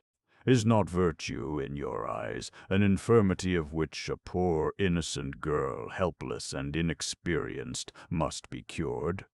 Is not the abyss into which you want to see her fling herself, in your opinion, the rational condition, fortunate or fatal, of a girl without a dowry and without an ancestry? See, did you not mock me this very morning when you wished to persuade me that you would marry her? And this is what you said only a moment ago. It is you who are in love with her. For me it was only a fancy, an idle, selfish vanity. Come, it is frightful, this libertine vanity of yours. It drags down into the mire all that comes near you. Your very gaze soils a woman, and it is too much for me already that this girl has undergone the insult of your thoughts. I love her no longer.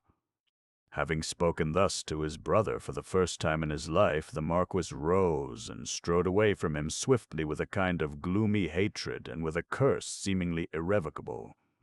The Duke, beside himself, arose immediately to demand satisfaction.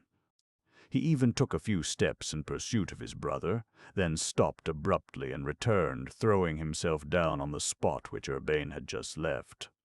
He was the victim of a terrible conflict, irritated, furious. He still felt that the person of the Marquis was sacred to him. He was not in the habit of rendering to himself a just account of his own faults, and yet in spite of himself he felt none the less overwhelmed by the language of truth. He wrung his hands convulsively, and great tears of rage and grief flowed down his cheeks. André came to find him, having been sent by his mother. The visitors were gone, but Madame d'Arglade had arrived. They were astonished not to see him. The Marchioness, knowing that he had ridden Blanche, was afraid that the unfortunate horse might have been crushed under him. He followed the servant mechanically and asked, just as he was going into the house, "Where is M. de Villemer?" "In his room, your grace. I saw him go in." "And Mlle de Saint-Genex?" "She has also gone to her room, but Madame the Marchioness has informed her of the arrival of Madame d'Arglade, and she will come down again soon." "Very good. Go tell M. de Villemer that I wish to speak with him. In 10 minutes I will go up to his room." 12. Madame d'Arglade was the wife of a great provincial dignitary. She had obtained an introduction to the Marquis de Villemer at the south, when the latter was passing the summer there upon a large estate since sold to pay the debts of her eldest son. Madame d'Arglade had that particular kind of narrow and persevering ambition of which certain wives of officials, small or great, furnish quite remarkable specimens. To rise in order to shine, and to shine in order to rise, that was the sole thought, the sole dream, the sole talent, the sole principle of this little woman. Rich and without an ancestry to boast of, she had bestowed her dowry upon a ruined noble to serve as security for a place in the Department of Finance and to add splendor to her house, for she understood perfectly well that, in that condition of life, the best way to acquire a large fortune was to begin by having one suitable to her position and by spending it liberally. Plump, active, pretty, cool, and adroit, she considered a certain amount of coquetry as a duty of her station, and secretly prided herself upon the lofty science which consists in promising, with the eyes but never with the pen or the lips, in making transient impressions, but calling forth no abiding attachments, and, lastly, in gaining her objects by surprise, without appearing to hold them, and never descending to ask for them, that she might find herself supported on all occasions by useful friends. She gathered them up everywhere, received every one with no great nicety of choice, with a well-acted good nature or thoughtless. It was thus that Madame d'Arglade had wormed herself into what was almost an intimacy with Madame de Villemer, in spite of the prejudice of that noble lady against her origin, her position, and the occupation of her husband. But Léonie d'Arglade paraded her own complete lack of political opinions, and dexterously went round begging pardon of everyone for her utter incapacity and nothingness in this regard, which was her expedient to shock no one, and to make people forget the compulsory zeal of her husband for the cause he served. She was gay, heedless, sometimes silly, laughing loudly at herself but inwardly laughing at the simplicity of others, and managing to pass for the most ingenuous and disinterested creature in the world, while all her proceedings were based on calculation and all her impulses were premeditated. She had very well understood that a certain class of society, however divided in opinion it may be, is always held together by some indissoluble tie of kinship or expediency, and that, upon occasion, all its shades of difference are blended by one animating spirit of caste or of common interest. She was quite well aware then that she needed acquaintance with the Faubourg Saint-Germain, where her husband was not usually admitted, and, thanks to Madame de Villemer, whose good nature she had adroitly captivated by her prattle and untiring availability, she had gained a foothold in certain drawing-rooms, where she pleased people and passed for an amiable child of no great consequence. This child was already 28 years old, and did not appear more than 22 or 23, although balls were a little fatiguing to her. She had managed to preserve so much engaging sauciness and simplicity that no one perceived her growing a trifle too fleshy. She showed her little dazzling teeth when she smiled, lisped in her speech, and seemed intoxicated with dress and pleasure.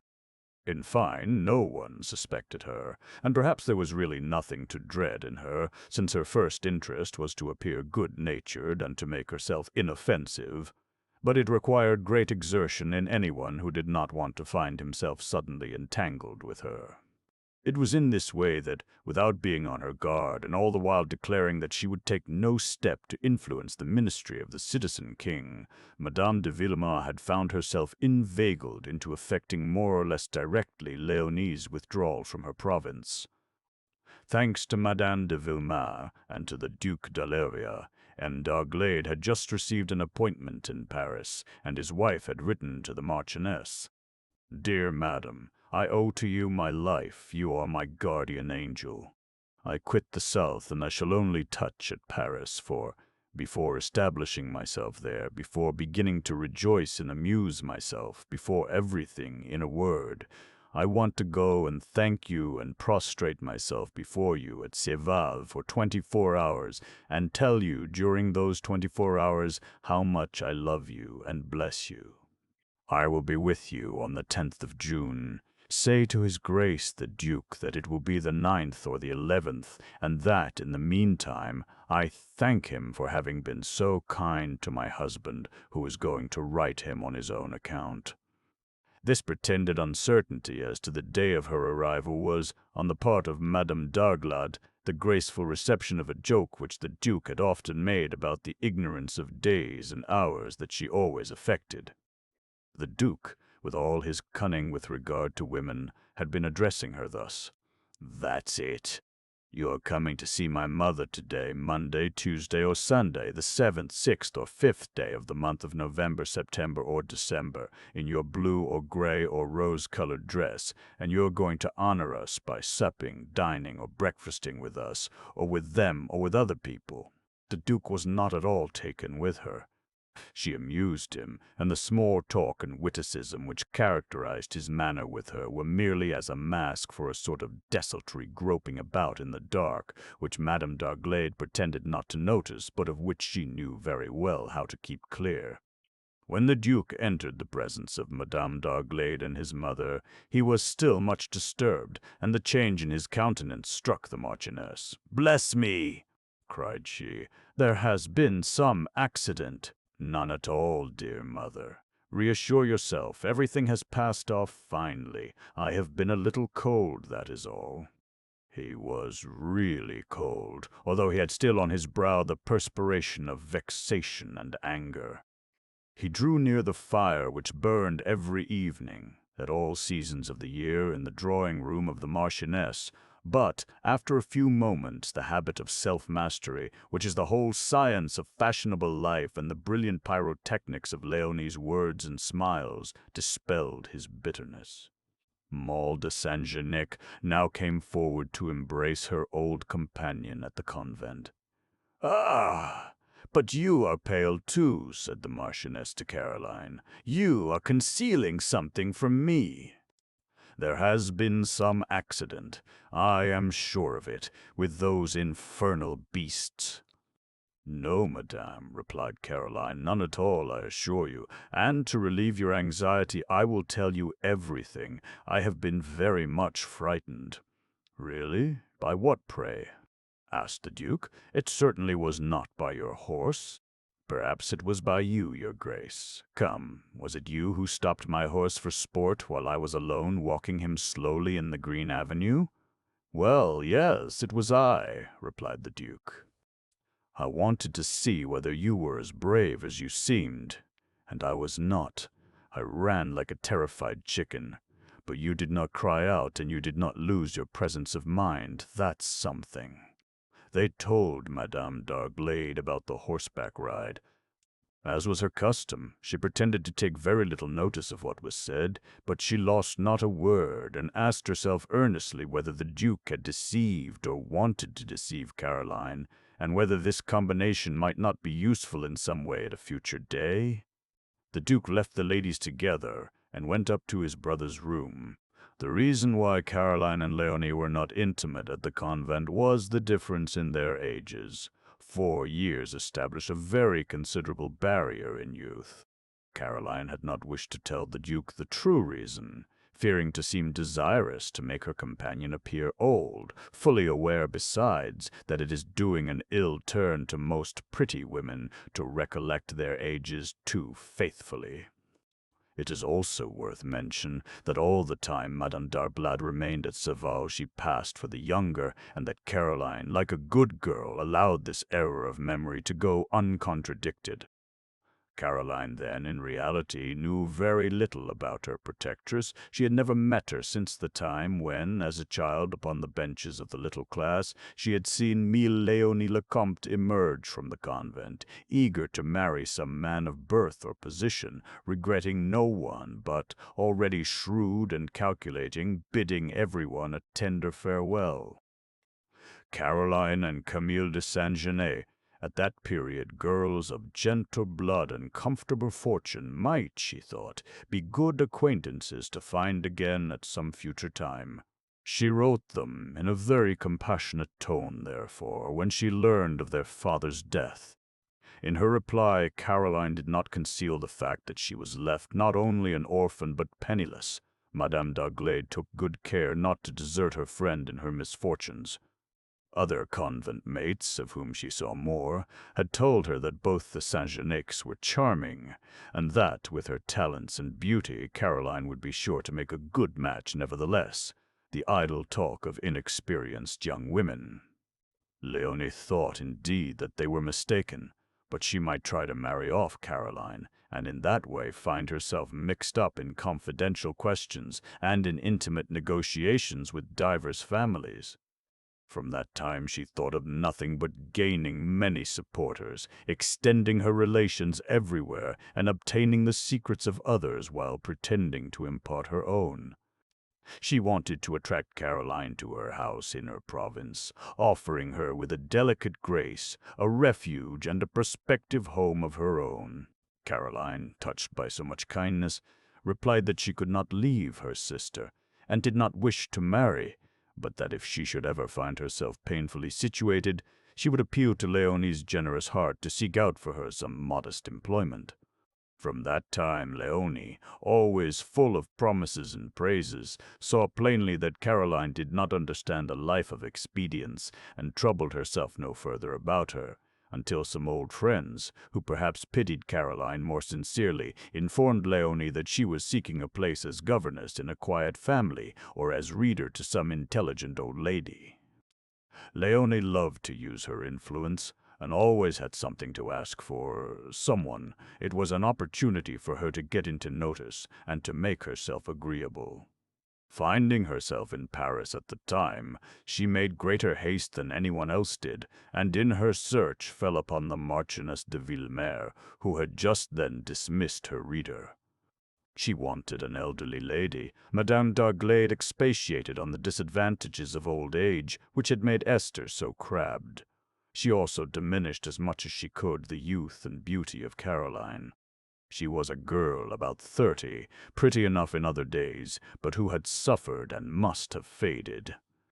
Then she wrote to Caroline to describe the Marchioness, urging her to come quickly, and offering to share her own temporary lodgings in Paris with her. We have seen that Caroline did not find her at home, but introduced herself to the Marchioness, astonished the latter with her beauty, and charmed her with her frankness, doing by the charm and ascendancy of her appearance more than Léonie had ever hoped for her. Upon seeing Léonie stout, flaunting, and shrewd, but having still preserved her girlish ways, and even exaggerated her childish lisping, Caroline was astonished and asked herself at first sight if all this was not affected, but she was soon to change her mind good-naturedly and to share in the delusion of everyone else. Madame d'Arglade was charmingly polite to her, and all the more so because she had already questioned the Marchioness about les de Saint-Genix, and knew her to be well anchored in the good graces of the old lady.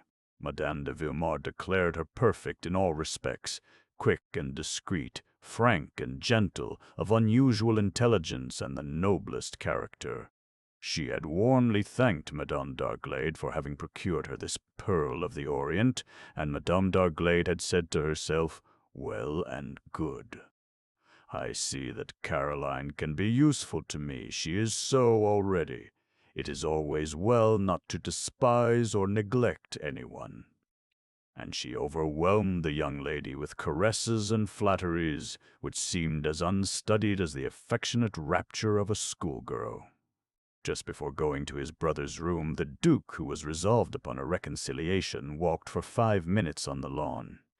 Involuntary fits of wrath returned upon him, and he feared that he might not be master of himself if the Marquis should renew his admonitions. At last he came to a decision, went upstairs, crossed a long vestibule, hearing his blood beat so loudly in his temples as to conceal the sound of his footsteps.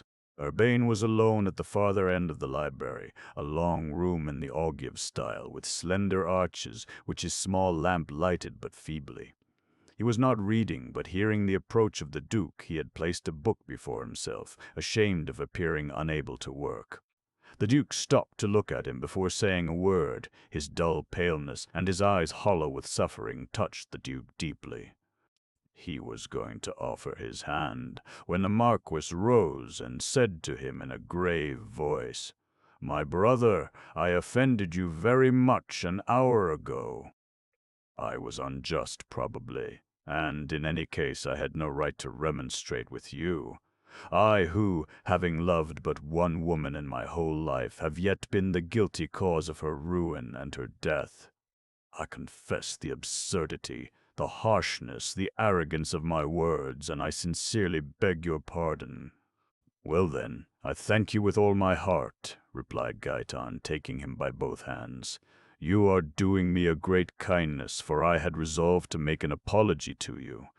The deuce take me if I know what for, but I said to myself that in wrestling with you under the trees I must have excited your nerves. Perhaps I hurt you. My hand is heavy. Why didn't you speak to me? And then, come, I had been causing you much suffering, and perhaps for a long time, without knowing it, but I could not guess. I ought to have suspected it, though, and I, too, sincerely beg your pardon for that, my poor brother. Ah, why did you lack confidence in me after what we had both solemnly promised?" "Have confidence in you," rejoined the Marquis. "Do you not see that this is my greatest need, my keenest thirst, and that my wrath was only grief? I wept for it, this confidence that was put in question. I wept bitter tears for it. Give it back to me. I cannot do without it. What must I do? Tell me, do tell me. I am ready to go through fire and water. It is only the trial by water which I beg you to spare. What if I should be called upon to drink it? Ah, you laugh at everything. Do you not see that you do? I laugh. I laugh because it is my way of being pleased, and from the moment you love me again, the rest is nothing. And then what is there so very serious? You love this charming girl.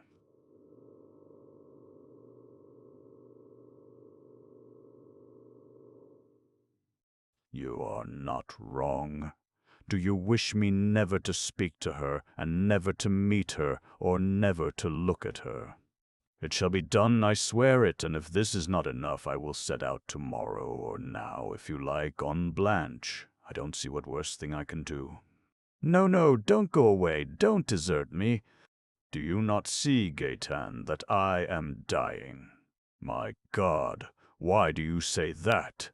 Cried the Duke, lifting up the shade of the lamp and looking his brother in the face. Then he seized the hands of the Marquis, and, not finding the pulse readily, laid both his own on his brother's chest, and felt the disordered and uneven beating of the invalid's heart. This disease had seriously threatened the life of the Marquis in his early youth. It had disappeared, leaving a delicate complexion, a great deal of nervous uneasiness, with sudden reactions of strength, but, on the whole, as great certitude of life as 100 others have, who are apparently more energetic and really less finely tempered, less sustained by a healthy will and the power of discrimination.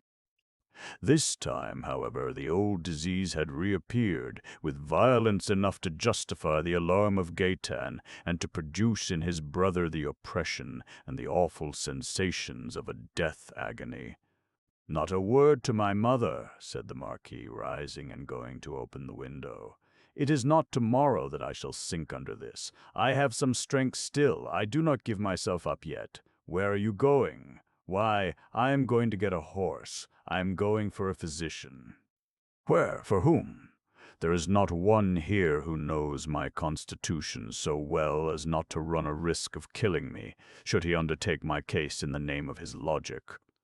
If I should fail, take care not to leave me to any village, Aesculapius, and remember that bleeding will carry me off as the wind carries away an autumn leaf. I was doctored enough 10 years ago to know what I need, and I am in the habit of taking care of myself. Come, do not doubt this. added he, showing the Duke some powders prepared in doses from a drawer in his bureau. "Here are quieting and stimulating medicines which I know how to use variously. I perfectly understand my disease and its treatment. Be sure that, if I can be cured, I shall be cured, and that, to this end, I shall do all that ought to be done by a man who knows the extent of his duties. Be calm. It was my duty to tell you what I am threatened with, so that you might thoroughly forgive in your heart my feverish anger.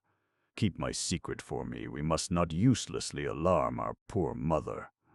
If the time to prepare her should arrive, I shall feel it, and will give you warning. Until then, be calm, I beg of you."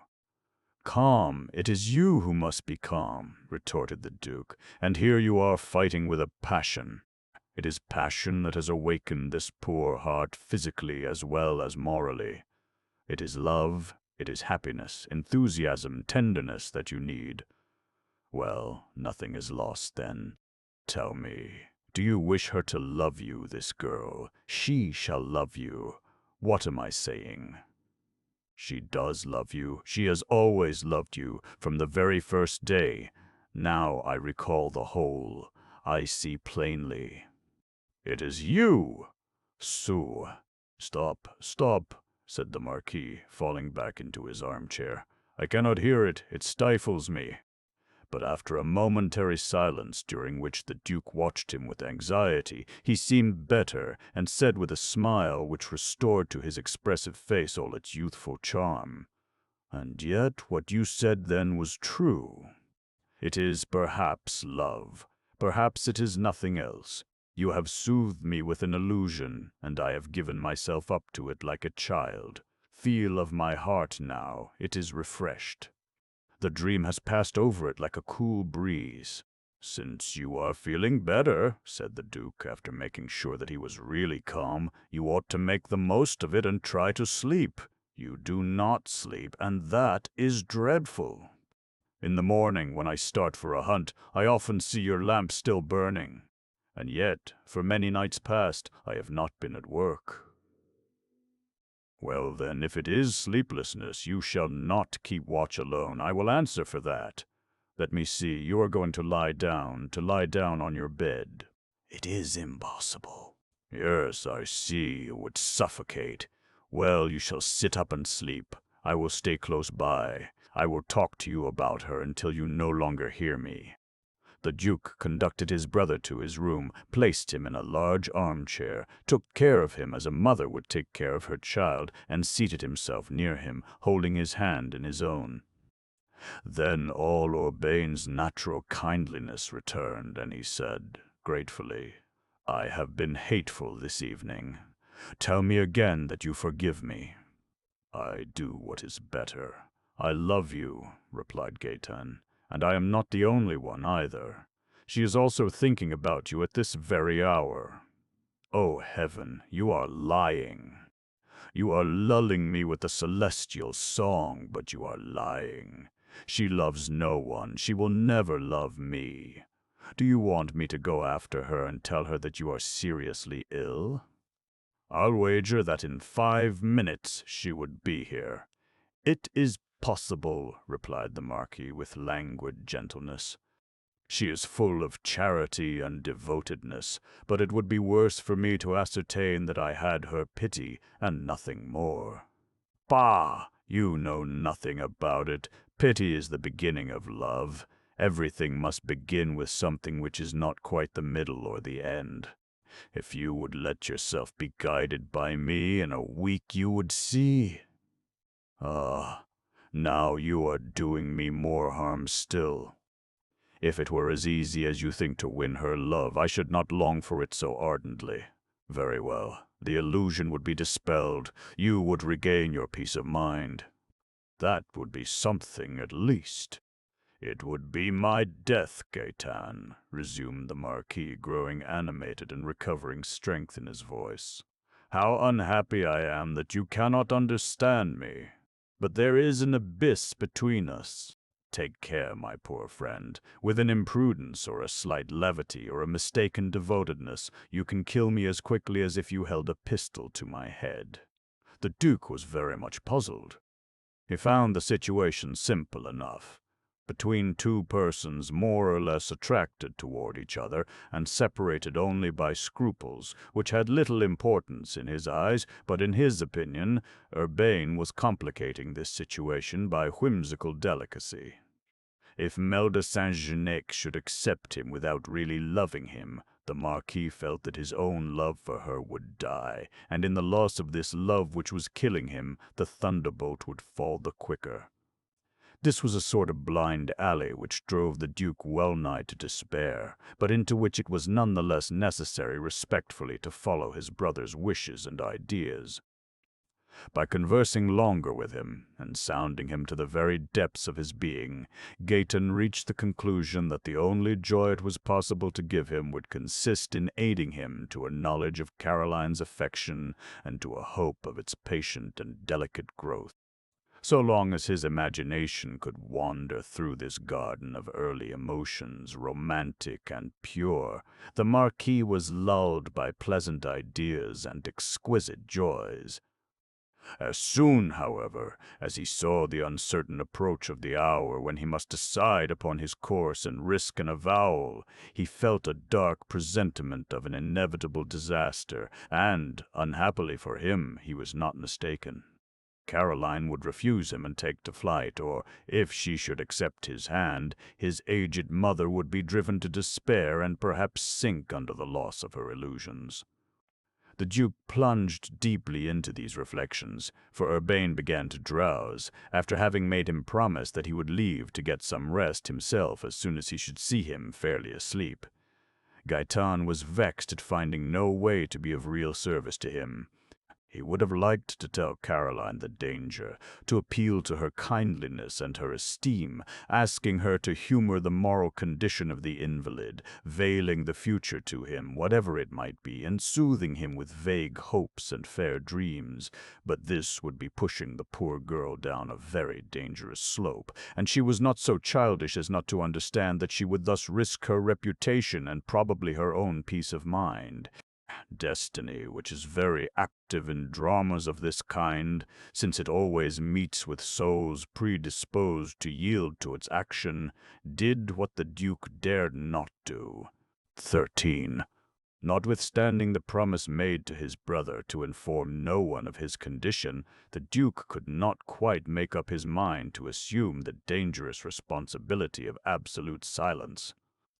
He believed in a doctor, whoever he might be, in spite of his assertion that he did not believe in medicine, and he resolved to go to Chambon and make arrangements with a young man there who did not appear to him to be lacking either in knowledge or prudence, one day when he himself had consulted him about a slight indisposition. Under the seal of secrecy he would confide the situation of the Marquis to this young physician, and engage him to come to the manor house the next day, under the pretext of selling a bit of prairie enclosed in the lands of Seval. Then he would bring about a chance for the doctor to see the patient, if only to observe his face and general symptoms, without giving any professional advice, a way of submitting this advice to M. De Villemer would be found, and perhaps he would consent to follow it. In a word, the Duke, who could not endure to watch through the loneliness and silence of the night, felt the need of doing something to calm his own anxiety. He calculated that he could reach Chambon in a half-hour, and that an additional hour would give him time to rouse the physician, talk with him, and return. He ought to be back before his brother, who now seemed resting quietly, should awake from his first sleep. The Duke withdrew noiselessly, left the house through the garden so as to be heard by no one, and descended quickly toward the bed of the river to a footbridge by the mill, and to a path which led him straight to the town. By taking a horse and following the road, he would have made a noise and gained very little time.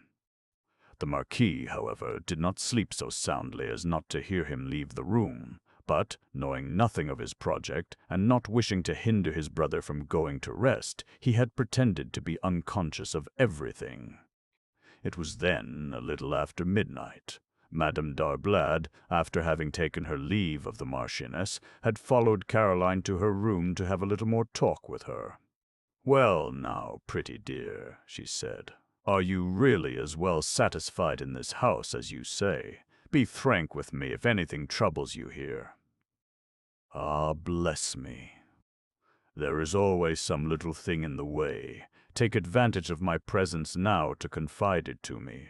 I have some influence with the Marchioness, without having sought for it, to be sure, but she likes silly heads, and then I, who am naturally of a happy disposition and never need anything for myself, I have the right to serve my friends unhesitatingly." "You are very good," replied Caroline. "But here everybody is good to me, too, and if I had anything to complain of, I should speak of it quite freely." "That's right, thank you," exclaimed Leonie, taking the promise as made to herself. "Well now, how about the Duke? Has he never teased you, the handsome Duke?" "Very little, and that is all over with now." "Indeed, you give me pleasure by saying that. Do you know that after having written to you to engage you for this place, I felt a certain remorse of conscience. I had never spoken to you of this great conqueror. It is true you seem to have a fear of speaking to me about him." "A fear? No, I had entirely forgotten him. I am so giddy-headed," I said to myself. Heavens!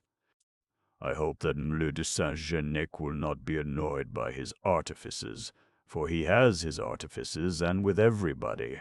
He has had none with me, I am thankful to be able to say. "Then all is well," replied Leonie, who did not believe a word of what she heard. She changed the subject to that of dress, and all at once she exclaimed, "Oh, bless me, how sleepy I am becoming!" "It must be on account of the journey. Till tomorrow, then, dear Caroline. Are you an early riser? Yes, are you?" "Alas! Not much of a one, but when I do get my eyes open, say, between 10 and 11, I shall find you in your room, shall I not?" She retired, resolved to get up early in the morning, wander about everywhere as if by chance, and obtain a stealthy knowledge of all the most intimate details of the family affairs.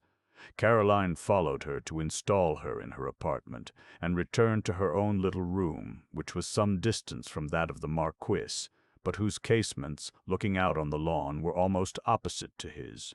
Before going to rest, she put in order certain books and papers, for she studied a great deal, and with a genuine relish she heard it strike 1 o'clock in the morning, and went to shut her blinds before disrobing. At that moment she heard a sharp stroke against the glass of the opposite casement, and her eyes, following the direction of the sound, saw a pane fall rattling from the lighted window of the Marquis. Astonished by this accident and by the silence which followed, Caroline listened attentively. No one stirred, no one had heard it. Gradually, confused sounds reached her, feeble plaints at first, and then stifled cries and a species of rattle. "Someone is assassinating the Marquis," was her. What should she do? Call, find someone, tell the Duke who lodged still farther away. All that would take too much time, and, besides, under the oppression of such a warning there must be no indecision. Caroline measured the distance with her eye. There were 20 paces to go across the grass. If malefactors had penetrated to M. de Villemer's room, it must have been by the stairs of the Griffin turret, which was opposite to that of the Fox. These 2 cages with stairways in them bore the names of the emblems rudely sculptured on the tympans of their portals. The stairs of the Fox led away on this side from Caroline's room. No one else could arrive on the scene so soon as she could, and her solitary approach might cause the assassins to release the Marquis. In the Griffin turret there was besides the rope of a little alarm bell. She said all this to herself while running, and by the time she had finished saying it, she had reached this door, which she found open. The Duke had gone out there, intending to return in the same way without causing the hinges to creak, and thinking nothing about robbers, an unknown class in that country. Caroline, however, all the more confirmed in the imaginary construction she had put upon the matter, bounded up the spiral stairway of stone. Hearing nothing at all there, she advanced along the passage and stopped hesitating before the door of the Marquis's apartment. She ventured to knock, but received no answer. There were certainly no assassins near her, yet what were the cries which she had heard? An accident of some kind, but undoubtedly a serious one, and one which made immediate assistance necessary. She pushed open the door, that was not even latched, and found M. de Villemer extended upon the floor near the window which he had not had strength enough to open, and of which he had broken the glass to gain air, feeling himself overwhelmed by a sudden strangling. The Marquis had not fainted. He had had the terrors of death. He now felt the return of his breathing and of life. As he had his face turned towards the window, he did not see Caroline enter, but he heard her, and thinking it was the Duke, "Do not be alarmed," he said in a feeble voice. "It is passing off. Aid me to rise. I have no longer the strength." Caroline rushed forward and raised him up with the energy of an overexcited will. It was only when he found himself again in his chair that he recognized her, or thought he recognized her, for his sight, still dim, was crossed by blue waves, and his limbs were so cold and rigid that they were insensible to the touch of the arms and dress of Caroline. "Heaven, is it a dream?" he said with a sort of wildness. "You? Is it you?" "Yes, certainly it is I," she answered. "I heard you groan. What is the matter? What shall I do? Call your brother, must I not? But I dare not leave you again. How do you feel? What has happened to you?"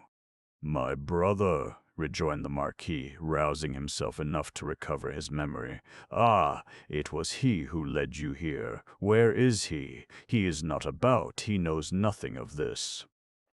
"You have not seen him? No, I will go and have him called." "Ah, do not leave me." "Well then, I will not, but to aid you." "Bah, nothing, nothing. I know what it is. It is nothing. Do not be alarmed, you see, I am quiet. And you are here." "And you knew nothing?" "Nothing in the world. For some days I have found you changed. I thought, indeed, that you were ill, but I dared not be anxious. And now, at this moment, did I call you? What did I say? Nothing. You broke this window pane in falling, perhaps. Has it not wounded you?" And Caroline, approaching the light, took up and examined the hands of the Marquis. The right one was quite badly cut. She washed away the blood, adroitly removed the particles of glass, and dressed the wound. Urbain submitted, regarding her with the mingled astonishment and tenderness of a man who, picked up on the battlefield, discovers himself in friendly hands. He repeated feebly, "My brother, then, has told you nothing. Is it true?" She did not at all understand this question, which seemed to have gained the fixedness of a diseased fancy, and to banish it she recounted to him, while binding up his hand, that she had believed him in the hands of assassins. "It was absurd, to be sure," she said, forcing herself to be cheerful. "But how could I help it? That fear took possession of me, and I ran hither as to a fire, without informing anyone. And if that had been really the case, you were coming here to expose yourself to danger? Upon my word, I never thought of myself. I thought only of you and your mother. Nonsense. I would have helped you to defend yourself. I don't know how, or with what, but I would have found something. I would have made a diversion at any rate. There, your wound is dressed, and it will be nothing but the other. What is the nature of it? You do not wish to tell me. Your friends must nevertheless know how to help you, your brother." "Yes, yes, the Duke knows all, my mother, nothing." "I understand you do not wish. I will tell her nothing, but you will permit me to be anxious, to try and find with the Duke what ought to be done to relieve you. I will not be troublesome. I know how one should be with those who suffer. I was the nurse of my poor father and of my sister's husband. See now, do not take it ill that I came here unwittingly and without reflection." You could have arisen from the floor yourself, I know very well, but it is a sad thing to suffer alone. You smile. Come, Mr. Villemer, it seems to me that you are a little better. Oh, how much I want you to be. I am in heaven, replied the Marquis, and, as he had no idea of the hour, stay a while longer, he said. My brother watched with me a little this evening. He will return. Caroline did not allow herself to make any objection. She simply did not consider at all what the Duke might think when he found her there, or what the servants would say if they saw her going back to her room in the presence of a friend in danger. The possibility of any insulting suspicion had not even occurred to her. She remained. The Marquis wished to say more to her, but had not the strength. "Do not speak," she said. "Try to sleep. I solemnly promise that I will not leave you." "What? You want me to sleep?" "But I cannot. When I fall asleep, I strangle. And yet you are overcome with fatigue. Your eyes close in your own despite. Well, now you must obey nature. If you have another severe attack, I will help you to bear it. I shall be here." The confidence and goodwill of Caroline had a magical effect upon the invalid. He fell asleep and rested peacefully till day. Caroline had seated herself near a table and knew now the nature of his malady and how to care for it, for upon that table she had found a diagnosis of the case with simple, intelligible rules for its treatment signed by one of the first physicians of France. The Marquis, to relieve his brother from any anxiety he might have as to his manner of treating himself, had shown him that document invested with the authority of a great name, and the document had remained there under the hand, under the eyes of Caroline, who studied it very carefully. She perceived that the Marquis had been, since she had known him, living under a regimen quite opposed to the one there prescribed. He took no exercise, he ate stintingly, and went with too little sleep. She did not know but that this relapse would be mortal, but if it were not, she resolved to be on her guard in the future, and to be bold enough to watch over his health, even if he still had that gloomy, cold manner toward her which she now attributed to an anguish altogether physical. The Duke returned before sunrise. He had not found the physician. He had to go and look for him at Evreux. Before starting thither, he wanted to see his brother. The dawn was streaking the horizon with its first lines of white when he noiselessly regained the apartment of the Marquis. The latter was then sleeping so soundly that he did not hear the ascending footsteps, and Caroline could go out to meet the Duke upon the stairway, so that he should utter no exclamation of surprise at sight of her. His surprise was indeed great when he saw her coming down toward him with her finger to her lips. He understood nothing of what had passed.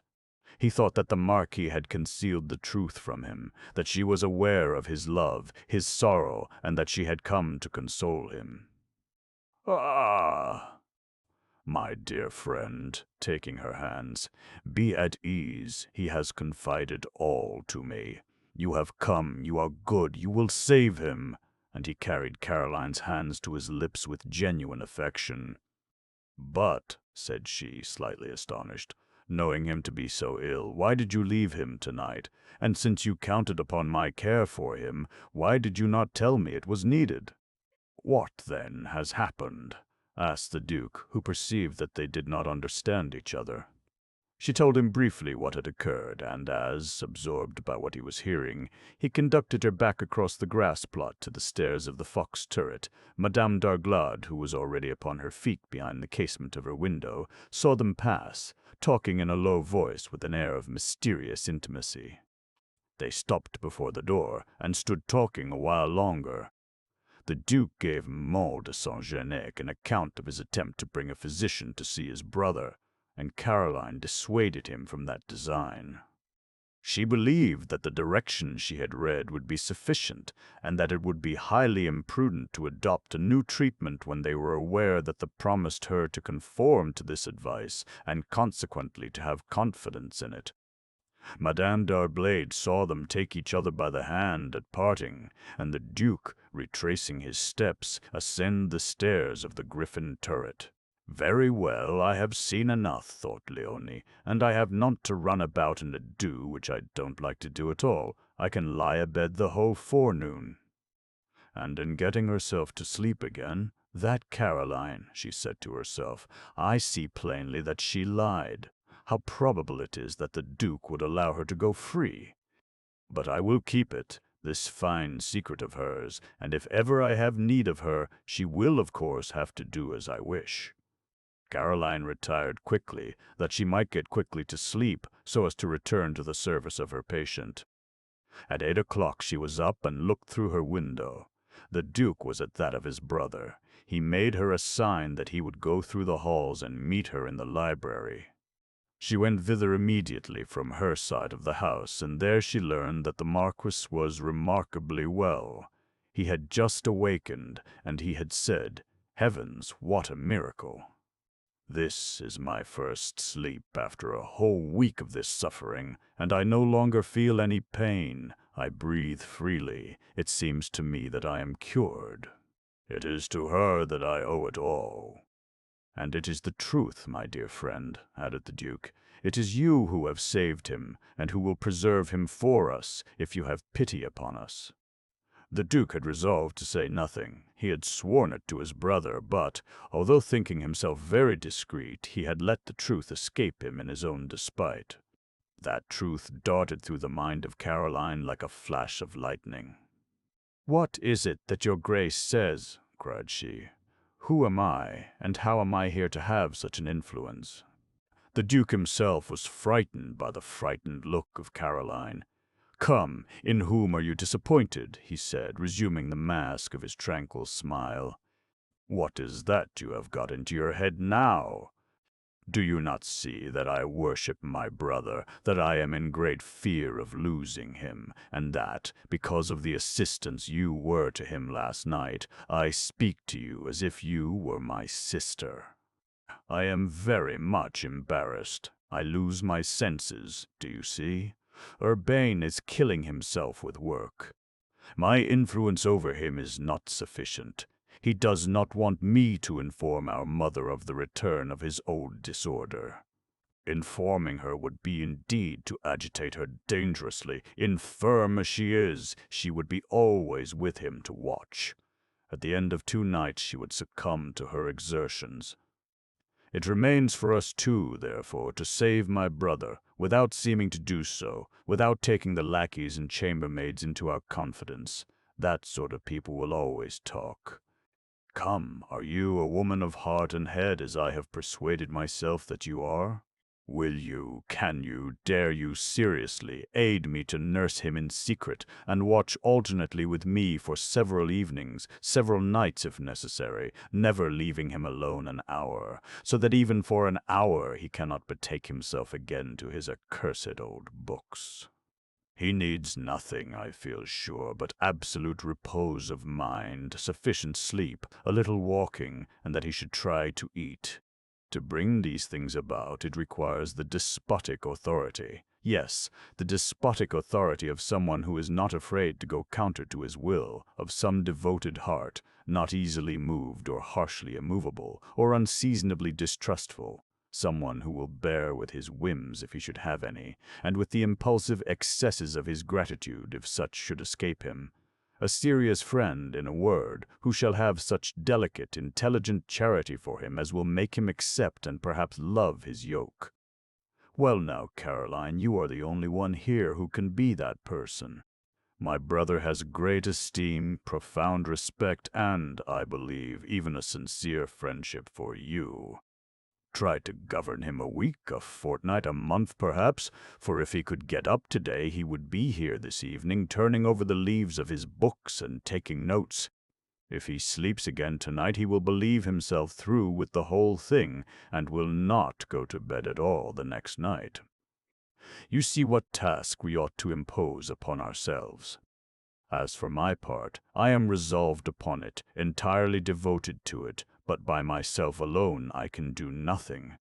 I shall weary him. He will allow no one but me to see him, and his impatience will neutralize the effect of my care. With you, a woman, a voluntary guardian, generous, firm and tender, patient and resolute, as women only know how to be, I will answer for it that he will submit without ill will, and later, when all the paroxysms of his disorder are past, he will bless you for having thwarted him." This insidious explanation of the case entirely dissipated the vague and sudden suspicion of Caroline. "Yes, yes," she answered with decision, "I will be that guardian." "Count upon me. I thank you for having chosen me, and do not think better of me on that account. I am used to nursing. It costs me neither effort nor fatigue. Your brother is to me, as to you, so worthy of respect and so superior to everyone, we know that it is a happiness and honor to serve him. Let us, therefore, understand each other, so that we can share this good task without arousing suspicion of anyone around us here as to his real state. To begin with, you install yourself in his room tonight. He will not allow that. Well then, his breathing can be heard from here. There is a large sofa on which one can sleep quite comfortably, muffled in a cloak. You and I can pass the night here alternately till a change is brought about. Very well. You must make him rise early, so that he will get the habit of sleeping at night, and you must bring him to breakfast with us. If you will make him promise to do these things. I will try. It is absolutely necessary that he should eat oftener than once in 24 hours. We will make him walk or simply seat himself with us in the open air till noon. That is the hour of his visit and yours to the Marchioness. I work with her till 5 o'clock, then I dress. That will not take you an hour. Will you not come and pay him a short visit in the library? I shall be there. Yes, so I will. We will all dine together. We will keep him in the drawing-room till 10 o'clock. Then you will follow him. All this is perfect, but when my mother has visitors, she will leave us at liberty, and you can then easily come here and talk with us an hour or two." "No, not to talk," replied Caroline. "I will come and read to him a little, for you can well imagine he will not pass all this time without wishing to interest himself in something, and I will read to him in a way to quiet him and dispose him to sleep." "So it is agreed. Only today we shall be very much hindered by Madame d'Arglade. Today I take everything upon myself, and Madame d'Arglade leaves tomorrow at daylight. Then my brother is saved, and you are an angel." 14. Being informed by his brother of all these arrangements, the Marquis submitted with gratitude. He was extremely weak and recovering apparently from a dangerous crisis which had not wholly exhausted him, but had broken him down morally almost as much as a long illness would have done. He could struggle against his love no longer, and having ceased to feel the dangerous storms of passion, thanks to this prostration, he gave himself up to the pleasure of being tenderly cared for. The Duke would not permit him to question the future. "You cannot come to any decision in your present state," Gaetan would say to his brother. "You have not the free use of your will. Without health there can be no moral clear-sightedness. Let us cure you, and then you will see plainly that, with your health, you have also regained the strength necessary to resist your love, or to deal with the scruples it causes. In the meantime, I don't see what you can have on your conscience, for Fleur de Saint-Genic suspects nothing, and after all is only doing what a sister would do in her place." This compromise quieted all the invalid's uneasiness. He arose and went to see his mother a few moments, making her believe that a slight indisposition was responsible for the change in his countenance. He asked to be excused from returning till the next day, and so for 24 hours, that is, until after the departure of Madame d'Arglade, he could give himself up to almost absolute repose.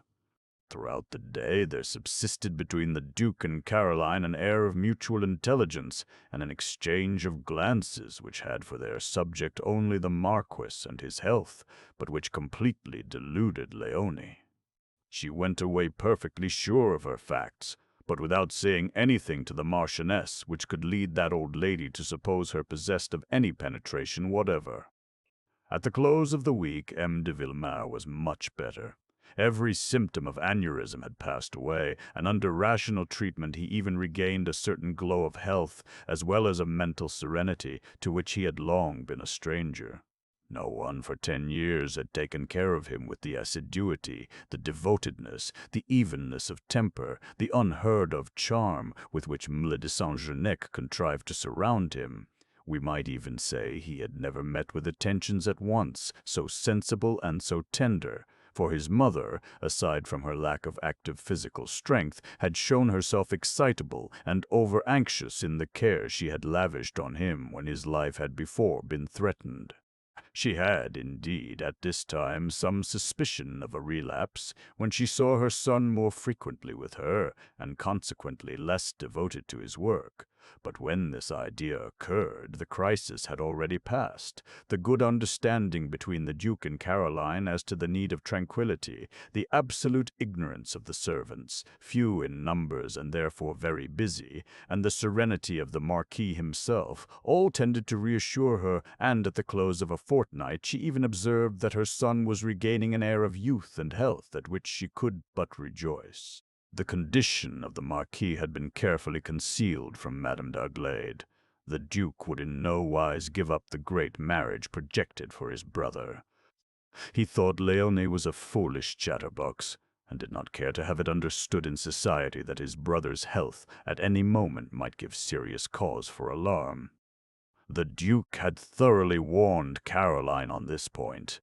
He was playing with her in the interests of his brother as he understood them, the double game of preparing her as far as possible, and little by little for the exercise of an unlimited devotion, and to this end he thought best to remind her now and then that the future well-being of the family rested entirely on the famous marriage.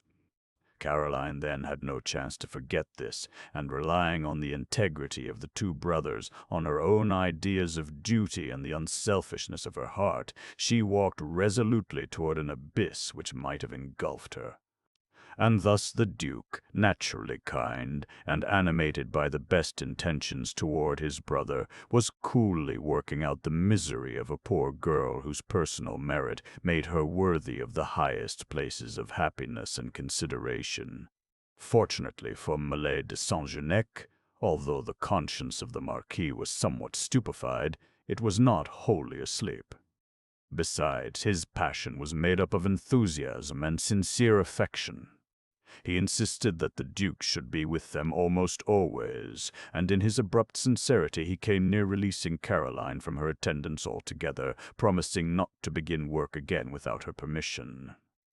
The moment came even when he did give her this promise to induce her to cease her watch in the library. He had found her there more than once, a guardian, gently and gaily savage, over the books and portfolios, placed, she said, under interdict till further orders, but the Duke counteracted the effect of this imprudence on his brother's part, by telling Caroline in a very low voice that she must not trust a promise given in good faith to be sure, but which Urbain would not have it in his power to keep.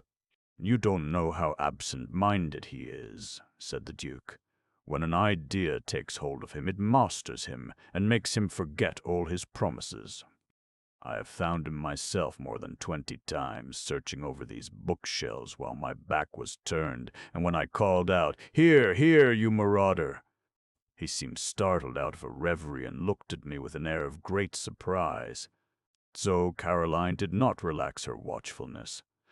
The library was much farther from her room than from that of the Marquis, but yet so near the center of the house that the constant presence of the young lady reader in this room devoted to study was not likely to strike the servants as anything remarkable.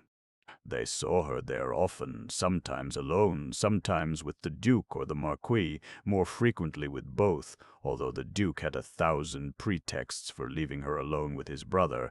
But even then the doors always open, the book often in Caroline's hands, the evident interest with which she was reading, and lastly, more than all this, the real truth of the situation. truth, which has more power than the best planned deception, removed every pretext and even every desire for malicious comment. In this state of things, Caroline was really happy, and often recurred to it in after years as the most delightful phase of her life. She had suffered from Urbain's coldness, but now she found him showing an unhoped-for kindness and a disposition to trust her again. As soon as all fears for his health were dispelled, a bond was established between them, which, for Caroline, had not a single doubt or apprehension. The Marquis enjoyed her reading exceedingly, and before long he even consented to let her help him with his work. She conducted investigations for him and took notes, which she classified in the very spirit he desired, a spirit she seemed to divine wonderfully. In short, she rendered his studies so pleasant and relieved him so cleverly from the dry and disagreeable portions that he could once more betake himself to writing without pain or fatigue. The Marquis certainly needed a secretary far more than his mother did, but he had never been able to endure this interposition between himself and the objects of his researches. He saw very soon, however, that Caroline never let him off into ideas foreign to his own, but kept him from straying away himself into useless speculations and reveries. She had a remarkable clearness of judgment, joined with a faculty rarely possessed by women, namely, that of order in the sequence of thought. She could remain absorbed in any pursuit a long while without fatigue or faltering. The Marquis made a discovery, one that was destined to direct his future. He found himself in presence of a superior mind, not creative indeed, but analytic in the highest degree, just the organization he needed to give balance and scope to his own intellect. Let us say, once for all, that M. de Villemer was a man of very sound understanding, but he had not found as yet, and was still awaiting, the crisis of its development. Hence the slow and painful progress of his work.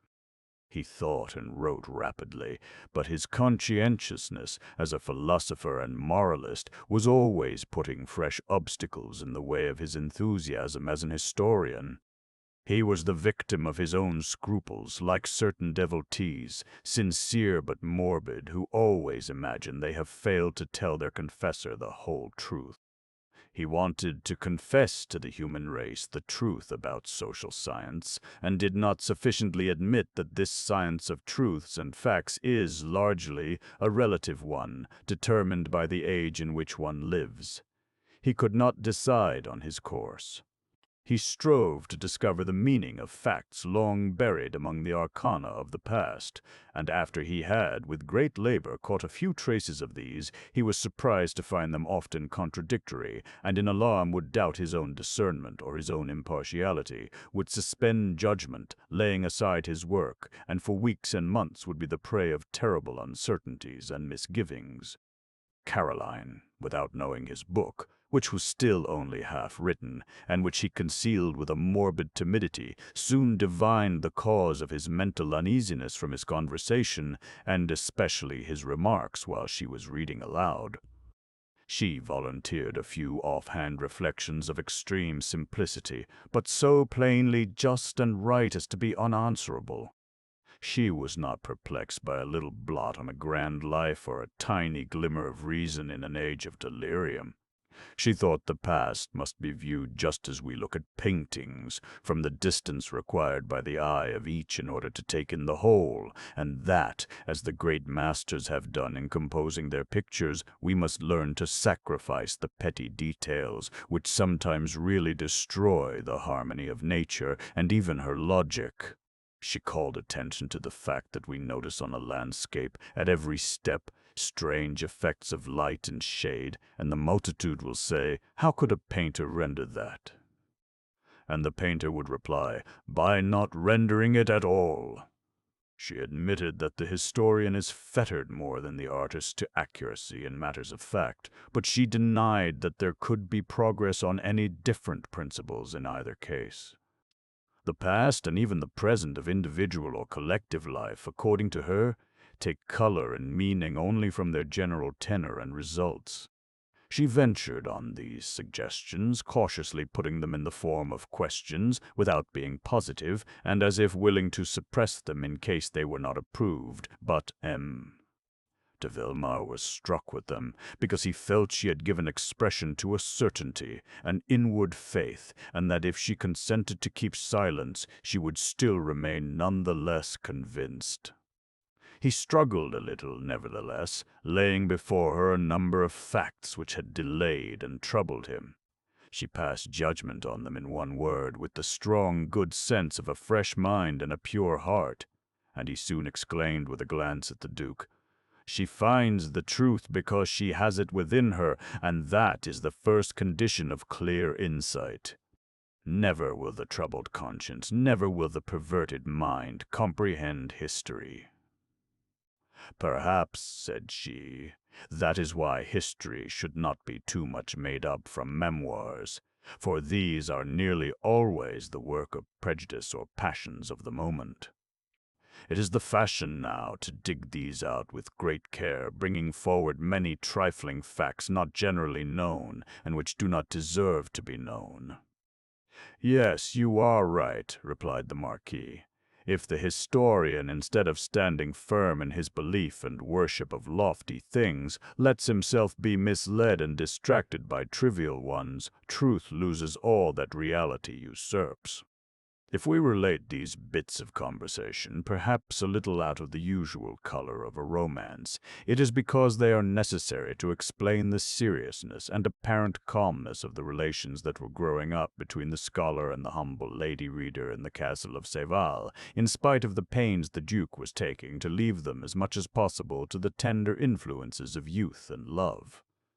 The Marquis felt that he belonged to Caroline, not only through his enthusiasm, his dreams, his need of throwing a kind of ideal about grace and beauty, but through his reason, his judgment, and through his present certainty that he had met that ideal. Henceforth Caroline was safe. She commanded respect by the weight of her character, and the Marquis stood in no further fear of losing control of his own impulses.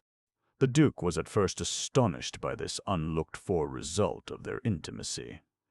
His brother was cured, he was happy, he seemed to have conquered love by the very power of love itself, but the Duke was intelligent and he understood. He was even seized himself with a serious deference for Caroline. He took an interest in her reading, and soon, instead of falling asleep under the first few pages, he wanted to read in his turn and give them his impressions. He had no convictions, but, in the artist spirit, allowed himself to be moved and borne along by those of others. He had read but little on serious subjects in the course of his life, but he had admirably retained all kinds of dates and proper names, so that he had, in his fine memory, as one might say, a sort of network with large meshes to which the loose lines of his brother's studies could be tied. That is, he was a stranger to nothing except the logical and profound meanings of historical events. He did not lack prejudices, but excellence of style had a power over him which put them to silence, and before an eloquent page, whether of Bossuet or Rousseau, he felt the same enthusiasm. Thus he also found himself pleasantly initiated into the pursuits of the Marquis and the society of Mallet de Saint-Genet. What was really very good in him is that, from the day he first became aware of his brother's affection for Caroline, she ceased to be a woman in his eyes.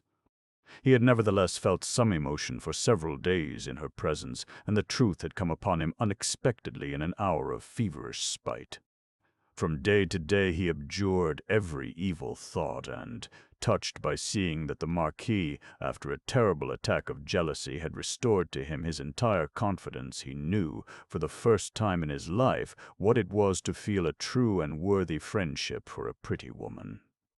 In the month of July, Caroline wrote to her sister thus: "Be easy about me, dear Camille. It is some time since I ceased to watch the invalid, for the invalid has never before been so well. But I have always kept up the practice of rising at daybreak in the summer season, and every morning I have several hours I can devote to the work he is kindly permitting me to share with him.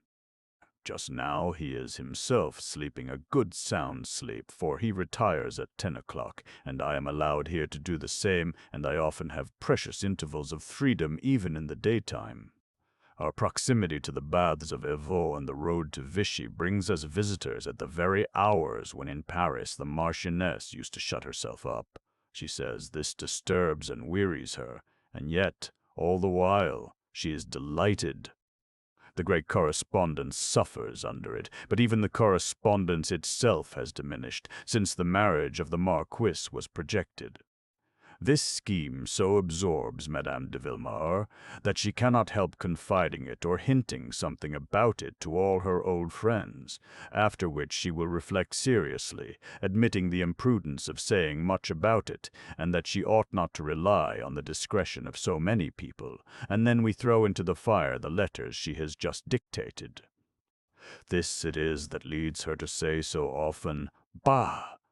Let us stop writing. I would rather say nothing at all than not to mention things that interest me." When she has visitors, she makes a sign that I may go and join the Marquis, for she knows now that I am taking notes for him. Since his illness is over, I thought there ought to be no mystery made about so simple a thing, and she is quite willing to have me relieve her son from any wearisome portions of his work. She is very curious to know what this book so carefully concealed can possibly be, but there is no danger of my betraying anything, for I don't know a single word in it. I only know that just now we are deep in the history of France, and more especially in the age of Richelieu. But what I need not mention to anyone here is that I anticipate a great divergence in opinion between the son and the mother on a host of grave matters. Do not blame me for having taken on myself a double task, and for having gained, as you put it, two masters in the place of one. With the Marchioness the task is sacred, and I have an affectionate pleasure in it. With her son the task is agreeable, and I put into it that kind of veneration of which I have often told you. I enjoy the idea of having contributed to his recovery, of having managed to take care of him without making him impatient, of having gently persuaded him to live a little more as people ought to live, in order to be well. I have even taken advantage of his passion for study by telling him that his genius will feel the effects of disease, and that I have no faith in the intellectual clearness of fever. You have no idea how good he has been to me, how patiently he has taken rebuke, and how he has even let himself be scolded by this young lady sister of yours, how he has thanked me for my interest in him, and submitted to all my prescriptions. It has gone so far that at table even he consults me with his eyes as to what he shall eat, and when we go out for a walk he has no more mind of his own than a child as to the little journey which the Duke and I insist on making him take. He has a charming disposition, and every day I discover some new trait in his character. I did think he was a little whimsical and decidedly obstinate, but poor fellow, it was the crisis that was threatening his life. He has, on the contrary, a gentleness and evenness of temper which is beyond everything, and the charm of familiar intercourse with him resembles nothing so much as the beauty of the waters flowing through our valley, always limpid, always plentiful, borne along in a strong and even current, never ruffled or capricious. And to follow up this comparison, I might say that his mind has also flowery banks and oases of verdure, where one can pause and dream delightfully, for he is full of poetry, and I always wonder how he has ever subjected the warmth of his imagination to the rigid demands of history. What is more, he pretends that all this is a discovery of mine, and that he is just beginning to perceive it himself. The other day we were looking at the beautiful pastures full of sheep and goats in a ravine crossing that of the Char. At the farther end of this sharp cut there is a casing of rugged rocks, and some of their notches rise so far above the plateau that, in comparison with the lower level, it is really a mountain, and these beautiful rocks of lilac gray form a crest sufficiently imposing to conceal the flat country that lies behind, so you cannot see from here the upper part of the plateau, and you might imagine yourself in some nook of Switzerland. At least, this is what M. de Villemer tells me, to console me for the way in which the Marchioness scouts my admiration. "Don't worry about that," said he, "and don't think it necessary to have seen many sublime things in order to have the conception and the sensation of sublimity. There is grandeur everywhere for those who carry this faculty within themselves. It is not an illusion which they cherish either. It is a revelation of what really exists in nature, in a manner more or less pronounced. For dull senses there must be coarse signs of the power and dimensions of things. This is why many people who go to Scotland, looking for the pictures described by Walter Scott, cannot find them, and pretend that the poet has overpraised his country. His pictures are there, nevertheless, I am very sure, and if you should go there, you would find them at once. I confessed to him that real immensity tempted me greatly, that I often saw in dreams inaccessible mountains and giddy abysses, that before an engraving representing the furious waterfalls in Sweden or the birds that stray from Arctic seas, I have been carried away with wild imaginations of independence, and that there is no tale of distant explorations with enough of suffering and danger in it to take away my regret at not having shared them. "And yet," said he, "before a charming little landscape like this you seemed happy and really satisfied a moment ago. Do you then really feel more in need of emotions and surprises than of tenderness and safety? See how beautiful it is, this stillness. How this hour of reflected lights barred across with lengthening shadows, this water in spray which seems caressing the sides of the rock, this motionless leafage looking as if it were silently drinking in the gold of the last sunbeams. How truly indeed is all this serene and thoughtful solemnity, the expression of the beautiful and good in nature. I never used to know all this myself. It has not impressed me strongly until lately. I have always been living in the midst of dust and death or among abstractions. I used, indeed, to dream over the pictures of history, the phantasmagoria of the past. I have sometimes seen the fleet of Cleopatra sailing to the verge of the horizon. In the silence of the night I have thought I heard the warlike trumpets of Roncesvalles, but it was the dominion of a dream, and the reality did not speak to me. But when I saw you gazing at the horizon without saying a word, with an air of content that was like nothing else in the world, I asked myself what could be the secret of your joy, and, if I must tell you all, your selfish patient was a little jealous of everything that charmed you. He set himself perturbedly to work at gazing, too, when he settled the point at once, for he felt that he loved what you loved. You understand perfectly, my dear little sister, that in talking to me thus the Marquis told an audacious falsehood, for one can but see from all his remarks, and his manner of making them, that he has the true artist enthusiasm for nature, as well as for all else that is lovely. But he is so grateful to me, and so full of honest kindliness, that he misrepresents things in perfect good faith, and imagines himself indebted to me for something new in his intellectual life. 15. One morning, the Marquis, writing at the large table in the library, while Caroline at the other end was turning over some maps, laid down his pen and said to her with emotion, "Elle de Saint-Genique, I remember that you have sometimes expressed a good-natured wish to know about this work of mine, and I thought I could never make up my mind to satisfy you, but now, yes, now, I feel that submitting it to you will give me pleasure. This book is your work much more than it is mine, after all, because I did not believe in it, and you have led me to respect the impulse which prompted it. By restoring my faith in my task, you have enabled me to carry it further in 1 month than I had done for 10 years before.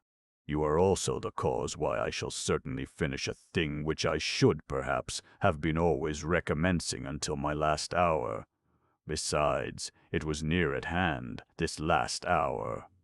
I felt it coming quickly, and I hastened, the prey of despair, for I could see nothing advancing but the close of my life. You ordered me to live, and I have lived, to be calm, and I am at peace, to believe in God and in myself, and I do so believe.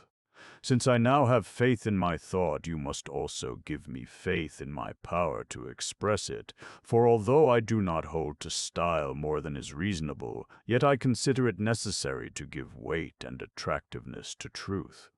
Here, my friend, read. Yes, replied Caroline eagerly. You see that I do not hesitate, that I do not refuse, and this is neither prudent nor modest on my part. Very well, I am not disturbed by that.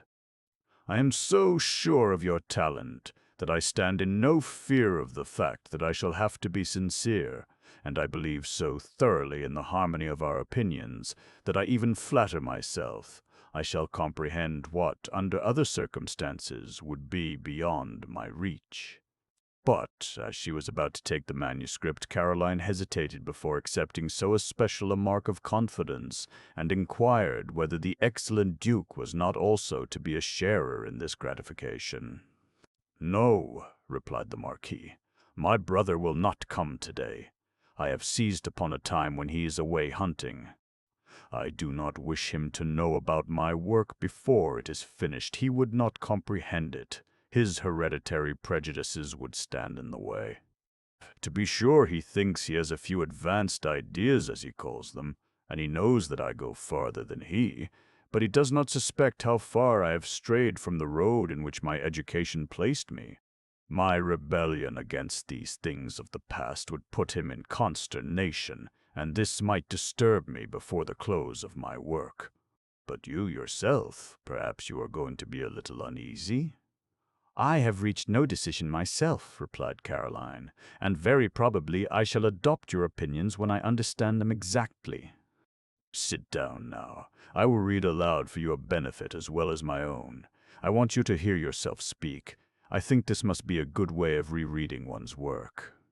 Caroline read that morning a half-volume, resuming the employment the next day and the day after. In 3 days she had made the Marquis listen to a summary of his studies for many years. She followed his handwriting as easily as print, although it was somewhat blind, and as she read aloud with admirable clearness, intelligence, and simplicity, growing animated and conscious of her own emotion. When the narration rose to the lyric passages in the epic construction of the history, the author felt himself enlightened at once by a very sun of certainty formed of all the scattered rays by which his meditations had been penetrated. The picture was fine, of beautiful originality, bearing the stamp of real greatness. Under the simple and mysterious heading, "The History of Titles," he raised a whole series of bold questions, which aimed at nothing less than rendering universal, without restrictions and forever, the thought of the Revolutionary Night, August 4, 1789. This son of a noble house with ancient privileges, brought up in the pride of family and in the disdain of commoners, introduced before our modern civilization a written accusation of the nobility, along with documents to sustain his case, the proofs of their usurpations, their outrages, or their crimes, and pronounced sentence of forfeiture against them in the name of logic and justice, in the name of the human conscience, and, more than all, in the name of simple scriptural Christianity. He boldly attacked the compromise of 18 centuries, which would ally the equality revealed by the apostles to the arrangements of civil and theocratical hierarchies, admitting in all classes none but political and executive hierarchies, that is to say, official positions, held as proofs of personal courage and social activity, or in a word of any real services rendered. He pursued the privilege of birth as far as into the present state of public opinion, and even as far as its final influences, tracing with a firm hand the history of the spoliations and usurpations of power from the creation of the feudal nobility down to the present time. It was reconstructing the history of France from a special point of view, under the sway of one idea, a distinct, absolute, inflexible, indignant idea, springing from that religious feeling which aristocracy cannot attack, without itself committing suicide, invoking as it does the divine right for the support of its own institution. We will say no more about the data of this book, even a criticism of which would be foreign to our subject. Whatever judgment might be passed on the convictions of the author, it was impossible not to recognize in him a splendid talent, joined to the knowledge and strong good faith which mark a mind of the first rank. His style especially was magnificent, of a copiousness and richness which the modest brevity of the Marquis in social life would never have led one to suspect, though, even in his book, he gave small space to discussions. After having stated his premises and the motives of his investigation in a few pages of warm and severe criticism, he passed on with eloquent clearness to the facts themselves and classified them historically. His narrations, teeming as they did with color, had the interest of a drama or a romance, even when, rummaging among obscure family archives, he revealed the horrors of feudal times, with the sufferings and degradation of the lower classes. An enthusiast, but making no apologies for the fact, he deeply felt all offenses against justice, against modesty, against love, and in many pages his soul, in its passion for truth, justice, and beauty, would reveal itself entirely in bursts of excited eloquence. More than once Caroline felt the tears come to her eyes, and laid aside the book to recover her composure. Caroline made no objections. It is not for the simple narrator to say that she should have made them, or that there were really none to make. It is necessary to relate merely that she found no objections to offer, so great was her admiration of his ability and her esteem for the man himself. The Marquis de Villemer became in her eyes a person so formed the purpose of devoting herself to him unreservedly and for her whole life. When we say unreservedly, we are mindful that there was very certainly one exception which would not have been agreed to, thus had it presented itself to her mind, but it did not present itself. In such a man there was nothing to disturb the serenity of her enthusiasm. And yet we should not dare to affirm that from this time onward her enthusiasm did not unconsciously include love as one of the elements indispensable to its fullness, but love had not been its point of departure. The Marquis had never until now revealed all the attractiveness of his intellect or of his person. He had been constrained, agitated, and out of health. Caroline did not at first perceive the change in him that was taking place in such a gradual way, for he grew eloquent, young, and handsome day by day and hour by hour, recovering his health, his confidence in himself, the certainty of his own power, and the charm happiness gives to a noble face which has been veiled by doubt. When she began to account for all these delightful transformations, she had already felt their effects without her own knowledge, and the autumn had come. They were about returning to Paris, and Madame de Villemer, under the sway of a fixed idea, would say every day to her young companion, "In 3 weeks, in a fortnight, in a week, the famous interview of my son with Mlle de Saint-Thaïs will take place." Caroline then felt a fearful anguish in the depths of her heart, a consternation, a terror, and an overmastering revelation of a kind of attachment which she did not yet confess even to herself. She had so fully accepted the vague and still distant prospect of this marriage that she had never been willing to ask herself whether it would give her pain. It was for her a thing inevitable, like old age or death, but one does not really accept old age or death until either arrives, and Caroline felt that she was growing weak and that she should die at the thought of this absolute separation so near at hand. She had ended by believing with the Marchioness that the scheme could not fail. She had never dared to question the Marquis. Besides, the Duke had forbidden this, in the name of the friendship she felt for the family. According to him, the Marquis would never come to a decision as long as he was tormented about it, and the Duke well knew that the least anxiety on Caroline's part would overthrow all his brother's designs. The Duke, after having sincerely admired the purity of their relations, began to grow anxious about it. "This is becoming," said he to himself, "an attachment so serious that one cannot foresee its results. Shall we believe that his tender respect for her has killed his love? No, no, such respect in a case like this is love with redoubled power." The Duke was not mistaken. The Marquis was not at all concerned at the prospect of a marriage which he had now determined not to contract. He was only troubled about the change which a residence in Paris would for a time effect in his relations with M. de Saint-Genet, in their free intimacy, in their common studies, in that continuous security which could not be found elsewhere. He mentioned this to her with great sadness. She felt the same regret, and attributed her own inward sorrow to her love for the country, and to the breaking up of a life so sweet and noble. She, however, experienced a charming surprise on her arrival in Paris. She found her sister there awaiting her with the children, and learned that Camille was going to be near her. She was to live at Étampes in a little house, half city and half country residence, pretty, new, in a good atmosphere, with the enjoyment besides of a considerable garden. She would be only an hour's ride by rail from Paris. She had placed Lily at school, having obtained a scholarship for her in a Parisian convent. Caroline would be able to see her every week. Finally, a scholarship had also been promised her for little Charles, in a college when he should be old enough to enter. "You fill me with surprise and delight," cried Caroline, embracing her sister. "But who has worked all these miracles?" "You," replied Camille. "You alone. It is always you." "No, indeed.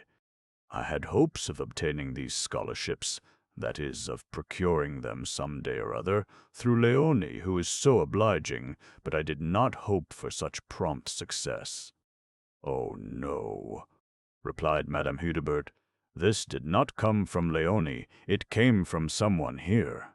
"Impossible. I have never said a word about it to the Marchioness. Knowing how much she is at variance with the powers that be, I should not have dared. Someone has dared to approach the ministry, and this someone, he does not wish to be named. He has acted in secrecy, and yet I shall betray him because it is impossible for me to keep a secret from you. This someone is the Marquis de Villemer." "Ah, then you wrote to ask him?" "Not at all. It was he who wrote to me, inquiring about my situation and my claims with a kindness, a propriety, a delicacy. Yes, Caroline, you were quite right in esteeming a character like his. But stop, I have brought his letters. I wish you would read them." Caroline read the letters and saw that, beginning from the day when she had taken care of M. de Villemer, he had been bestowing attentions upon her family with a lively and constant interest. He had anticipated her secret wishes. He had concerned himself about the education of the children. He had taken prompt and sure measures by letter, without even offering to take them, confining himself to asking Camille for the necessary information as to the services of her husband in his department. He had announced his success, refusing to be thanked, and saying that his debt of gratitude to Mallet de Saint-Genet was far from being paid. This good news had reached Camille during the slow journey with post-horses which Caroline was taking with the Marchioness, for the old lady had a fear and horror of coaches and railways. As to the house at Étampes, this was also the idea and proposition of the Marquis. There was, he said, a little estate bringing in nothing, which had been left him by an aged relative, and he begged Madame Hudibert to do him the favor of living there. She had accepted this offer, saying that she would take upon herself all the expense of repairs. But she had found the little house in excellent condition, furnished, and even provided with fuel, wine, and vegetables for more than a year. When she inquired about the rent of the person charged by the Marquis with these details, he replied that his orders were to receive no money, that it was too slight a matter, and that the Marquis had never proposed to rent the house of his aged cousin to strangers. Though Caroline was deeply moved by these favors from her friend, and pleased to see the lot of her family so much improved, she felt, nevertheless, a sorrow at heart. It seemed as if this was a kind of farewell from him, whose life was to be parted forever from her own, and, as it were, an account settled by his gratitude.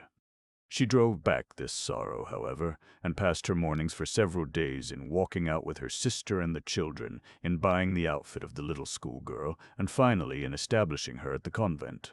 The Marchioness wished to see Madame Herdebert, and the pretty Elizabeth, who was going to lose at the convent her soft pet name of Lily.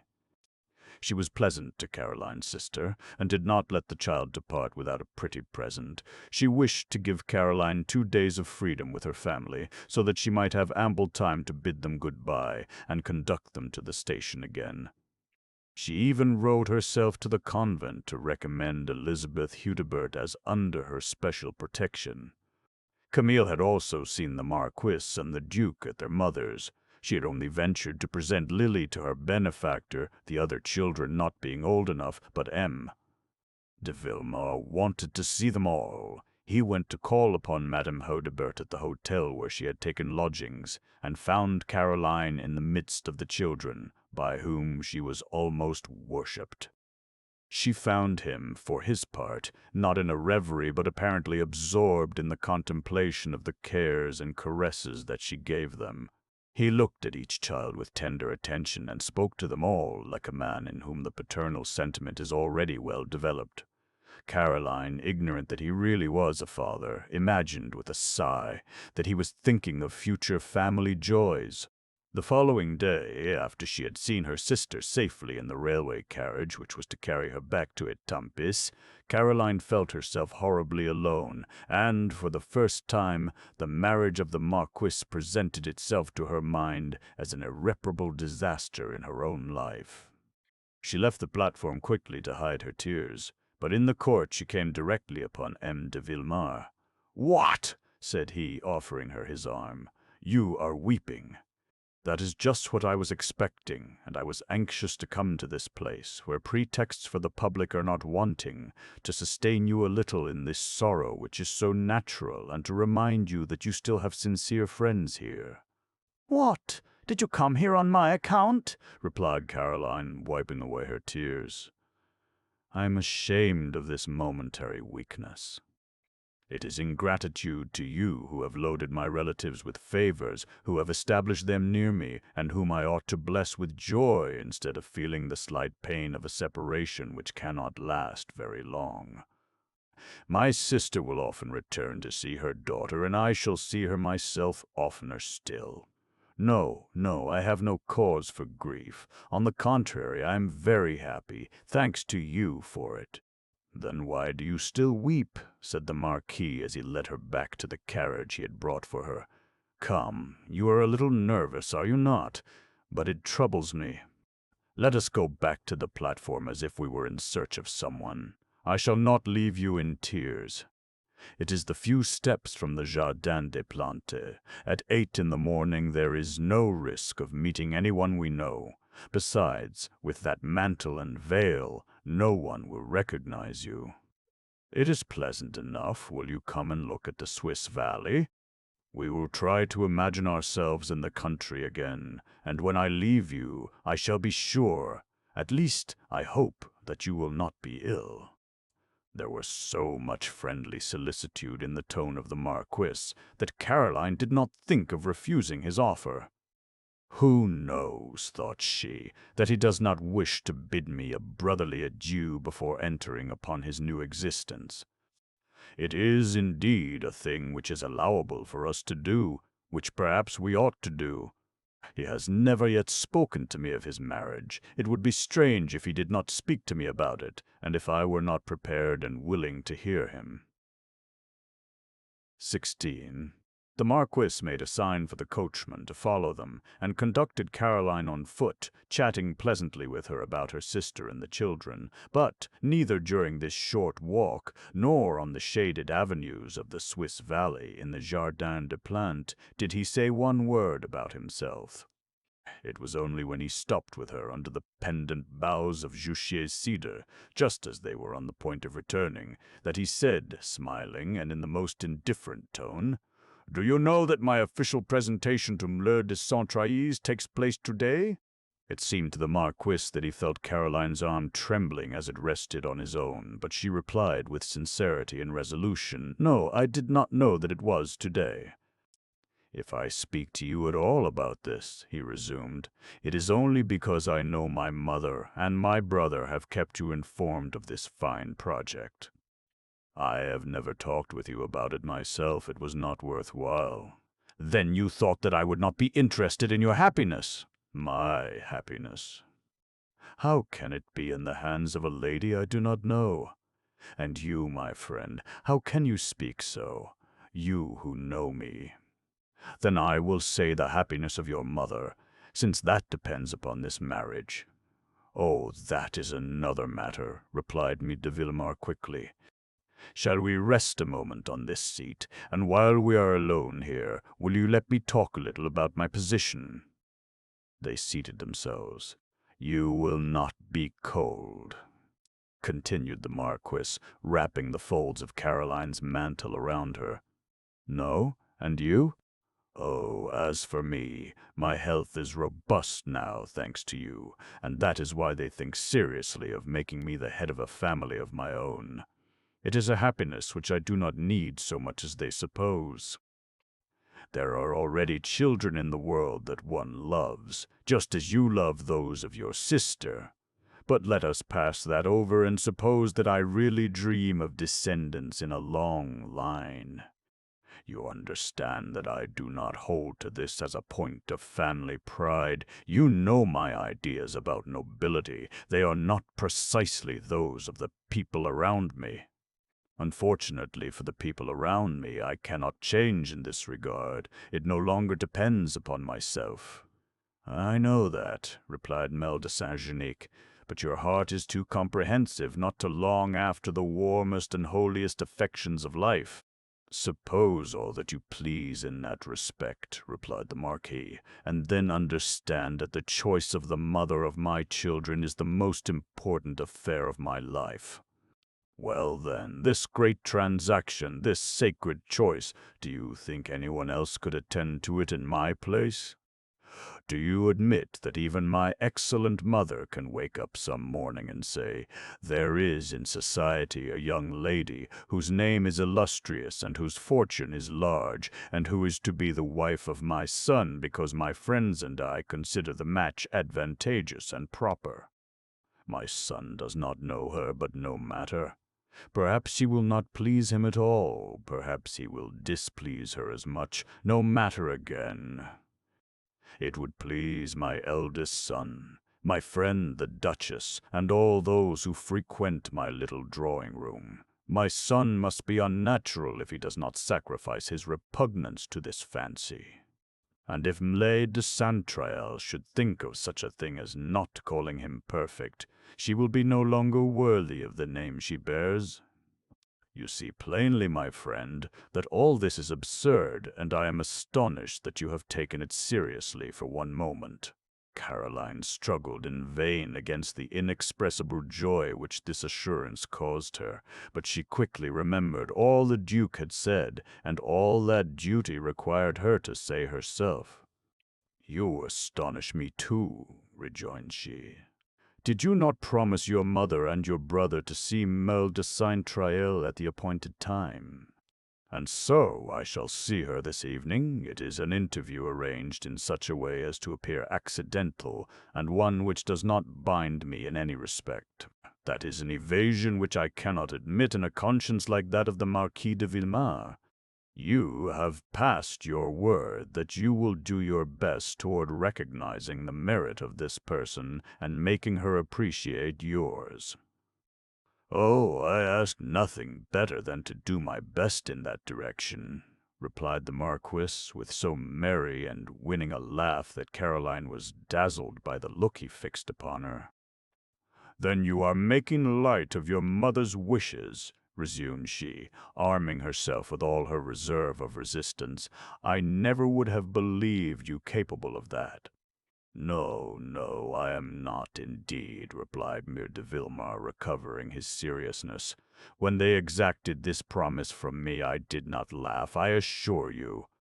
I was in deep sorrow and seriously ill. I felt myself dying, and I thought my heart was already dead. I yielded to tender and cruel persuasions, in the hope that they would let me die in peace. But I have been recalled, my friend. I have taken a new lease of life. I feel myself full of youth again, and of the future. Love is astir within me like the sap in this great tree. Yes, love. That is, faith, strength, a sense of my immortal being, which I must account for, to God, and not to human prejudice. I will be happy in my own way. I will live, and I will not marry unless I can love with my whole soul.